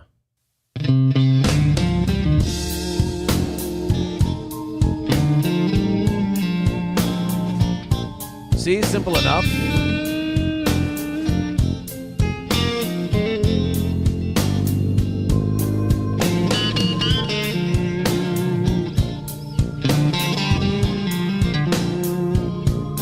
There you go. Any questions? Why? Because. Why is it shaped like a sword? It's like a little cutlass. I don't get it. It's well, yeah, that's just What the are you, way they pirates? do What it. are you, gay? Ooh, top 25 cigar brands. Let's see how many of them I like. Padron, was that the one that I had in Vegas that I can't remember, or was it Perdomo? I can't remember. All right, let's see. Number 17. Oh, C Cigars 18 through 25. All right, here we go. Alec and Bradley, who gives a fuck. Ooh, there's an Ashton Heritage Puro Soul Churchill. I like Ashtons. Okay, so there's one. Padilla, La Flor, St. Louis. Nope. My Father the Judge, Joya Silver, Herrera, Aging Room. Fuck. I haven't even heard Swisher Sweets yet. How high up are they? Here, number 10, a Fuente, Rare Pink Vintage. Okay, Arturo Fuente's got some decent. It's not my favorite, but Rocky Patels are fantastic. Cohibas are great. Olivas are okay, in my opinion. The Monte 1935 Anniversary Nicaragua, number 2. I love almost all Montes. What is the difference between these? Oh, man, wrapper, fill, the flavor, the finish, the strength. There's so much difference. That's the difference. Like with cigarettes, people will be like, "Oh, dude, I only smoke Marlboro, or I only smoke Camels," and it's just like, I'm like, yeah, but when you're down on your luck, you'll smoke any cigarette, someone will bum you. And for the most part, from my experience, it wasn't really a big difference. Like you could tell with cheap cigarettes, like American Spirits certainly had a flavor that I wouldn't go back to, but I was never like, oh, this one tastes so much better. It just, I don't know what it is with the cigars, the flavor thing, I guess. I don't know. You don't inhale them. That always helps. That's nice. Yeah, that's the other weird thing. I don't know. I don't think I could smoke cigars because I can't not inhale. King Kong Dong saying Aaron just likes dick-shaped things in his mouth. I mean, that really is the Occam's razor approach to it. I get it.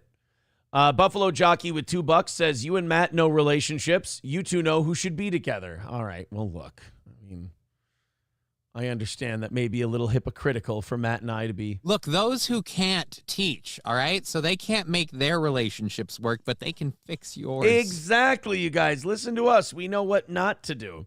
All right, let's open up these 7 o'clock hour stories. And while we're doing that, knock out that last $200, and we've got overtime for you today. All Care Towing, 320-253-5203 for our friends at All Care. They'll come pick you up no matter what happens to you. You get in an accident, you go in the ditch, you blow a tire, lucky tire, anything. They'll get you quicker than anyone else. That's All Care Towing, 320-253-5203 for All Care Towing of St. Cloud. Also, Midland Armory in downtown Foley, midlandarmory.com. Make your orders there today, and they'll deliver anywhere you are. If you're not an FFL dealer, they'll send your new firearm to one, and you can pick it up there. Get it from our friends Derek and Tracy at Midland Armory. Also, nobody better to answer your questions than Derek and Tracy at Midland. So call them today, 320-493-8018. You can email them as well, or go in store to Midland Armory in downtown Foley and check out the best that Midland Armory has to offer. And Stoney's Bar in downtown Rockville, we have the anniversary show coming up a week from Saturday, and it is almost sold out. We have 10 tickets left on Eventbrite. Go to Eventbrite, Steel Toe Anniversary Show. Get your tickets. It will be at Stoney's on Saturday, August 10th. It is our 10th anniversary. 10 years of Steel Toe and almost 4 years internet only. Thank you guys so much for all of your support. We appreciate it. Get your tickets or come and party for free. You don't have to go to the comedy show. Honestly, the comedy show at the anniversary show is always like the drunken icing on the cake. It's not even the thing people look forward to the most. It's more just the party aspect of it. But it's going to be a great fucking time. That's at Stoney's Bar in downtown Rockville. Somebody texting me, tell Johnny I have access to that torrent via a really good torrent site, multiple different qualities. Let me know. Torrent of what? I think he means money plane. Yeah. Hmm. Sam Show says, Johnny, never accept a cigar from Aaron. You'll never believe what he uses as a humidor. That one's so ominous, I don't even know what you're suggesting I use as a humidor. Now I'm just curious, do you have like a regular humidor that you keep them in? I have a small leather case that had some humidor sticks, and I can hold like 4 at a time. I don't really You don't really hold a supply of cigars? No, because I don't know when I'm going to have the next one. So I just kind of get them as I need them. Get a couple at a time, and I get one for me, one for my neighbor every time I go. That's about it. All right, guys, 2:05 away from today's goal, and we got about an hour and 15 left. So let's start knocking that down. Go ahead and throw in. Click one of those links, and we'll keep the streak going today. 2:05 is today's number.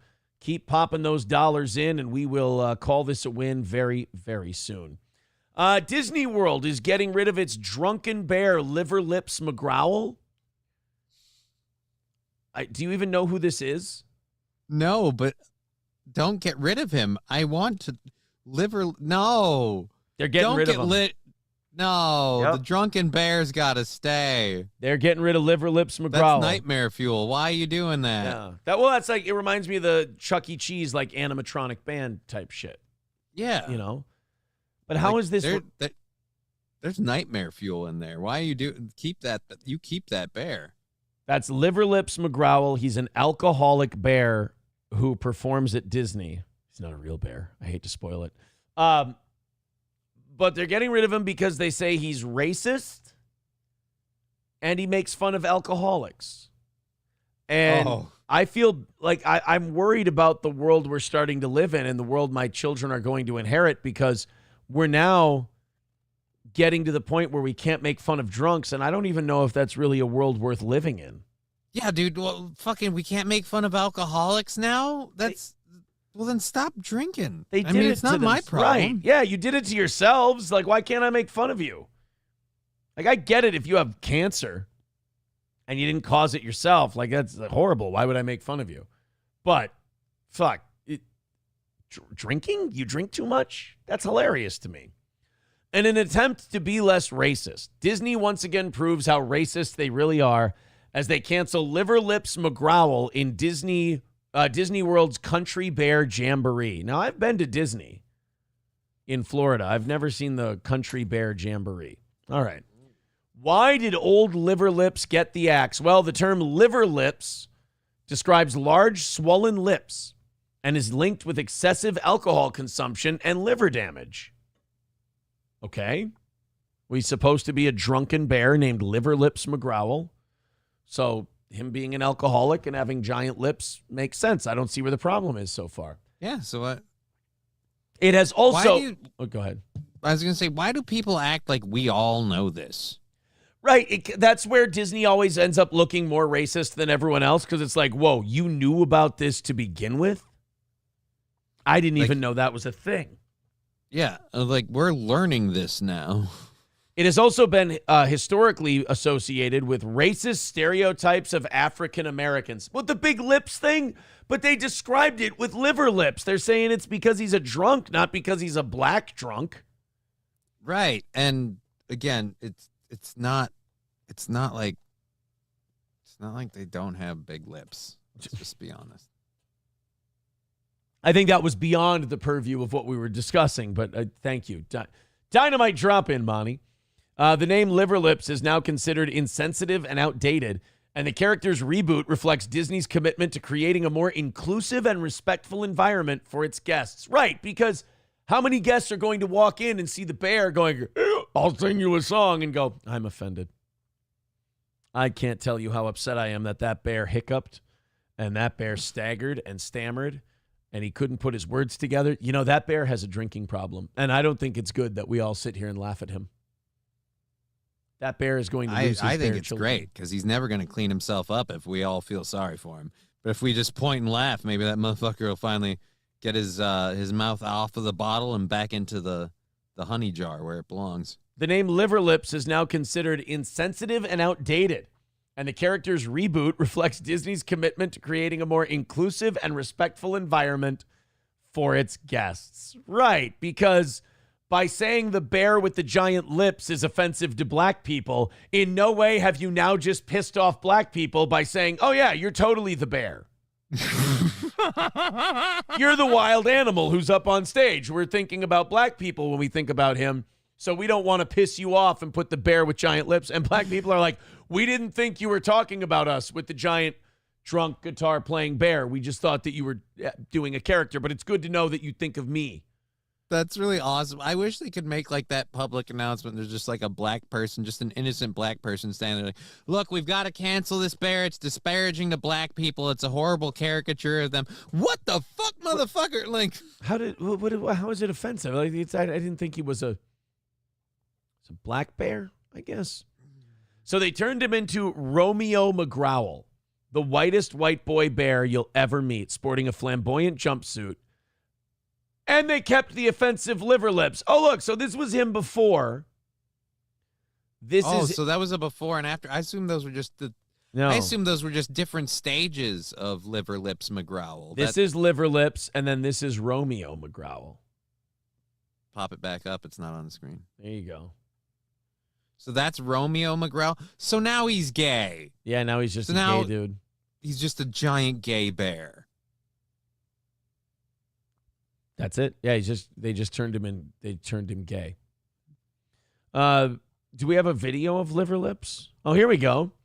Country Bear Jamboree, January 26, 2024. This was Liver Lips McGrowell's last performance.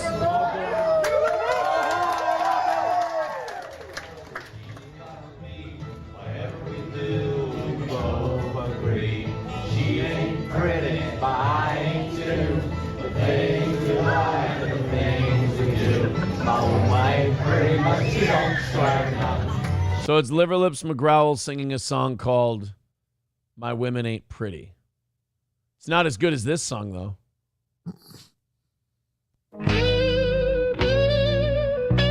Fucking AI's taking over the world, dude. Oh, man, she said she want hood nigga. Is this an AI song? By the pound. Yeah.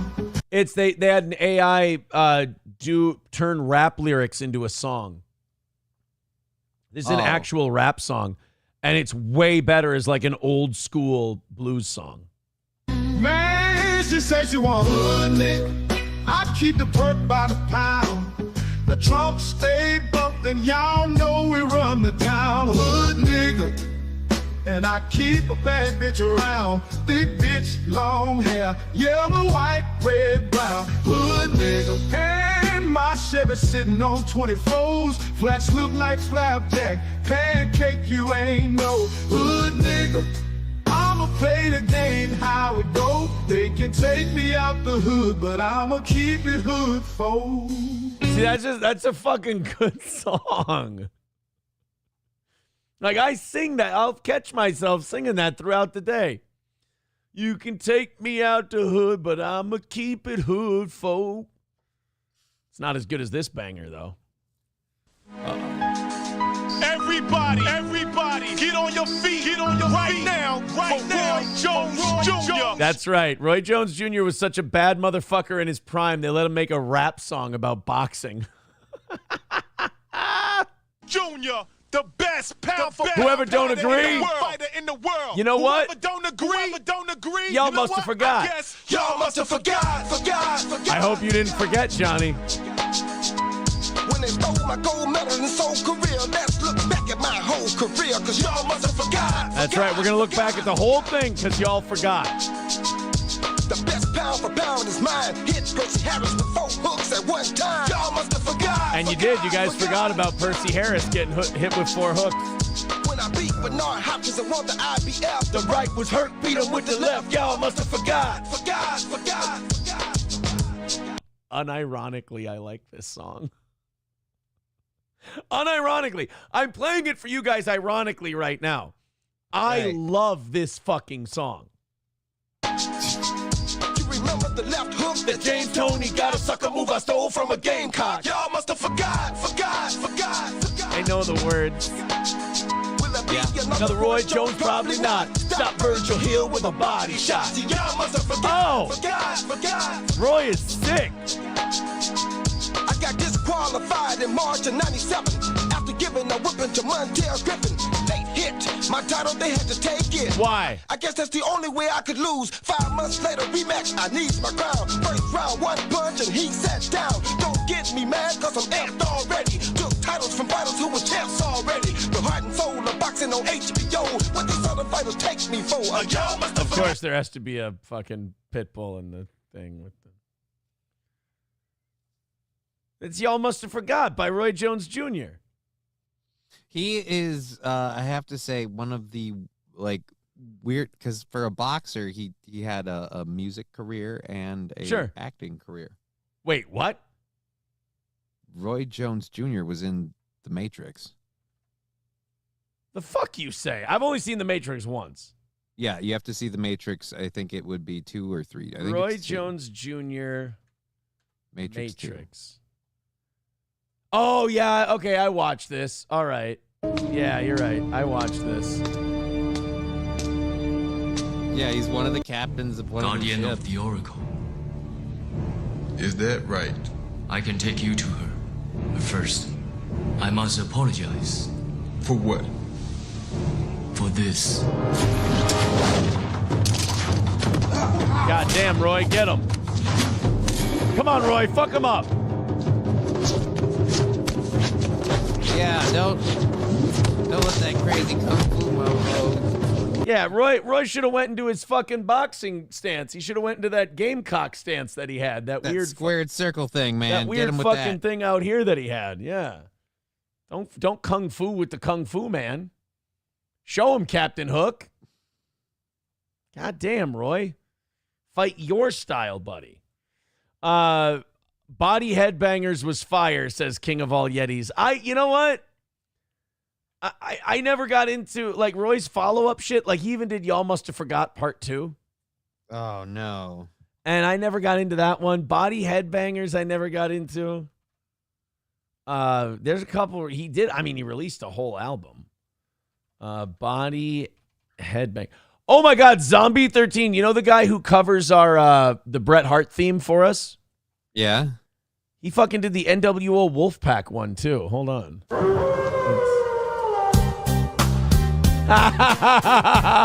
Do we get the rapping, too?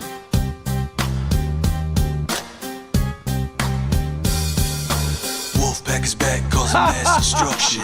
Guess who's here? The bad boys of wrestling. Testing competition when the war does a mission. God no mercy, see the ring is like the street. If you don't know, you better find out the Wolfpack is here to prove a point. Number one, best believe that you don't wanna tussle with them. I'll be your forward gun, come in the ring, then you're never walking out again. Don't turn your back on the Wolfpack. Ever. Oh, my God. This is, by the way, Zombie 13 is the name of that guy's channel. Body Headbangers. Roy Jones Jr. Oh, no, that's the name of the album. Okay. I Smoke, I Drank. That's the other song that Roy released as a single. It's a little different than Y'all Must Have Forgot. All right, guys. We are 2:05 away from today's goal, and it is 9 o'clock. We need to get moving on that. So if you're feeling generous, throw us a couple of bucks. Let's knock it out. Let's get a win. 2:05 is a lot for this time of the day. We need to back that off by about $50 or so we can have a fighting chance at it. Streamlabs, PayPal, Super Chats, Rumble Rants, memberships. Go ahead. Throw a couple of bucks at us. Let's get another win for the toe. Sober, God damn, man, this is like the third one of these stories I've seen in the last week. They are really trying to make sober bars a thing, the media is, because I can't imagine these are doing well. The fuck is a sober bar? They make so it's not just a place where they don't serve alcohol. It's a place where they make like kiddie cocktails basically for everybody, but it's for adults. So you go out and you just drink a bunch of high-calorie fucking sugary drinks that don't have any booze in it. And that's supposed to be like, we're having fun. Like, why wouldn't you just have a Coke? Like, I'll have a Pepsi. Yeah. Dude, why the fuck would you go to a bar if you can't do... The whole point of going to the bar is because you're going to drink, it's going to get you to loosen up a little bit. Yeah. They're going to drink, it's going to get them to loosen up a little bit. And then you're going to take them home and bang them and never call them again. Like, that's the whole plan. Why not? Yeah, why not? Somebody said it in the chat. Why not just stay home? Yeah, dude, fucking just make Kool-Aid and stay home. Yeah. Because, like, let's say you're an alcoholic and you go and do this because, it has the pageantry and the custom, kind of part of it. But you walk outside those doors, you could go to a bar right after. That could fuck you up. Yeah, you could be like, all right, on to the next, because now you get used to the idea of like, hey, man, I can handle this now. Exactly. Oh, by the way, I figured out where my, you know how I always said that, I'd pour a drink and, you get the tip of the bottle and then I'd brush it against the back of my ear. Like that was a tribute to something. Yeah. I remember what that was now. I saw it. I saw it yesterday. It was, it's Bob Uecker in Major League. When Bob Uecker pours Jack Daniels in Major League, he wipes the rim of the bottle and then flicks his ear with the finger. I had always wondered where the fuck I got that from. And it was from Major League. That's what I had. I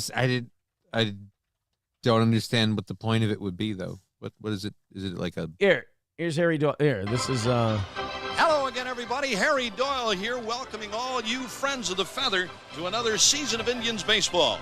A lot of new faces in Chief Wahoo's tribe this year as they take on the defending American League champs. Yeah, again, I don't know what the point of it is, though. I don't know, but when I saw Bob Uecker do it in Major League years and years and years ago, I was like, that's fucking cool. I'm doing that. That's fucking awesome. Like anytime I get booze if I pour a drink, I get booze on my finger, I just give it the old Bob Uecker flip. That looks like a classy old man drinking move. But what is it supposed to accomplish? Maybe it's like a little perfume, you get a little bit of Jack Daniels on your ear, I guess. I don't know. That's a fucking cool old man move. That's like an old man drinking at the VFW move. To another season of Indians baseball. A lot of new faces in Chief Wahoo's tribe this year as they take on the defending American League champs. Yeah. This looks like an old-timey dude thing to do. I just love the view of that movie where he's talking about the thing and just pouring a nice belt into his cup. Just pouring a nice little nipper for him at the beginning of the game. Buffalo Jockey with $2 says, you microwave pizza rolls. I'm shocked you don't use cedar to light your cigars. Oh, because Buffalo Jockey with another $2 says, just do Coke. Of course, that's Aaron's alternative to alcohol. Yeah, they're saying. Go ahead. No, they were saying we were talking about the non-alcoholic bars having sugary drinks, and you said just have a Coke. We meant the drink. Yeah, soda. No. Yeah. I want you to have a soda. Wild Saffron says, like Rackets licks the bottle. See, now that's gross. Licking the bottle is disgusting because you're putting your mouth on it. Yeah, you're putting your tongue on it. Like I always wiped the bottle and then I licked my finger. That's like, okay. That's fine. Like I'm like, I ain't letting this go to waste. Thank you. Right. But don't. I don't lick the bottle. It's gross. Like what a fucking monstrous thing to do. But you know what's a classy move? You pour your drink. That's just, I'm sorry. That's just, it's a cool move. You get the little.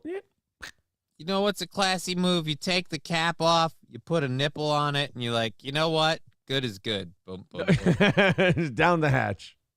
Why dirty up a glass is what I say. Yeah.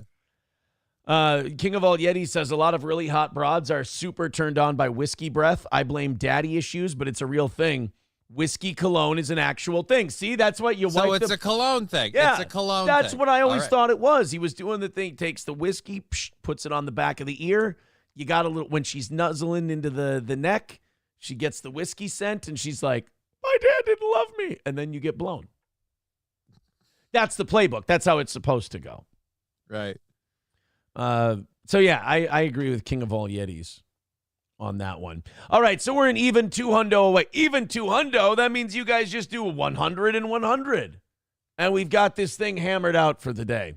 Get moving. Streamlabs, PayPal, Venmo, Super Chats, Rumble Rants. Knock out that last 200 and let's call it another win for the toe. So sober bars. The media is pushing this. I don't know if they want us to drink less. I mean, the economy's in the shitter. This election is a nightmare to follow. And now you want us to not get hammered? They're just asking too much of us. Well, we already found out that champagne sales are down, so maybe they're like, hey, you're not getting hammered already. How about we turn this into like a trend and not news of depression that nobody's going out and partying because there's nothing to celebrate. Yeah, Jess Wegg even says, she goes, it's a thing. Beer/whiskey breath is a turn on. I think probably whiskey breath more than beer breath. Beer breath is kind of. Beer. I don't like beer. I don't. But just a little.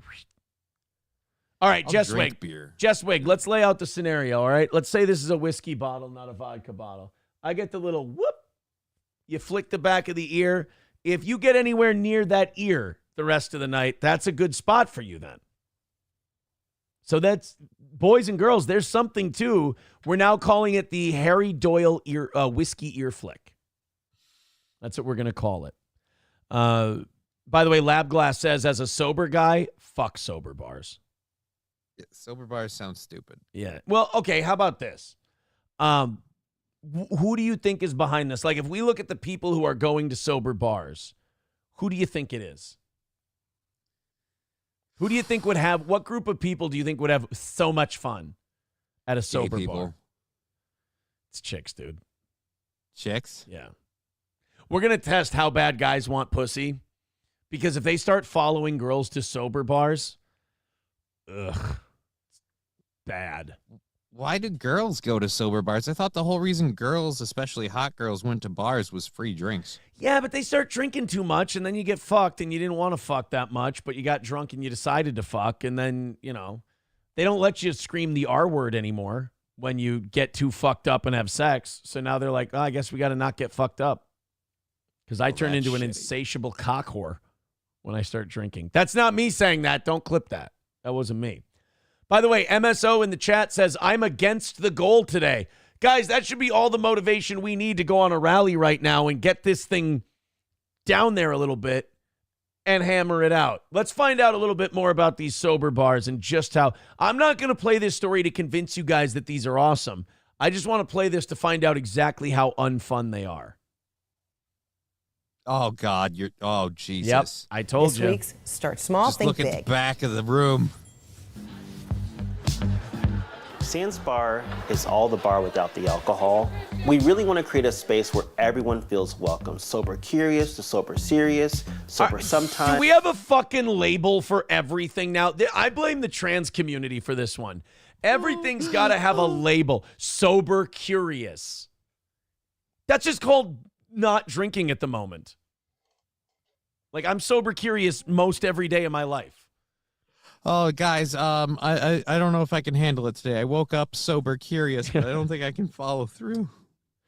Oh, man, Aaron, it's Saturday afternoon at the lake. What are you? I'm fucked up curious. I'll take a beer.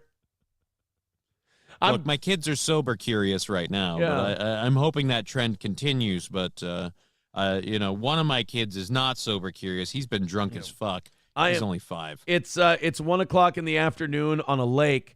I'm hammered curious. Why don't you, I'll take a drink. Thank you. Somebody texting in, the skinny bitches don't like whiskey breath. It's snow all the way. Oh, I had to look at that a little closer. Thank you, buddy. The conversation is so much better. It's real. No, it's not. Fuck you, dude. No way is the conversation better sober than it is drunk. You ever almost fist fight your friend over the Vikings when you're sober? Fuck that. That conversation is gay. And then when you almost fight your friend because you're drunk talking about the Vikings, your other friends then just talk about how hilarious it was that you guys almost had a fist fight over talking about the Vikings. Ma'am, I don't know if you know this or not, but being drunk is one of the only ways we can put up with your conversation. Right. You guys' conversation. Like, the alcohol is what makes your talking tolerable. The reason we drink so much is because when you guys are sober, you think your conversations are really interesting. The sober bar thing is a terrible idea, and I hope it goes the way of the dodo soon. Deep and it's real connections. We have karaoke, we do drag shows. Of course you do. Why wouldn't you do drag shows? So you're saying if my chick drags me to a sober bar and some guy with a beard brings his fucking chick outfit and his tits out, I can't even get shit-faced to get myself through that? Oh, sign me the fuck up. I'm ready to go. The best dude. thing about a drag show is being sober to remember every painful minute of it. I mean, come on. There's nothing better than being at a drag show without any kind of intoxicant. We have talent shows. We do mocktail competitions. We're creating these mocktail competitions. Oh man, I put orange and mango juice together. You want to try it? No. Guys, I started mixing different non-alcoholic beverages together.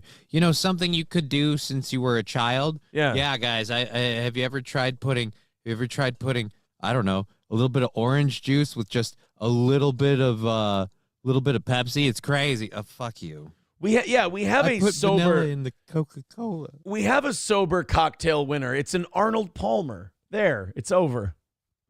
How I about thought that was the Harry Palmer. Bro, I've been fucking making mocktails my whole life. When I was a teenager with my friends and we go to Taco Bell, I'd put a little of each soda in my cup. That was a mocktail that we made. Really rich and herbaceous cocktails. The Sweet Caroline, it uses an alcohol-free blueberry and mint distillate. We add that to some ginger beer. Wait. What? Alcohol-free blueberry and mint distillate? Fucking gay, bro. I'm sorry. This is just the worst. Just drink.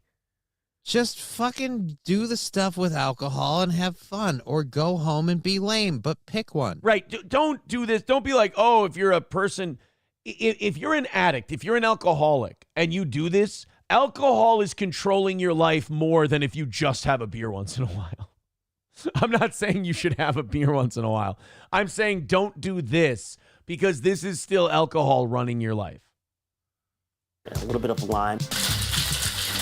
The Nata Colada, it's got coconut cream, pineapple. We mix that in with a little bit of alcohol-free rum. I started. There's no such thing as alcohol-free rum. It's not rum if there's no alcohol in it. Yeah, the alcohol is what makes it rum. You can't.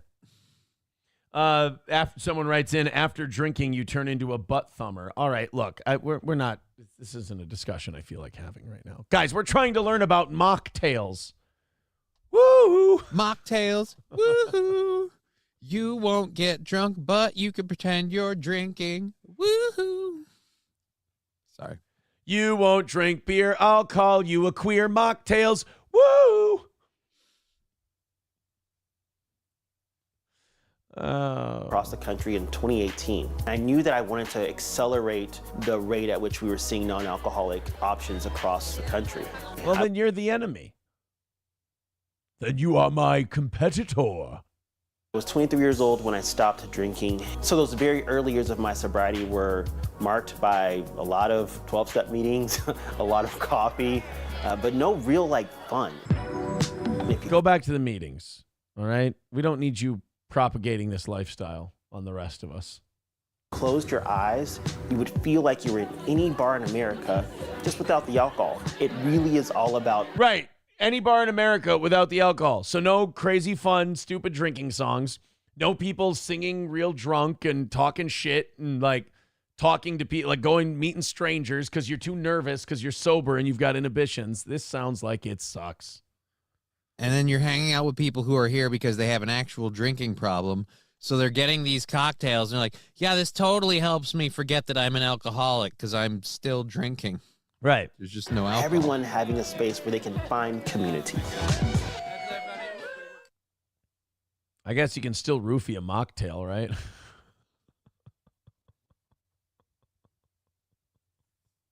It's still a problem. I'm sorry. I just saw the guy in the hat and I went, he looks like a guy who's up to some shit. You know? But I feel like it would stick out more because then, you're taking home the only lady who seems to be getting successively more drunk as time goes on. Yeah, I get that. There was no booze here, so. Buffalo Jockey with $2 says, you don't attract girls with daddy issues. That backfired with April. Buffalo Jockey with $2 says, don't you just yell the N-word in Minneapolis after drinking at a Vikings game? Also, how much do go to drink drag shows? I don't go to drag shows. I can't be bothered with such degeneracy. Thank you very much. Thank you for the contributions. We also have to throw a thank you out to I got to make sure I don't say the real name if he left a message with it. There we go. Marble Arms with $5. Thank you very much, Marble Arms. Hey, boys and girls, we're 190 away from today's goal. If you could help us knock that out, it would make MSO really upset, and I want to kick MSO's ass today. And we've got 45 minutes, and we're 190 away. So we need a little rally here in the next 15 or 20 minutes. Otherwise, yeah, I'm going to be worried. I'm going to be nervous. 190 is a lot. So, hey, we got hundreds, closer to 1,000 than 500 people. Why don't a bunch of you just throw in a few bucks? Just a couple of bucks from you guys, and we'll be good. And we'll get that 190 knocked down. Let's hammer out. Fly High says 3 shows in a row, you've missed the goal. Wrong! Last night, we knocked it out in regulation. We did a great job. I just missed the $20 Venmo from Michael. I apologize from that, but we did get that before the show went off the air. And Thomer Gomer threw us $100 yesterday afternoon while he was watching the morning show. That counts. That's a win for the toe, only because it makes people like Fly High nuts. We won. We didn't miss a single goal yesterday. We made every dime we needed to make, plus a little extra for this morning. So let's knock out the 190. Make Fly High mad. Buffalo Jockey with $2 says mocktails are like diet sodas for you. It makes you feel better, but doesn't make your man tits go away. Fly High says, I couldn't care less. That's why you bring it up.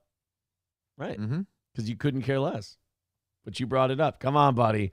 If you're not good at doing that, don't try it, because then you just look silly. All right, let's go to this one. Remember like a year ago to 6 months ago when New York was like, dude, we're going to fucking peg this rat problem right in the ass? Yeah. Because like there started to be videos of like rats the size of cats. Yeah. And New York was like, all right, we're getting a rat czar. You remember the rat czar? Who was the rat czar? I don't remember. But they said that it was from the Department of Sanitation. They said, we're going to take care of this rat problem. We're going to get them. We're going to fuck these rats up. Let's check in on how the rat thing is going in New York. And you guys throw in a few bucks. Help us out and make me less stressed, as usual, every day, because I'm a filthy fucking e-beggar at the end of my show.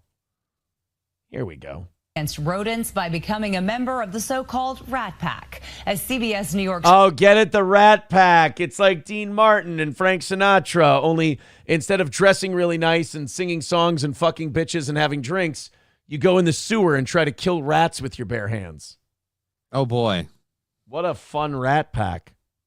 Yay. Christy Kalishian reports a group of volunteers is the focus of the latest rat mitigation program. Rat burrows can keep out of this borough, and all of them in New York for that matter. That's the message behind the Rat Pack. You don't have to be Frank Sinatra and the crew. It's just a different type of leader to fight the rats. And you know your city's in shit when you're like, we need you to come in here so we can fight the rats. Meanwhile, there's going to be a bunch of gangbangers being like, dude, I'm in. I'm fucking in. They're like, dude, for the last time, not that rat. Oh, shit. All right. We are not for the last time. There's going to be like an uptick in murders in New York now because people are going to feel empowered to shoot snitches. They're going to be like, what? The mayor told us we needed to kill all the rats. Like, oh, fuck. They didn't understand. And meanwhile, the rats are all eating your garbage and getting bigger and bigger. They're mutating. They're going to take over. New York's going to fail. Dude, I don't know, the illegal immigrants I thought that they brought in were doing at least something to help the rat population, because weren't they starting to like catch them, kill them, and barbecue them and sell them on the street like street vendor rat meat? There was street vendor rat meat. There were some clips that were going viral of people like having rats on a grill, like a roaster, like a spit. Yeah, there's like 3 of them on a spit. Yeah, they were just cooking up rat. It's a good burger. Good rat burger. we want you to join up and become a member of our Rat Pack. Child and adult volunteers in the yellow shirt. Where before there was only one rat in my I was one, and then Phil came along, and then Phil and Stu, and I thought, could it be? Yes. I just added 2 more guys to my Rat Pack. Shirts and vests from Parent-Child Relationship Association are shoveling mulch around these tree trunks at Sunset Park. Why? Both aimed at helping the trees and deterring rats. Unwelcome guests at Lindsay Rubin's You know what you should be doing is you should be going out, finding those rats, and then taking those shovels and pancaking those little bastards with them. That's what you ought to be doing. Number one, it's a lot of these kids are going to get out for the first time in a long time, and they get to smack some rats. They get some aggression out. It's a good idea. You got to kill these fucking things. So the Rat Czar thing didn't work out, I'm guessing. I'm guessing not. By the way, the Rat Czar position was a 6-figure-a-year city position. And now they just got a bunch of like Asian teenagers, it looks like, running around with shovels trying to stop the rats. So someone got paid however long they were doing it. They got paid for their 6-figure salary job. And in the end, we're like, how about we just ask people to come help? That was their big idea. And when they come to help, let's shovel a bunch of leaves. You know what I noticed? This is weird. This presentation where they're talking about the Rat Pack and everything. I didn't see the Governor Adams like pick up a shovel and go, "That's why it's New York." Oh, they didn't play the fucking Alicia Keys They didn't play their song? fucking song. Thank God.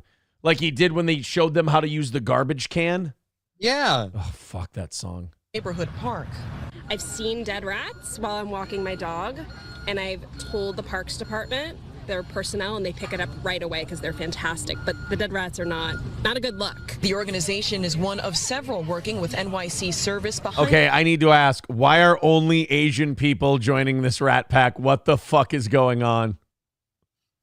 Are Asians the only New Yorkers with any sense of civic duty left? Dude, it's literally all Asian kids. Taking out their, like, we're not going to, this is like when the Germans put, like, Panzer grenades in the hands of 10-year-olds and told them to fight the Russians. Like, this is not going to work historically. I ain't going to go do that, y'all. That's gay. Yeah. You're just trying to use that to get your ID, man. I ain't doing that. Y'all fruity Asian kids be putting down the video games, hunting rats and shit. Y'all gay. They just going to have you shoveling leaves in a motherfucking park.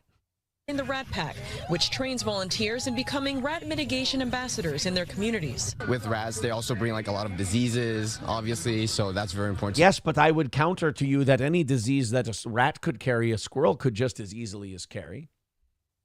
Yet you do not show the same level of vitriol to the squirrel. If a rat came across this floor right now, would you greet it with a saucer of your delicious milk? No. The rat disgusts you. You don't know why it disgusts you. It just does. To know as well. I love how fucking Hans Landa used rats to be like, you get it? I just don't like Jews.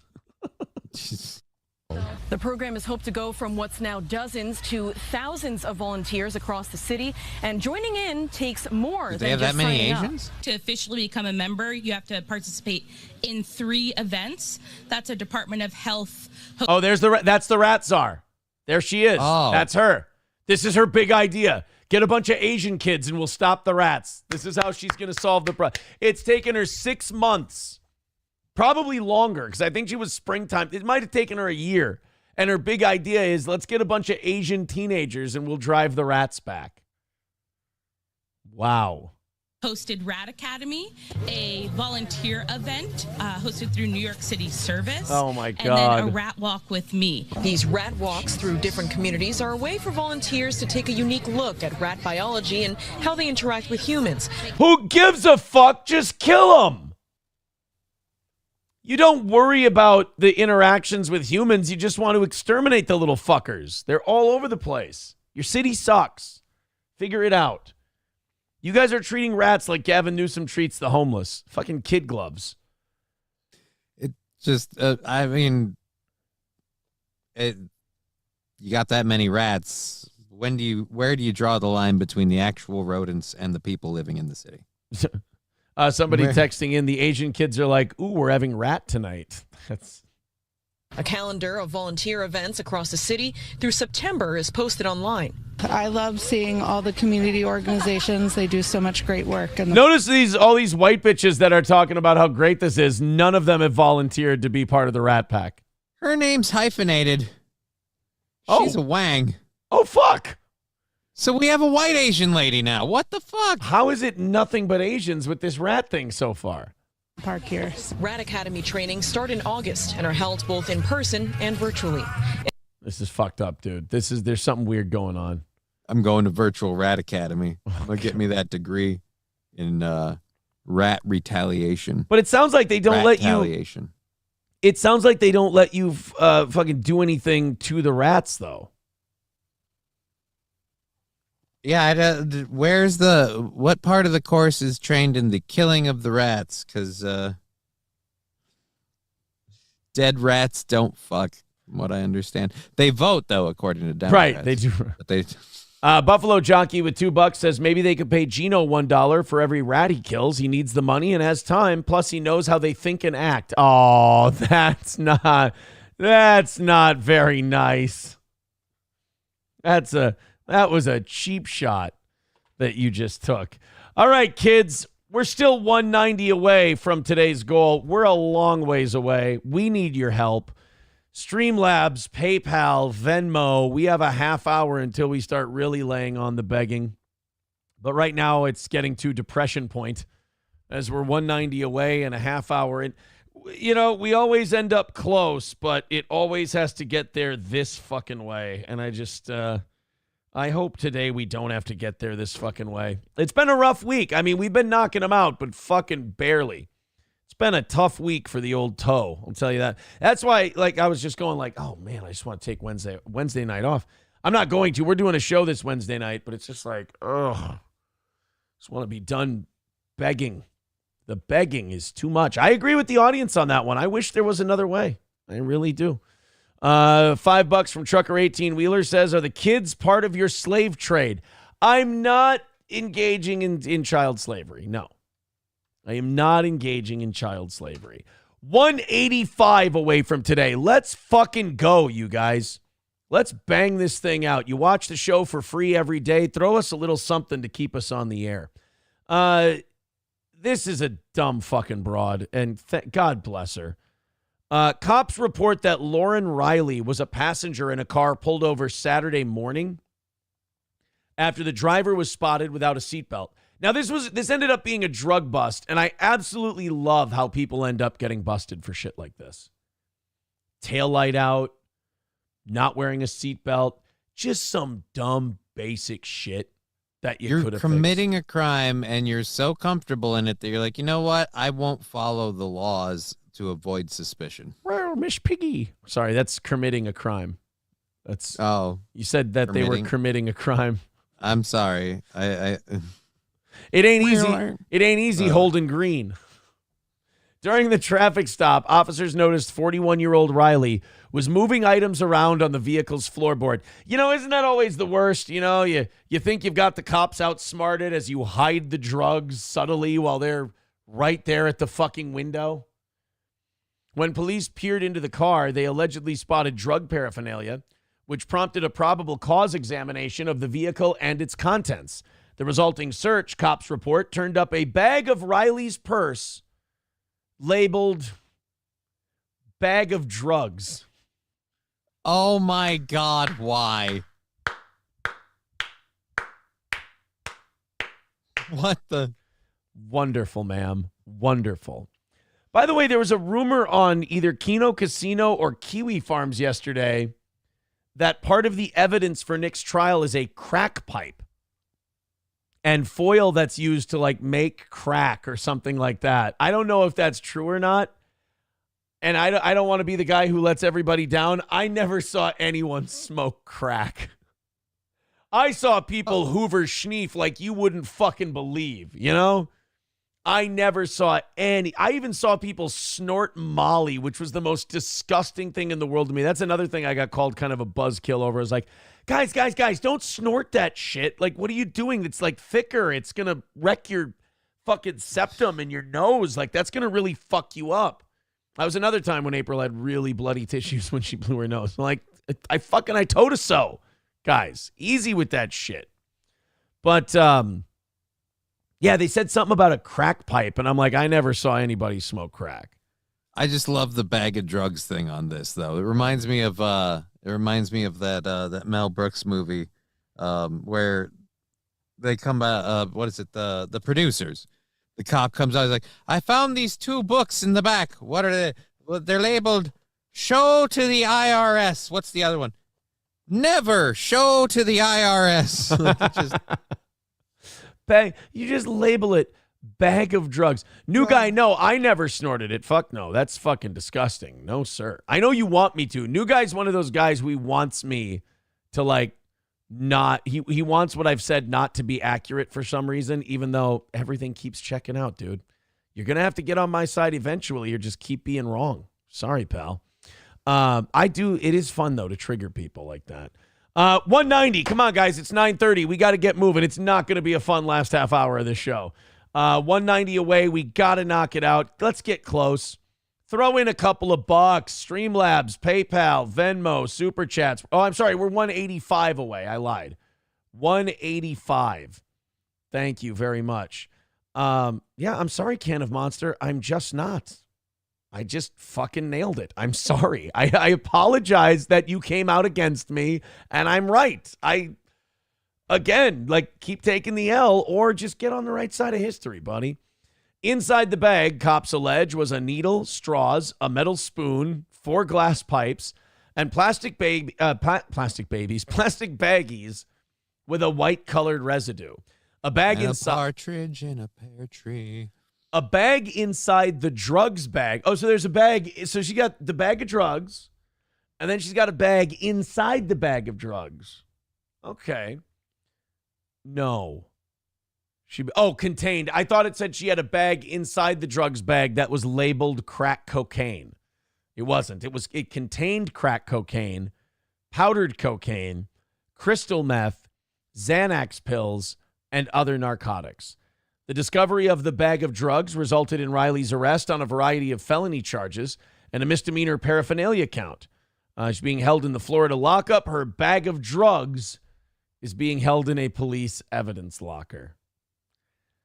Yeah, you're not supposed to label them the bag of drugs. Oh, boy.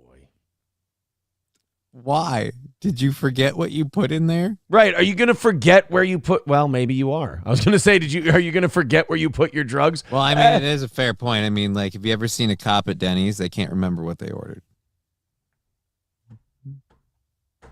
Not letting it die. The old cop at Denny's. Oh, boy. Let's go to the text line here. I'm hoping that PayPal and Venmo starts lighting the fuck up. That would be nice because we are fucked right now. 185 away, 25 minutes to go. Oh, shit. Why can't I? There we go. Johnny, I'm going to go refill my water and regroup for a minute here because we're fucked. You take over for a little bit. Everybody throw in just a couple of bucks. Let's give us a fighting chance before we rattle the cans and really annoy the fuck out of you in 20 minutes. I'll be back in just a bit. All right, so he's going to go refill his water. Johnny absolutely fried on pharmaceuticals. Nope, not even a little. I have barely smoked anything.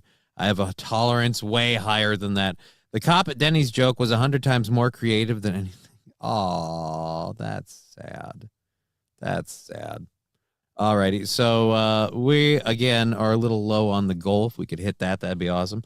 Be a great surprise if a couple people want to throw in before Aaron gets back to see it kind of drop down a bunch. But otherwise, we'll just keep going. Johnny, because you let him ruin your relationship for content. What? Don't let him ruin your relationship for content. Nobody's ruining my relationship. Oh, are they doing that thing where I leave and then they just talk a bunch of fucking shit because they don't have the fucking balls to when I'm sitting here?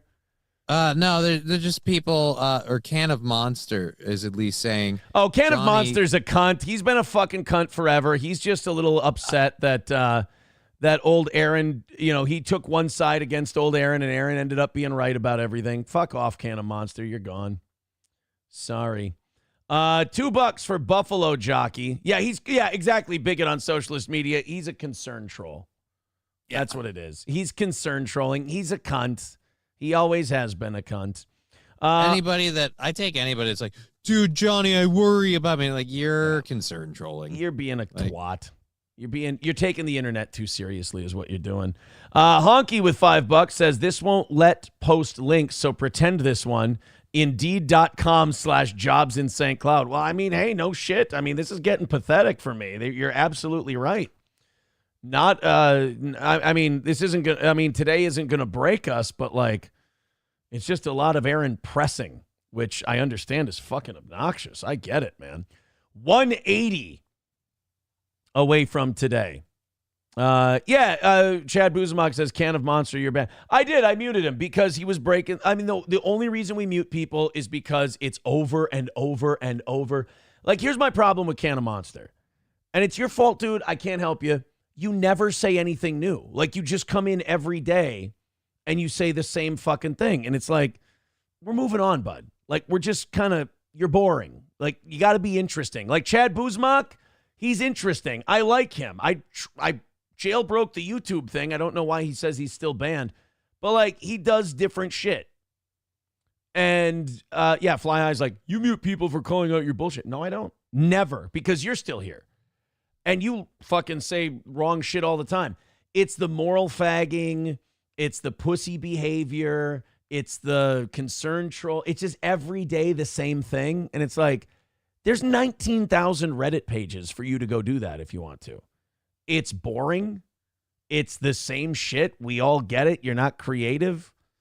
Look at how many people we read all the time that shit all over us, and it's fucking hilarious. It's really funny.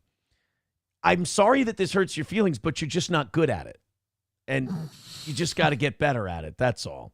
Look at the Aristococks. They do nothing but shit on us constantly. Fucking hysterical. And not even on just this channel. The Aristococks come onto my channel and shit on Aaron. Like, they do it everywhere. Yeah. Yeah, somebody says it right. Don't say dumb shit if you don't want to be muted for a bit. Yeah, just don't keep repeating the same fucking point over and over. If you're not dumb, you're going to survive. That's all there is to it. Marble Arms with $10 over on YouTube. Thank you very much, buddy. Here comes the rally. 175 away from hammering this thing out. More of a rally coming. Look out, everybody. We got to throw a few more thank yous out there. Mike with $10 says, this is for Johnny, not Aaron. I'll give it to Johnny tomorrow. How's that? Yep. I'll give it to him on payday. I'll give it to him on August 1st. How's that sound?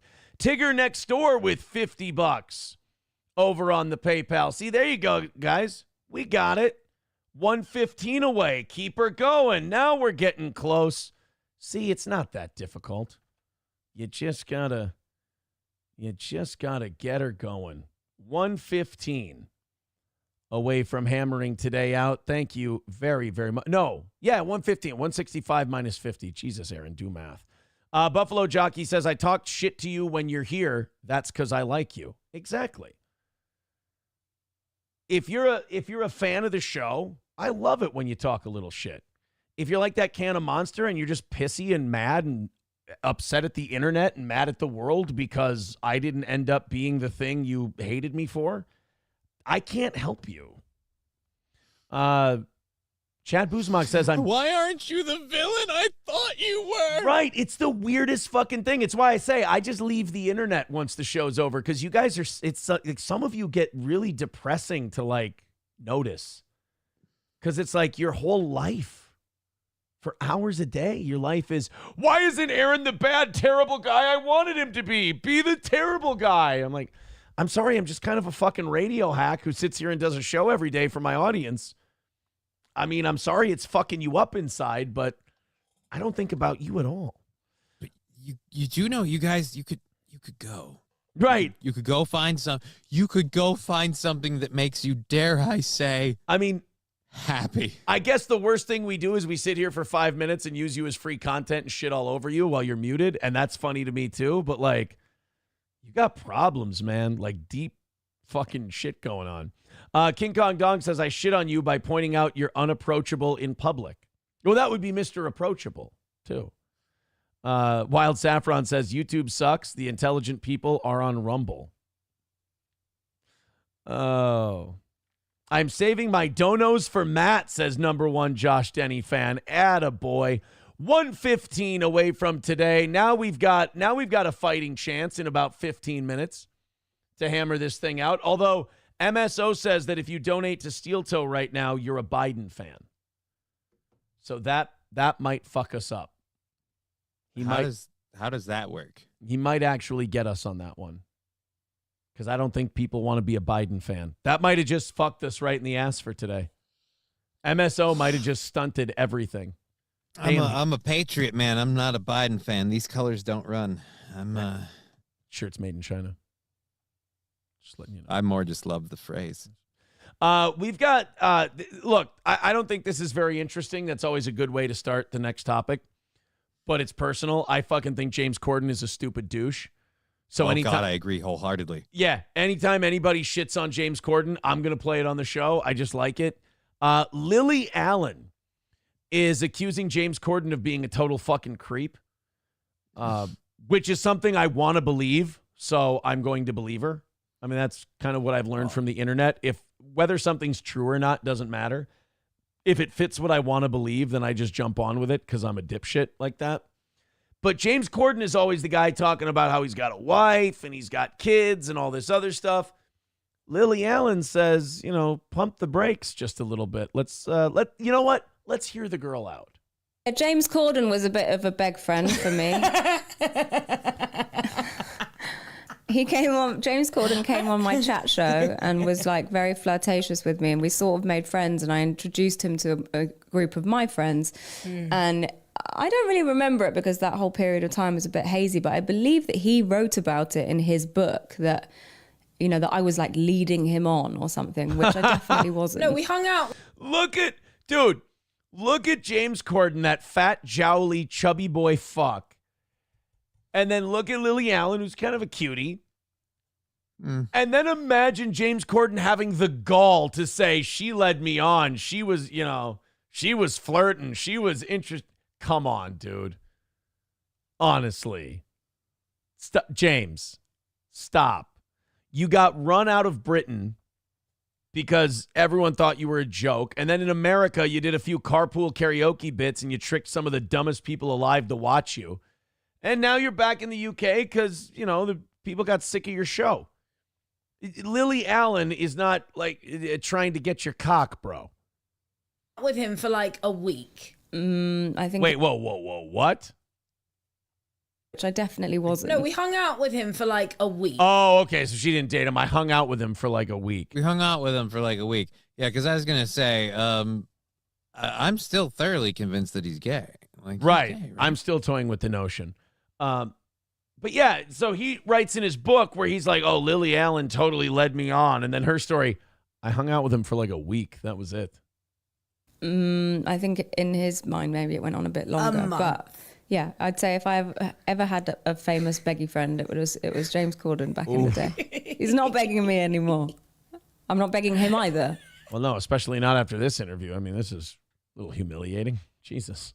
But, yeah. Exactly. It's now mutual non-beg, which is an adult place that everyone's arrived at. I can't do anything for him now. He's good. And he knows it, so he's not sniffing around. He's good and he knows it? I hope not. James Corden's one of those guys I want to have a healthy amount of self-doubt. Sam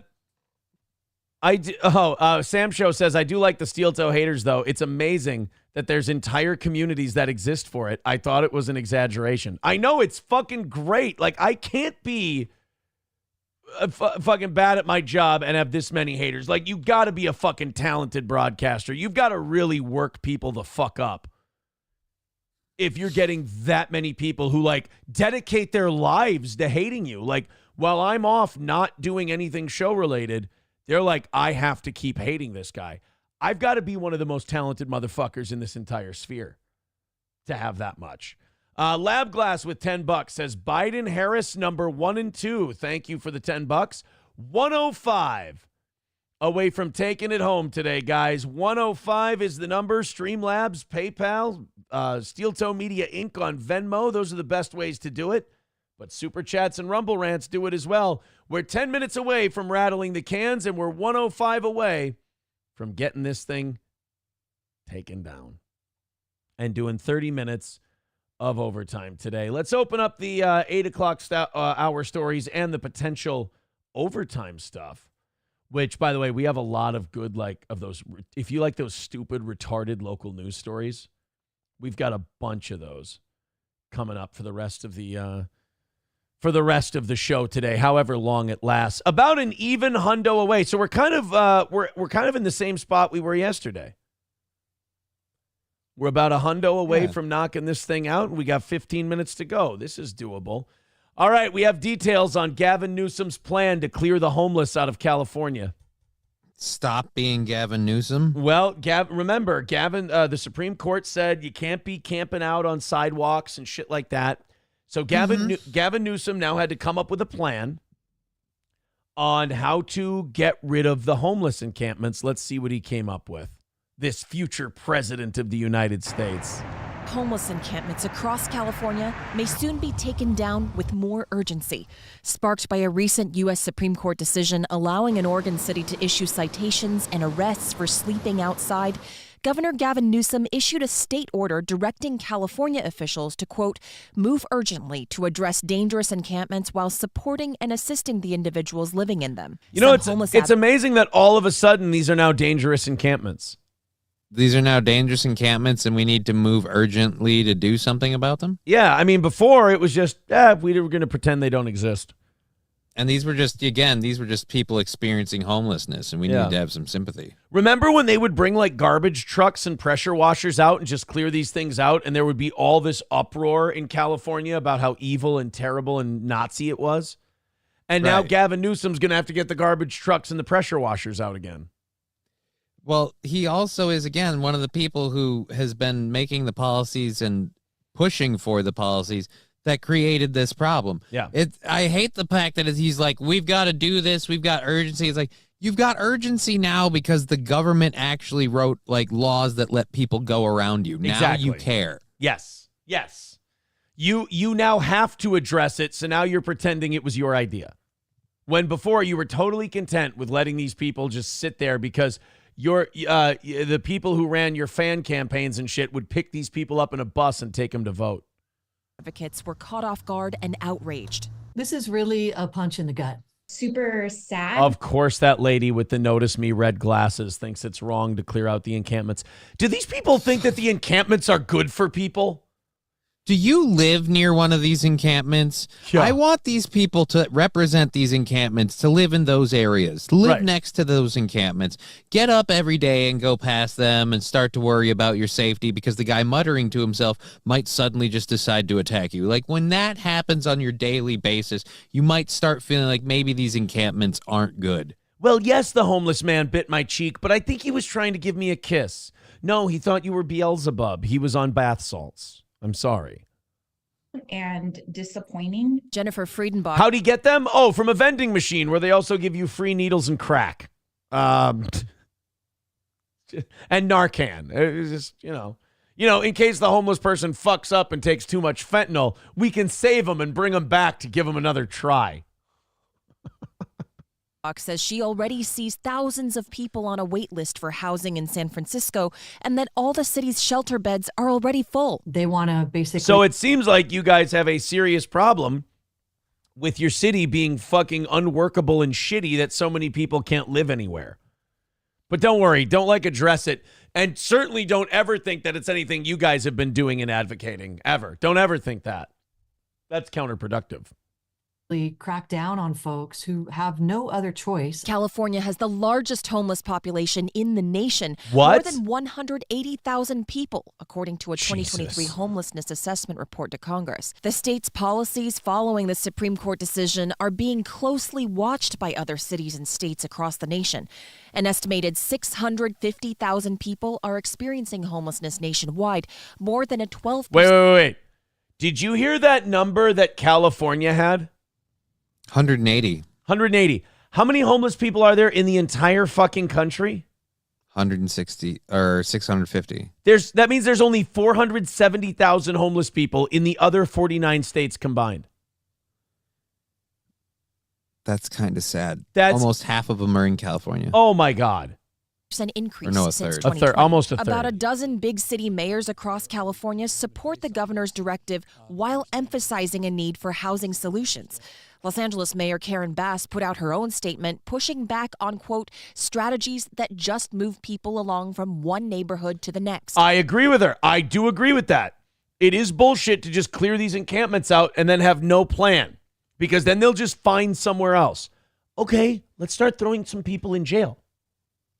Like the ones who have addiction issues. Yeah, let's throw them in rehab. Let's throw them in jail. Let's incarcerate them. You know, I'm all for showing some sympathy and some like a helping hand to, a family that's, just they can't make ends meet or whatever. But let's be honest, of those 180,000, how many of them are people that also just, can't stop lighting up the crack pipe or drinking all day, and that's just what they want to do. Right. She said homelessness in Los Angeles is already decreasing from programs to get people into permanent housing, and called on Newsom to continue collaborating on strategies that work. Is this news story playing another news story under their news story? I think so. Great production work, CNN. Great production work. CNN just fucking crushing it today. God. They're using another news story for their B-roll. Advocates question the timing of Newsom's order. I can't Newsom do executive order. Oh my God, look at that. Come on. Yeah, that guy just needs help. It's just he needs a little help, and if we just give him some money and a place to stay, he'll pick himself up by his bootstraps. Yeah, I mean, that guy looks totally motivated to start a better life. Just as soon as he gets a little push. That Honda's going to run his ankles over. And he should. Oh, someone pointing out there's another 100,000 homeless in New York. Okay, so right there, more than a third of the homeless people are in New York and California. Perfect. A lot of ways is performative. These kind of measures that just, kind of have the fake appearance of doing something, actually waste resources and make a really horrible situation for everyone, most of all unhoused people, worse. Okay, what's your fucking idea? I'm tired of these homelessness advocates who just want to keep the tents are not an option. We're not letting these fucking bums dirty up our cities anymore. It's not going to be allowed. So what's your fucking idea? All of these homeless advocates do a great job of shitting on everything else these people want to do, but every time you go, what the fuck should we do? Their idea is like, take $1 million home and just open it up to homeless people. It'll be a crack den by the end of the week. This isn't a problem of these people have no money. They have no money because of the choices they make in life. They're failed, they're faulty, they're shitty. We need to do something with them. They think that if we just hand these people a life, that they'll be able to live it and maintain it. It's fucking dumb. Yeah, and the worst part is they push that in other areas too. Like Colorado has a program where they gave people money, like $12,000 or some such, and they're looking to keep the program going. It was a pilot program, and they want $8 million from the city, and they're saying, look, what was it? In the three different categories of people that we gave money, like lump sums, payments, and just a little bit, like up to 45 or 46% of the people, experienced upward mobility and got homes and improved things. So a little less than half. But the whole news story talked about how great it was that we gave these people money and improved. Look at this family. They moved into a home. They're so much happier. I'm like, can we talk about the other 56%? Yeah. What happened to the other 56% when they got their money? Did they do anything with it? Trucker 18-wheeler with $5 says, did you see that Shapiro guy said Trump packed the courts? Well, Trump just got to nominate people when people died or dropped out. JL Not Here with $5 says most OnlyFans thoughts ask for $5. So touch your elbows below your chest and make a kissing face. I can't.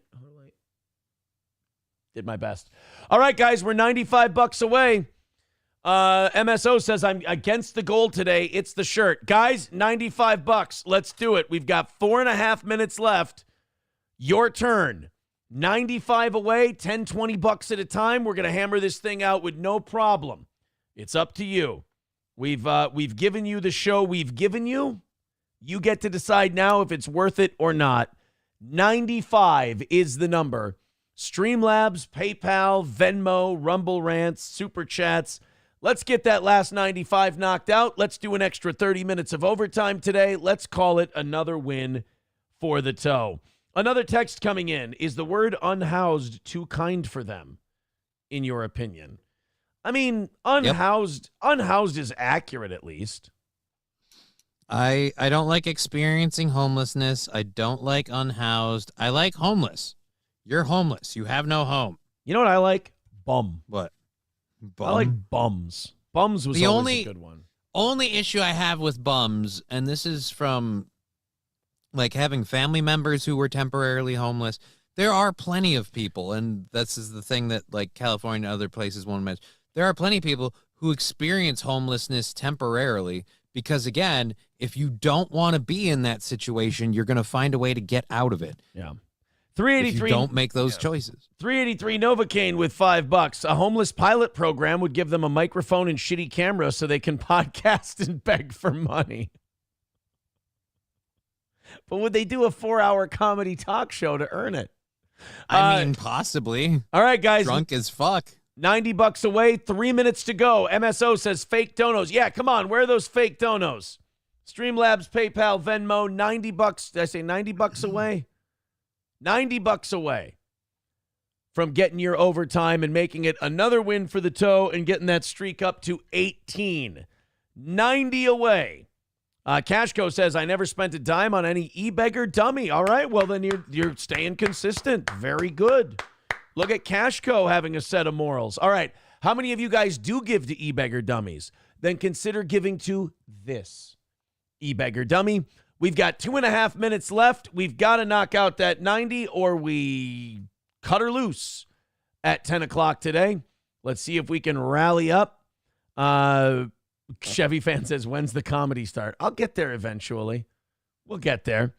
90 away. 2-minute warning, guys. 2-minute warning. Are we going? Oh, God, we're going to fail 90. We're going to fail 90. Do you know how bad I suck today if we fail 90? Oh, 90 is not bad. 90 used to be like a gimme. If we were at 90 with 5 minutes left, I was like, we're good. We're good. Now it's like, shit. I don't think we're going to get saved in the afternoon. This might be the actual end of the streak. To the win streak. Yeah, 1.5 minutes left. Nobody coming to our aid. Nobody starting the rally up here. It looks like we've had a rough week. We definitely haven't done as well this week as we've been doing. It might be we may have crested. The peak may have crested, and we're coming back down to where we're supposed to be. The struggle may be back. 90 away, Streamlabs, PayPal, Venmo, Super Chats. We got a bunch of stories still coming up for overtime, but they might be getting moved to the evening show. Oh, yeah, we got that $12,000 a year homeless story coming up. We've got a woodpecker infestation in Florida. A fat bitch calls out a restaurant for being booted because she dressed like a whore. And a bunch more. Oh, we're going to shit on Gen Alpha, too. Vance Rosberg with $10 says, whatever. Thank you, Vance. 1 minute left, and we're $80 away from either doing overtime or getting butt fucked today. I don't like getting butt fucked. It's not my favorite, but it is an option at this point. You're a thumb in the butt guy. 40 seconds to go. $80 away from today's goal. Looks like we're going to miss today. The streak may finally be over. 30 seconds to go. No, Chad Buzmak, you never give to the show. I'm not checking. 20 seconds left. It is a funny bit, but like you've done the bit like 15 times now. You probably find a new one. 15 seconds to go. And we'll do the final countdown as MSO looks towards a victory. 10, 9, 8, 7, 6, 5, 4, 3, 2, 1. All right, let's hit refresh. Let's go ahead and see how bad it was today. We missed by 80. Missing by 80 is not the end of the world, but missing is missing, and it's a pride thing. So, okie dokie. Refresh over on the PayPal end of things. Let's see what fake donos may or may not have come in. Kyle with $10. Thank you, Kyle. All right. We missed it by $70 today. It was a $70 L for the toe. And, well, look, that's just the way she goes sometimes. Well, look, if you guys are watching later and you want to throw in something to PayPal, Streamlabs, Venmo, you want to throw in something, I can always piss people off by getting some stuff later and then calling it a win for the toe. King Kong Dong says, quick, someone do 20.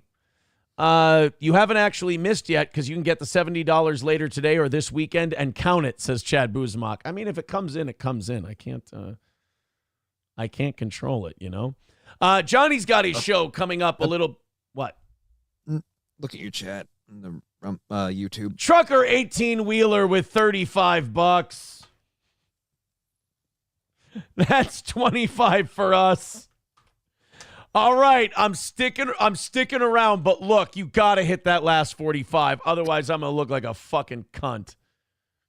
And I don't want to look like a fucking cunt. Well, any more than I already have, I suppose. All right, thank you very much. Are you sure you got time for the overtime? When does your shift start? What? Amazon. You see, because I'm a delivery driver. All right, looks like we owe you guys the 30 minutes now because you guys got us within 50. Thank you, Trucker 18-wheeler. And to the rest of you, start throwing in. Got to hit that last. Sam Show says, too late, cunt. I can't. I have to honor it. He got it in before we left. So it is good. Thank you, Trucker 18-wheeler. $45 is the number now for today. Let's knock that out. It's been tougher to get there this week. I'm not going to lie. I will acknowledge that 100%. Let's go ahead and do this $12,000 a year homeless thing. This was Colorado. Yeah. Let's see how. Now, this is a CNN report. Let's see how they cover this whole thing. So in Colorado, they all got high. And they decided the thing they were going to do was give homeless people $12,000 a year. And that was going to prove to the rest of us that, you know, if we just give these homeless people a little handout, they'll turn it into a life. Let's see. Yeah, they just need a little help. Let's see. Let's see how it We're back with our series here on The Lead that we call Homeless in America, where we... Fucking, you got to give them this creative name. Yeah. Creative name. You know, they could have gone with anything to cover the homeless that are in America, but they chose the clever branding of homeless in America. Good job. They could have gone with varieties of vagrants. Yes, they could have gone with a bevy of bums. Examine issues affecting some of the most vulnerable people across the United States, a community whose numbers are only growing to record highs. Today, we're taking a look at the impact of a Denver, Colorado program that gave... real quick, I just want to point out that we're having these... the homeless numbers are growing in record numbers. I just want to point out how weird that is in the greatest economy of all time. Yeah, it's strange how we have this huge problem, this epidemic that just seems to be surging in the best economy. Like, ever.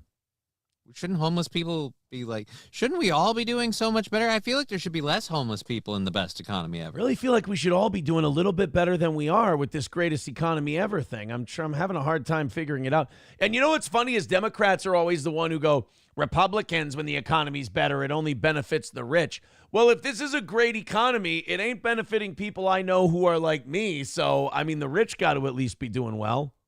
Is it benefiting the poor? Apparently, we have a shocking segment about homelessness in America. So who the hell is it benefiting? And apparently, we're getting more and more of these motherfuckers.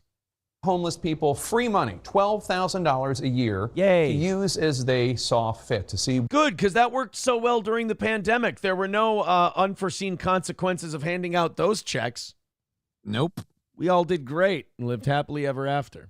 What the result would be. And as CNN's Mina Durson reports, the money, of course, changed people's lives, and it did so for the better, but this program may go away. First homeless person they show just has a row of gold teeth. That changed my life. No, they won't. They're completely disingenuous about this. They're only showing you success story people. You mean CNN's lying? Yeah. That pisses me off. I can't believe it. I trusted them. They're the most trusted name in news. Mama So June? this is like where we had our tent. So there's a tent here and a tent right here. How long were you living out here? Close to 5 months.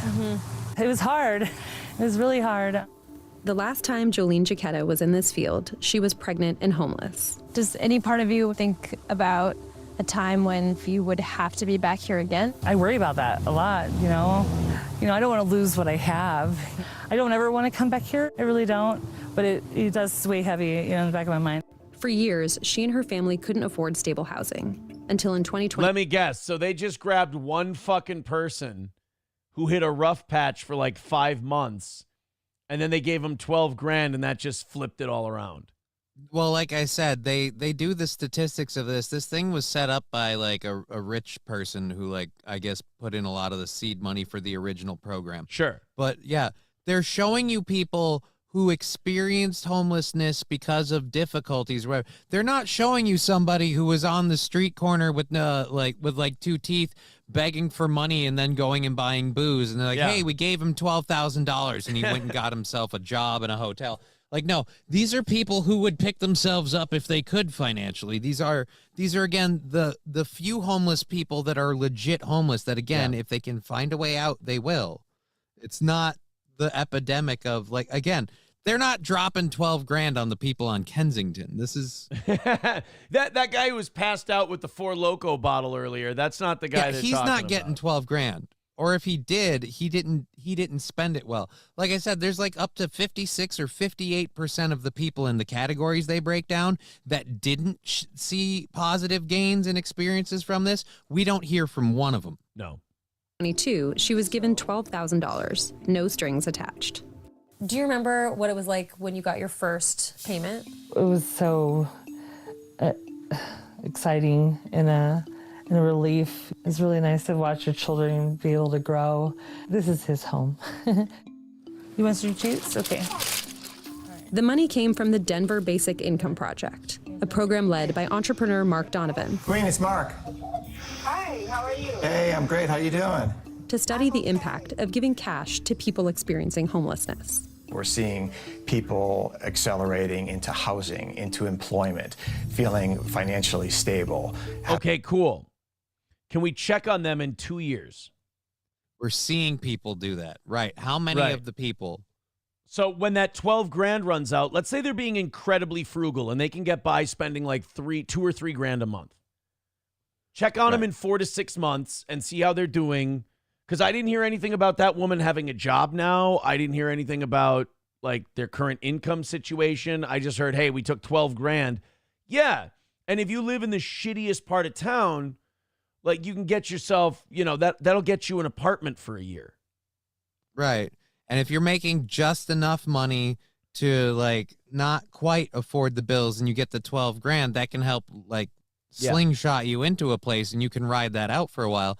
But how does that last long term? Right. And again, we don't talk to one fail story. I don't like it when it's look at all the success we had. And it's like, no. Having improved family relationships. We have a affordable housing crisis, and this is a really quick, efficient, and powerful way to provide relief. How about we do a thing? If you want to solve the affordable housing crisis, stop allowing like Vanguard and all these companies to buy up single family homes and jack up the prices. And do something about the reason the homes are so expensive. How about this? Corporations are no longer allowed to purchase single family homes. Single family homes may only be purchased by individuals. And then that'll bring the price down. There you go. Problem solved. Why does a corporation need a single family home? It doesn't. So you don't get to buy it. Single family homes are for single families. That's it. If you make that if you take that giant Vanguard, BlackRock, Chinese pot of money out of the single family housing market, you're going to see those prices go down pretty fucking quick. But we don't want to do that. We want Vanguard, BlackRock, and the Chinese to buy all of the single family homes and then rent them back to us. They don't want middle class people having any home equity because that's how people exercise class mobility. They have equity in their home. They die. They pass it off to their children. Their children get hundreds of thousands of dollars, and they can move themselves up the ladder. and then their children, there's houses there. They want to take back single-family homes from the middle class because it was starting to make middle-class families wealthy generation to generation. And we were becoming upper middle class, and we can't have that. Right. So instead what they want is they gave it to their buddies at Vanguard and BlackRock, and they let them buy it all and then rent it back to those same people. So now you're getting no equity, so you just stay lower middle class and poor generation after generation, and those people tend to vote fucking Democrat. And you pay to survive every day. Yes. But this is the other thing. 807 participants in this program, so it's not a huge program. All right, let's check it out. Let's check out the numbers then. Let's see. Yeah. 800 participants were divided into 3 groups. For 12 months, one group was given $1,000 a month. The second, which Jaquetta was part of, got a lump sum of $6,500, followed by $500 a month. And the third group got just $50 a month. Oh, dude, I would be so fucking mad if I was Group C. I'd be so fucking pissed. A year, almost half the participants across all groups had found housing and reported a host of positive ripple effects. And nobody, wait a minute, then that money had nothing to do with it because nobody in Group C was finding housing with their $50 a month. Yeah, nobody in Group C was finding housing with their $50 a month. And if all it took was $50 a month for you to find housing. Yeah. What the fuck? But again, not a single group reached over 50%. Not a single group reached over 50%, which makes me curious to the other groups that didn't experience these benefits and these ripple effects. Why can't we hear from them? Why didn't, what happened to them? What happened to some of these $12,000, some people who got $6,500 like in a lump sum and then $500 a month? You're telling me there's 52% of the people in that group didn't get into a house and didn't experience positive benefits. I want to hear that story. I want to know what they spent the money. Well, I know what they spent the money on, but I'd like to hear. Again, I want to hear that story. Yeah. Researchers found the project likely saved the city over $500,000 by reducing costs like ambulance rides, ER visits, jail time, and shelter stays. But there's no guarantee that those things are not going to start happening again once the money runs out. Again, and they saved $500,000. Wait till you hear how much they want to continue the program. Hold on a minute. Let me do 12,000 times 800. Yeah, but it cost you $9.6 million to hand out the 12 grand to 800 people. Well, they didn't give 12 grand to 800 people. They gave 12 grand. The group was divided into, they gave 12 grand to 2 of the 3 groups. And then I don't know how big the $50. They don't tell you the size of these. All right, groups. Let's say 500 then. Let's say they gave it to 500. It still cost you $6 million to do this. Wow. Dude, only the government could come up with these numbers. Hey, we spent $6 million to save $589,000. Isn't this great? No, that's bad. The math doesn't math on that. And it didn't, like, by and large, it didn't work. Like, if you go on a 50% or better scale, this didn't work. Right. More than half the people this didn't work for. Yeah. Change how you felt about yourselves? They want a shit ton for it. Sure, I'm more confident. Murder. It just feels good to have money in your pocket and be able to pay for your stuff. Have a sense of normality in your life, and everybody should be able to feel that way. That guy's going to be back on the streets in a year. Yeah. Justin Searles and Dia Brancuccia say they bounced from shelters to friends' couches before finding the project. The money helped them find housing, clothing, food, a car, and work. You're like, yeah, this is okay, great. And work. I was going to say, where are you I was working? diagnosed with breast cancer. That's sad. And anyone would deal with it. Oh my gosh, breast cancer. You know, you think you're going to die right away. Being on the streets, and she wouldn't have survived that. That's a place Are we going to pretend that neither of these two ever had a drug problem at any point? Like, this dude's basically jawing. Just off the way he speaks, I'm not convinced he doesn't still have a drug problem. Right. You would never want to go back to is being homeless. Funding for the project is slated to run out this fall, though Donovan and his team are confident they'll secure enough from donors and the city to keep it going. And we need approximately $8 million to run a third year, and we're going to be asking City Council. But a backlash. $8 million to run a third year, and you save $8 million. $600,000. Hey guys, but we'll save almost $500,000. It's worth it, and almost over half of the people involved won't get any benefits from this. We're just going to throw money at them, and they're still going to be worthless vagrants on the street. Who has a problem with this plan? Only in this is wins all day. Only in government is this a win. Backlash is brewing over basic income. Though 150 programs have launched in the U.S. since 2017, showing consistently positive outcomes. Bullshit. Showing consistently positive outcomes, the homeless number is growing in this country.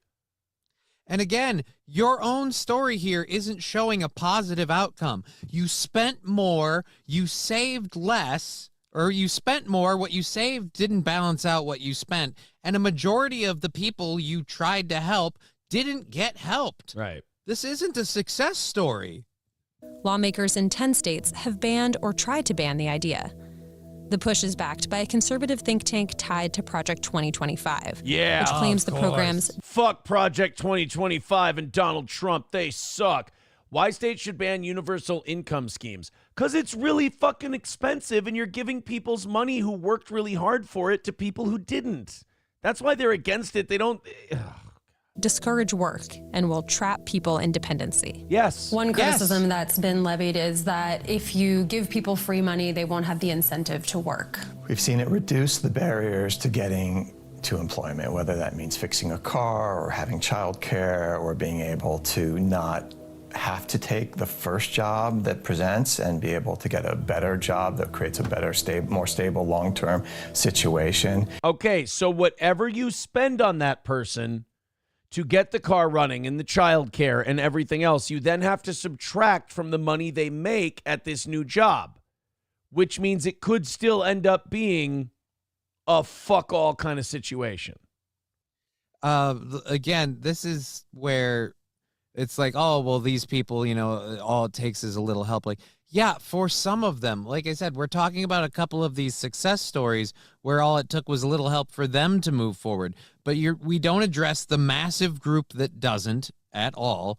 And if you give these people a little bit of money and they get going forward a little bit, how long do they need that help for? Like, right. I mean, what is it a thing? Are they going to, some people will try to get off of assistances and stuff anyway, but they were going to try to anyhow. Like, I'm trying to slowly work my way off of not needing disability by working more and more. So, and then that's slowly happening. Like, I'm getting less and less assistances and I'm paying for more of my stuff. MSO says, well, I'm just saying, but that's not everybody. The people that want to just sit there and take a free check and sit at home all day, they will do that. MSO says there are reports that some people are using the money to buy slaves from Steel Toe. That would not be. No, it's not the case. Hooters Girl says, you put my package at the wrong door, Mr. Amazon. Hashtag Brown Star. Hashtag Amazon. All right. Fly High, excuse me, I have to beg real quick.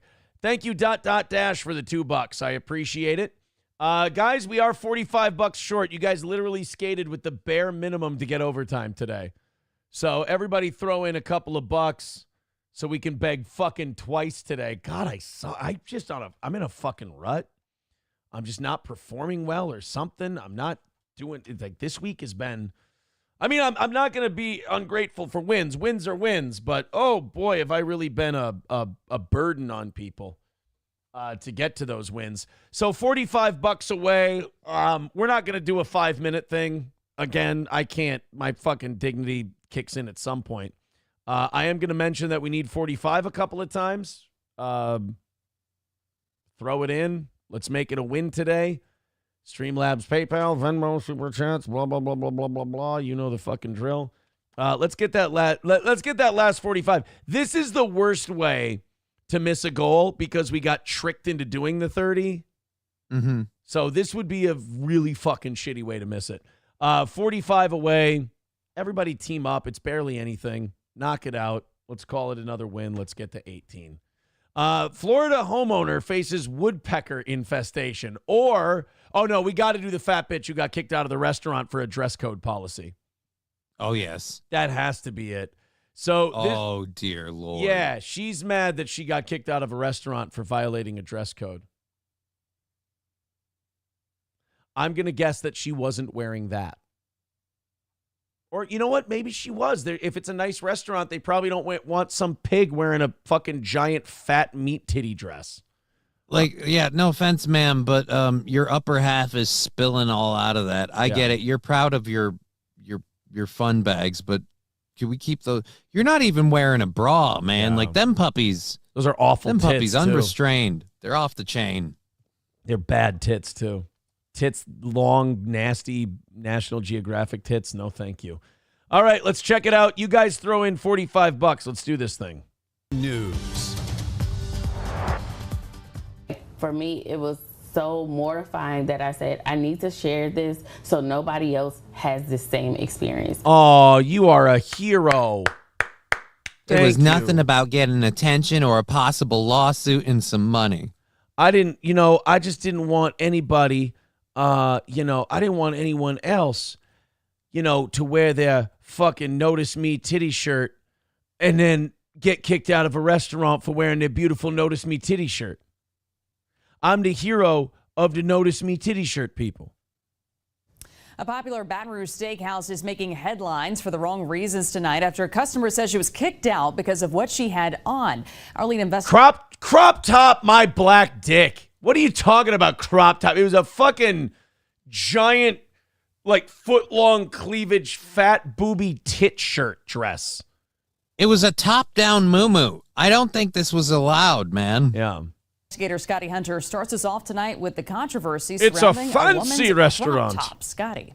Well, Liz, here is that crop top. This all happened. Yeah, like if that guy was wearing that same thing, I'd kick him the fuck out. Yeah. Do you think he found any Scotties? Dude, he looks like what's his name from SNL. Oh, wait, you can't see. Do you think he found any Scotties? Oh, no, I don't think so. He's a Scotty. He's a Scotty hunter. See, most people say do not like it. I embrace it. But at Stab's restaurant. Most likely because I can think like a Scotty. And the big question a lot of folks out there have tonight, are the restaurant owners really protecting your dining experience? Is it because she's a black woman, she wanted to go to a restaurant named Stabbed and she thought it was something else? Or are they... She thought it was a place for girlfriends of guys cheating on their lady? I just think it's a nice restaurant and they saw her and they went, you can't afford it.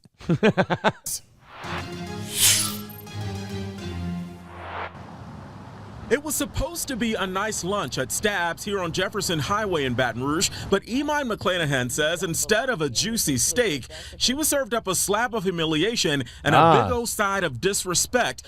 What a fucking terrible story. A side of disrespect. Oh my God. I hope she didn't get a dessert full of nunya. Fucking terrible news writing. When she was kicked out for what she was wearing. So I left feeling like kind of mortified, violated. Did you leave feeling like a hoe? Because they thought you looked like one. Did you leave feeling like some of us might have been visually disturbed by how much you put on display? Because we were. Ashamed and really humiliated because I'd never had something happen like this to me as a working professional. Here's the outfit she had on. Yeah, you show that shit off. Dress that got her denied service. This video shows what happened when the co-owner confronted her, throwing her out of the steakhouse for violating the dress code. I just wanted to get it on camera why I can't come in with what I have on. This is just too revealing at the top. That's not unreasonable. That's not unreasonable. No. It's just too revealing at the top. It slid before. The owner was there. This time it wasn't going to slide. Just because you've gotten away with breaking a rule at a restaurant before doesn't mean you weren't breaking a rule and you should be allowed to every time. Right. Matthew with $5 says, this is Hunter. Oh, I'm sorry. It's not Matthew. It's Hunter. Do you have anything besides yellow? I got some money from the big guy. Thank you. $40 away from knocking out our goal today. If you guys could help us out with that last $40, sure would be nice. We did give you the overtime after all. Everybody throw in 40 away. Please help. You feel alienated, and it's like, well, what's wrong with me? What's the problem with me? I can, yeah. Never mind. Sorry. It was rhetorical, I'm guessing. Yeah. Here's a look at the policy that calls for business casual, specifically banning gym wear, sweatpants, or revealing clothing. It's worth pointing out that the policy also calls for no tank tops, but the woman enforcing it appears to be violating the policy herself. McClanahan says it's like the pot. It's not really a tank top. That's not really a tank top. No. It's more of a muscle shirt is usually what they're called, or an A-frame shirt. Yeah, it's too wide as shoulders for a tank top. And the neckline of that is up kind of high. Tank tops tend to have lower. Yeah, cut low. Yeah, revealing clothing. Get the fuck out. What's the debate here? Calling the kettle, well, you know the rest. Oh, they can't say black. You. Fuck you, you ballless bastard. Say black, you cunt. Are they trying to make this a black thing? Yeah, they're trying to make this a black thing. Pot calling the kettle wouldn't it be funny if he just went all the way? He's like, this is like the pot calling the kettle God, this guy is fucking dark, bro. To be very specific. Well, yeah, but I mean, that doesn't have anything to do with the story. He was born that way. It's just I'm saying. I understand. I'm just noticing. That policy so that it's not just kind of left up to one person's interpretation. Exactly. Because their policy even says no tank tops, but there she was telling me that I had to leave standing in a tank top. So again, not a tank top. I love how they're like. I love how they're like, we don't want to have a dress code policy where it can be decided by one person. Yeah, because that's efficient. You want to gather up like 4 people to huddle up to decide if this person can come in. That's not going to slow down service at all. Fuck. Also, did we forget the fact that that's the owner of the restaurant? Like it's her place. Yeah. She can kick you out because she doesn't like your face. She can kick you out because she thinks your freaking hairdo is stupid. Yeah. Which it is. I have no words for it. McClanahan says she was caught off guard because she tells me she has worn the same outfit into the business before with no problems. Here's a picture she says was taken about 2 weeks ago of her at the restaurant in the same outfit. But this time, she says, she was told to cover up or get out. It's just very that didn't look like the same there's outfit. no accountability, that there's no remorse for what's been done to me. We reached out to the owner who tells us he stands by their long-standing restaurant dress code. In a statement he added a few times a month, we speak with our guests about their attire, including asking them to remove baseball hats in our restaurant. Yeah, I mean, I don't know why you'd bring this to the fucking local news like this is some kind of big deal, but it just sounds because like you need the attention because you're an attention whore and you're hoping for a lawsuit because you'd really like some money because you're so hurt and offended. Oh yeah, and racial justice because this was racist. Oh, racist. Racial justice is very important. I love racial justice. All right, Honky with $5. Guys, we are $35 away. We got 2 minutes left. If you want to help us out, help us out. We gave you the overtime. It's only fair that we get the 35, but, well, it's been one of those days. Honky with $5 says, stop doing stupid liberal stories. It's depressing and makes me want to save my money for the tough times ahead. Well, isn't that good? $2 from Cool Boy says, Aaron, pal, buy some new shirts, please. Love ya. All right, I will. All right, looks like we're going to fall short today. We're going to say goodbye in this last minute here unless somebody wants to throw $35 at us and give us the W for today. Otherwise, the streak is over. And we even, gross, it's over and we did overtime. I feel like a used whore with piss in her mouth. I really do. That is the exact feeling that I have. I'm surprised you know what that feels like. I'm just imagining. That's all. Sure. All right. That's a nice cope. $35. Someone throw it at us so I don't feel like a giant failure. We're going to get the hell out of here. I'll let you know tonight if the streak lives or dies. Links are all up in the chat. Click one, throw it in, make it go. Johnny, you've got a show today at 2 p.m. Central Time? Yep. 2 p.m. Central Time. Twitch, YouTube, and Rumble. Just Kidding LLC. Or on YouTube, you can also look up Johnny K. All right. I don't want to do a show today. I have just been a beggy little fucking bitch so far this week. So I really but we'll be there. Bill with $20. Thank you very much for the $20 from Bill. Let's see if there's a little comment on that one. So we lost by 15 today, which isn't so bad. It's still a miss, so I will take it away from the streak. But $15 is our miss today. Thank you, guys. Jay Bra says, so long streak, we barely knew ye.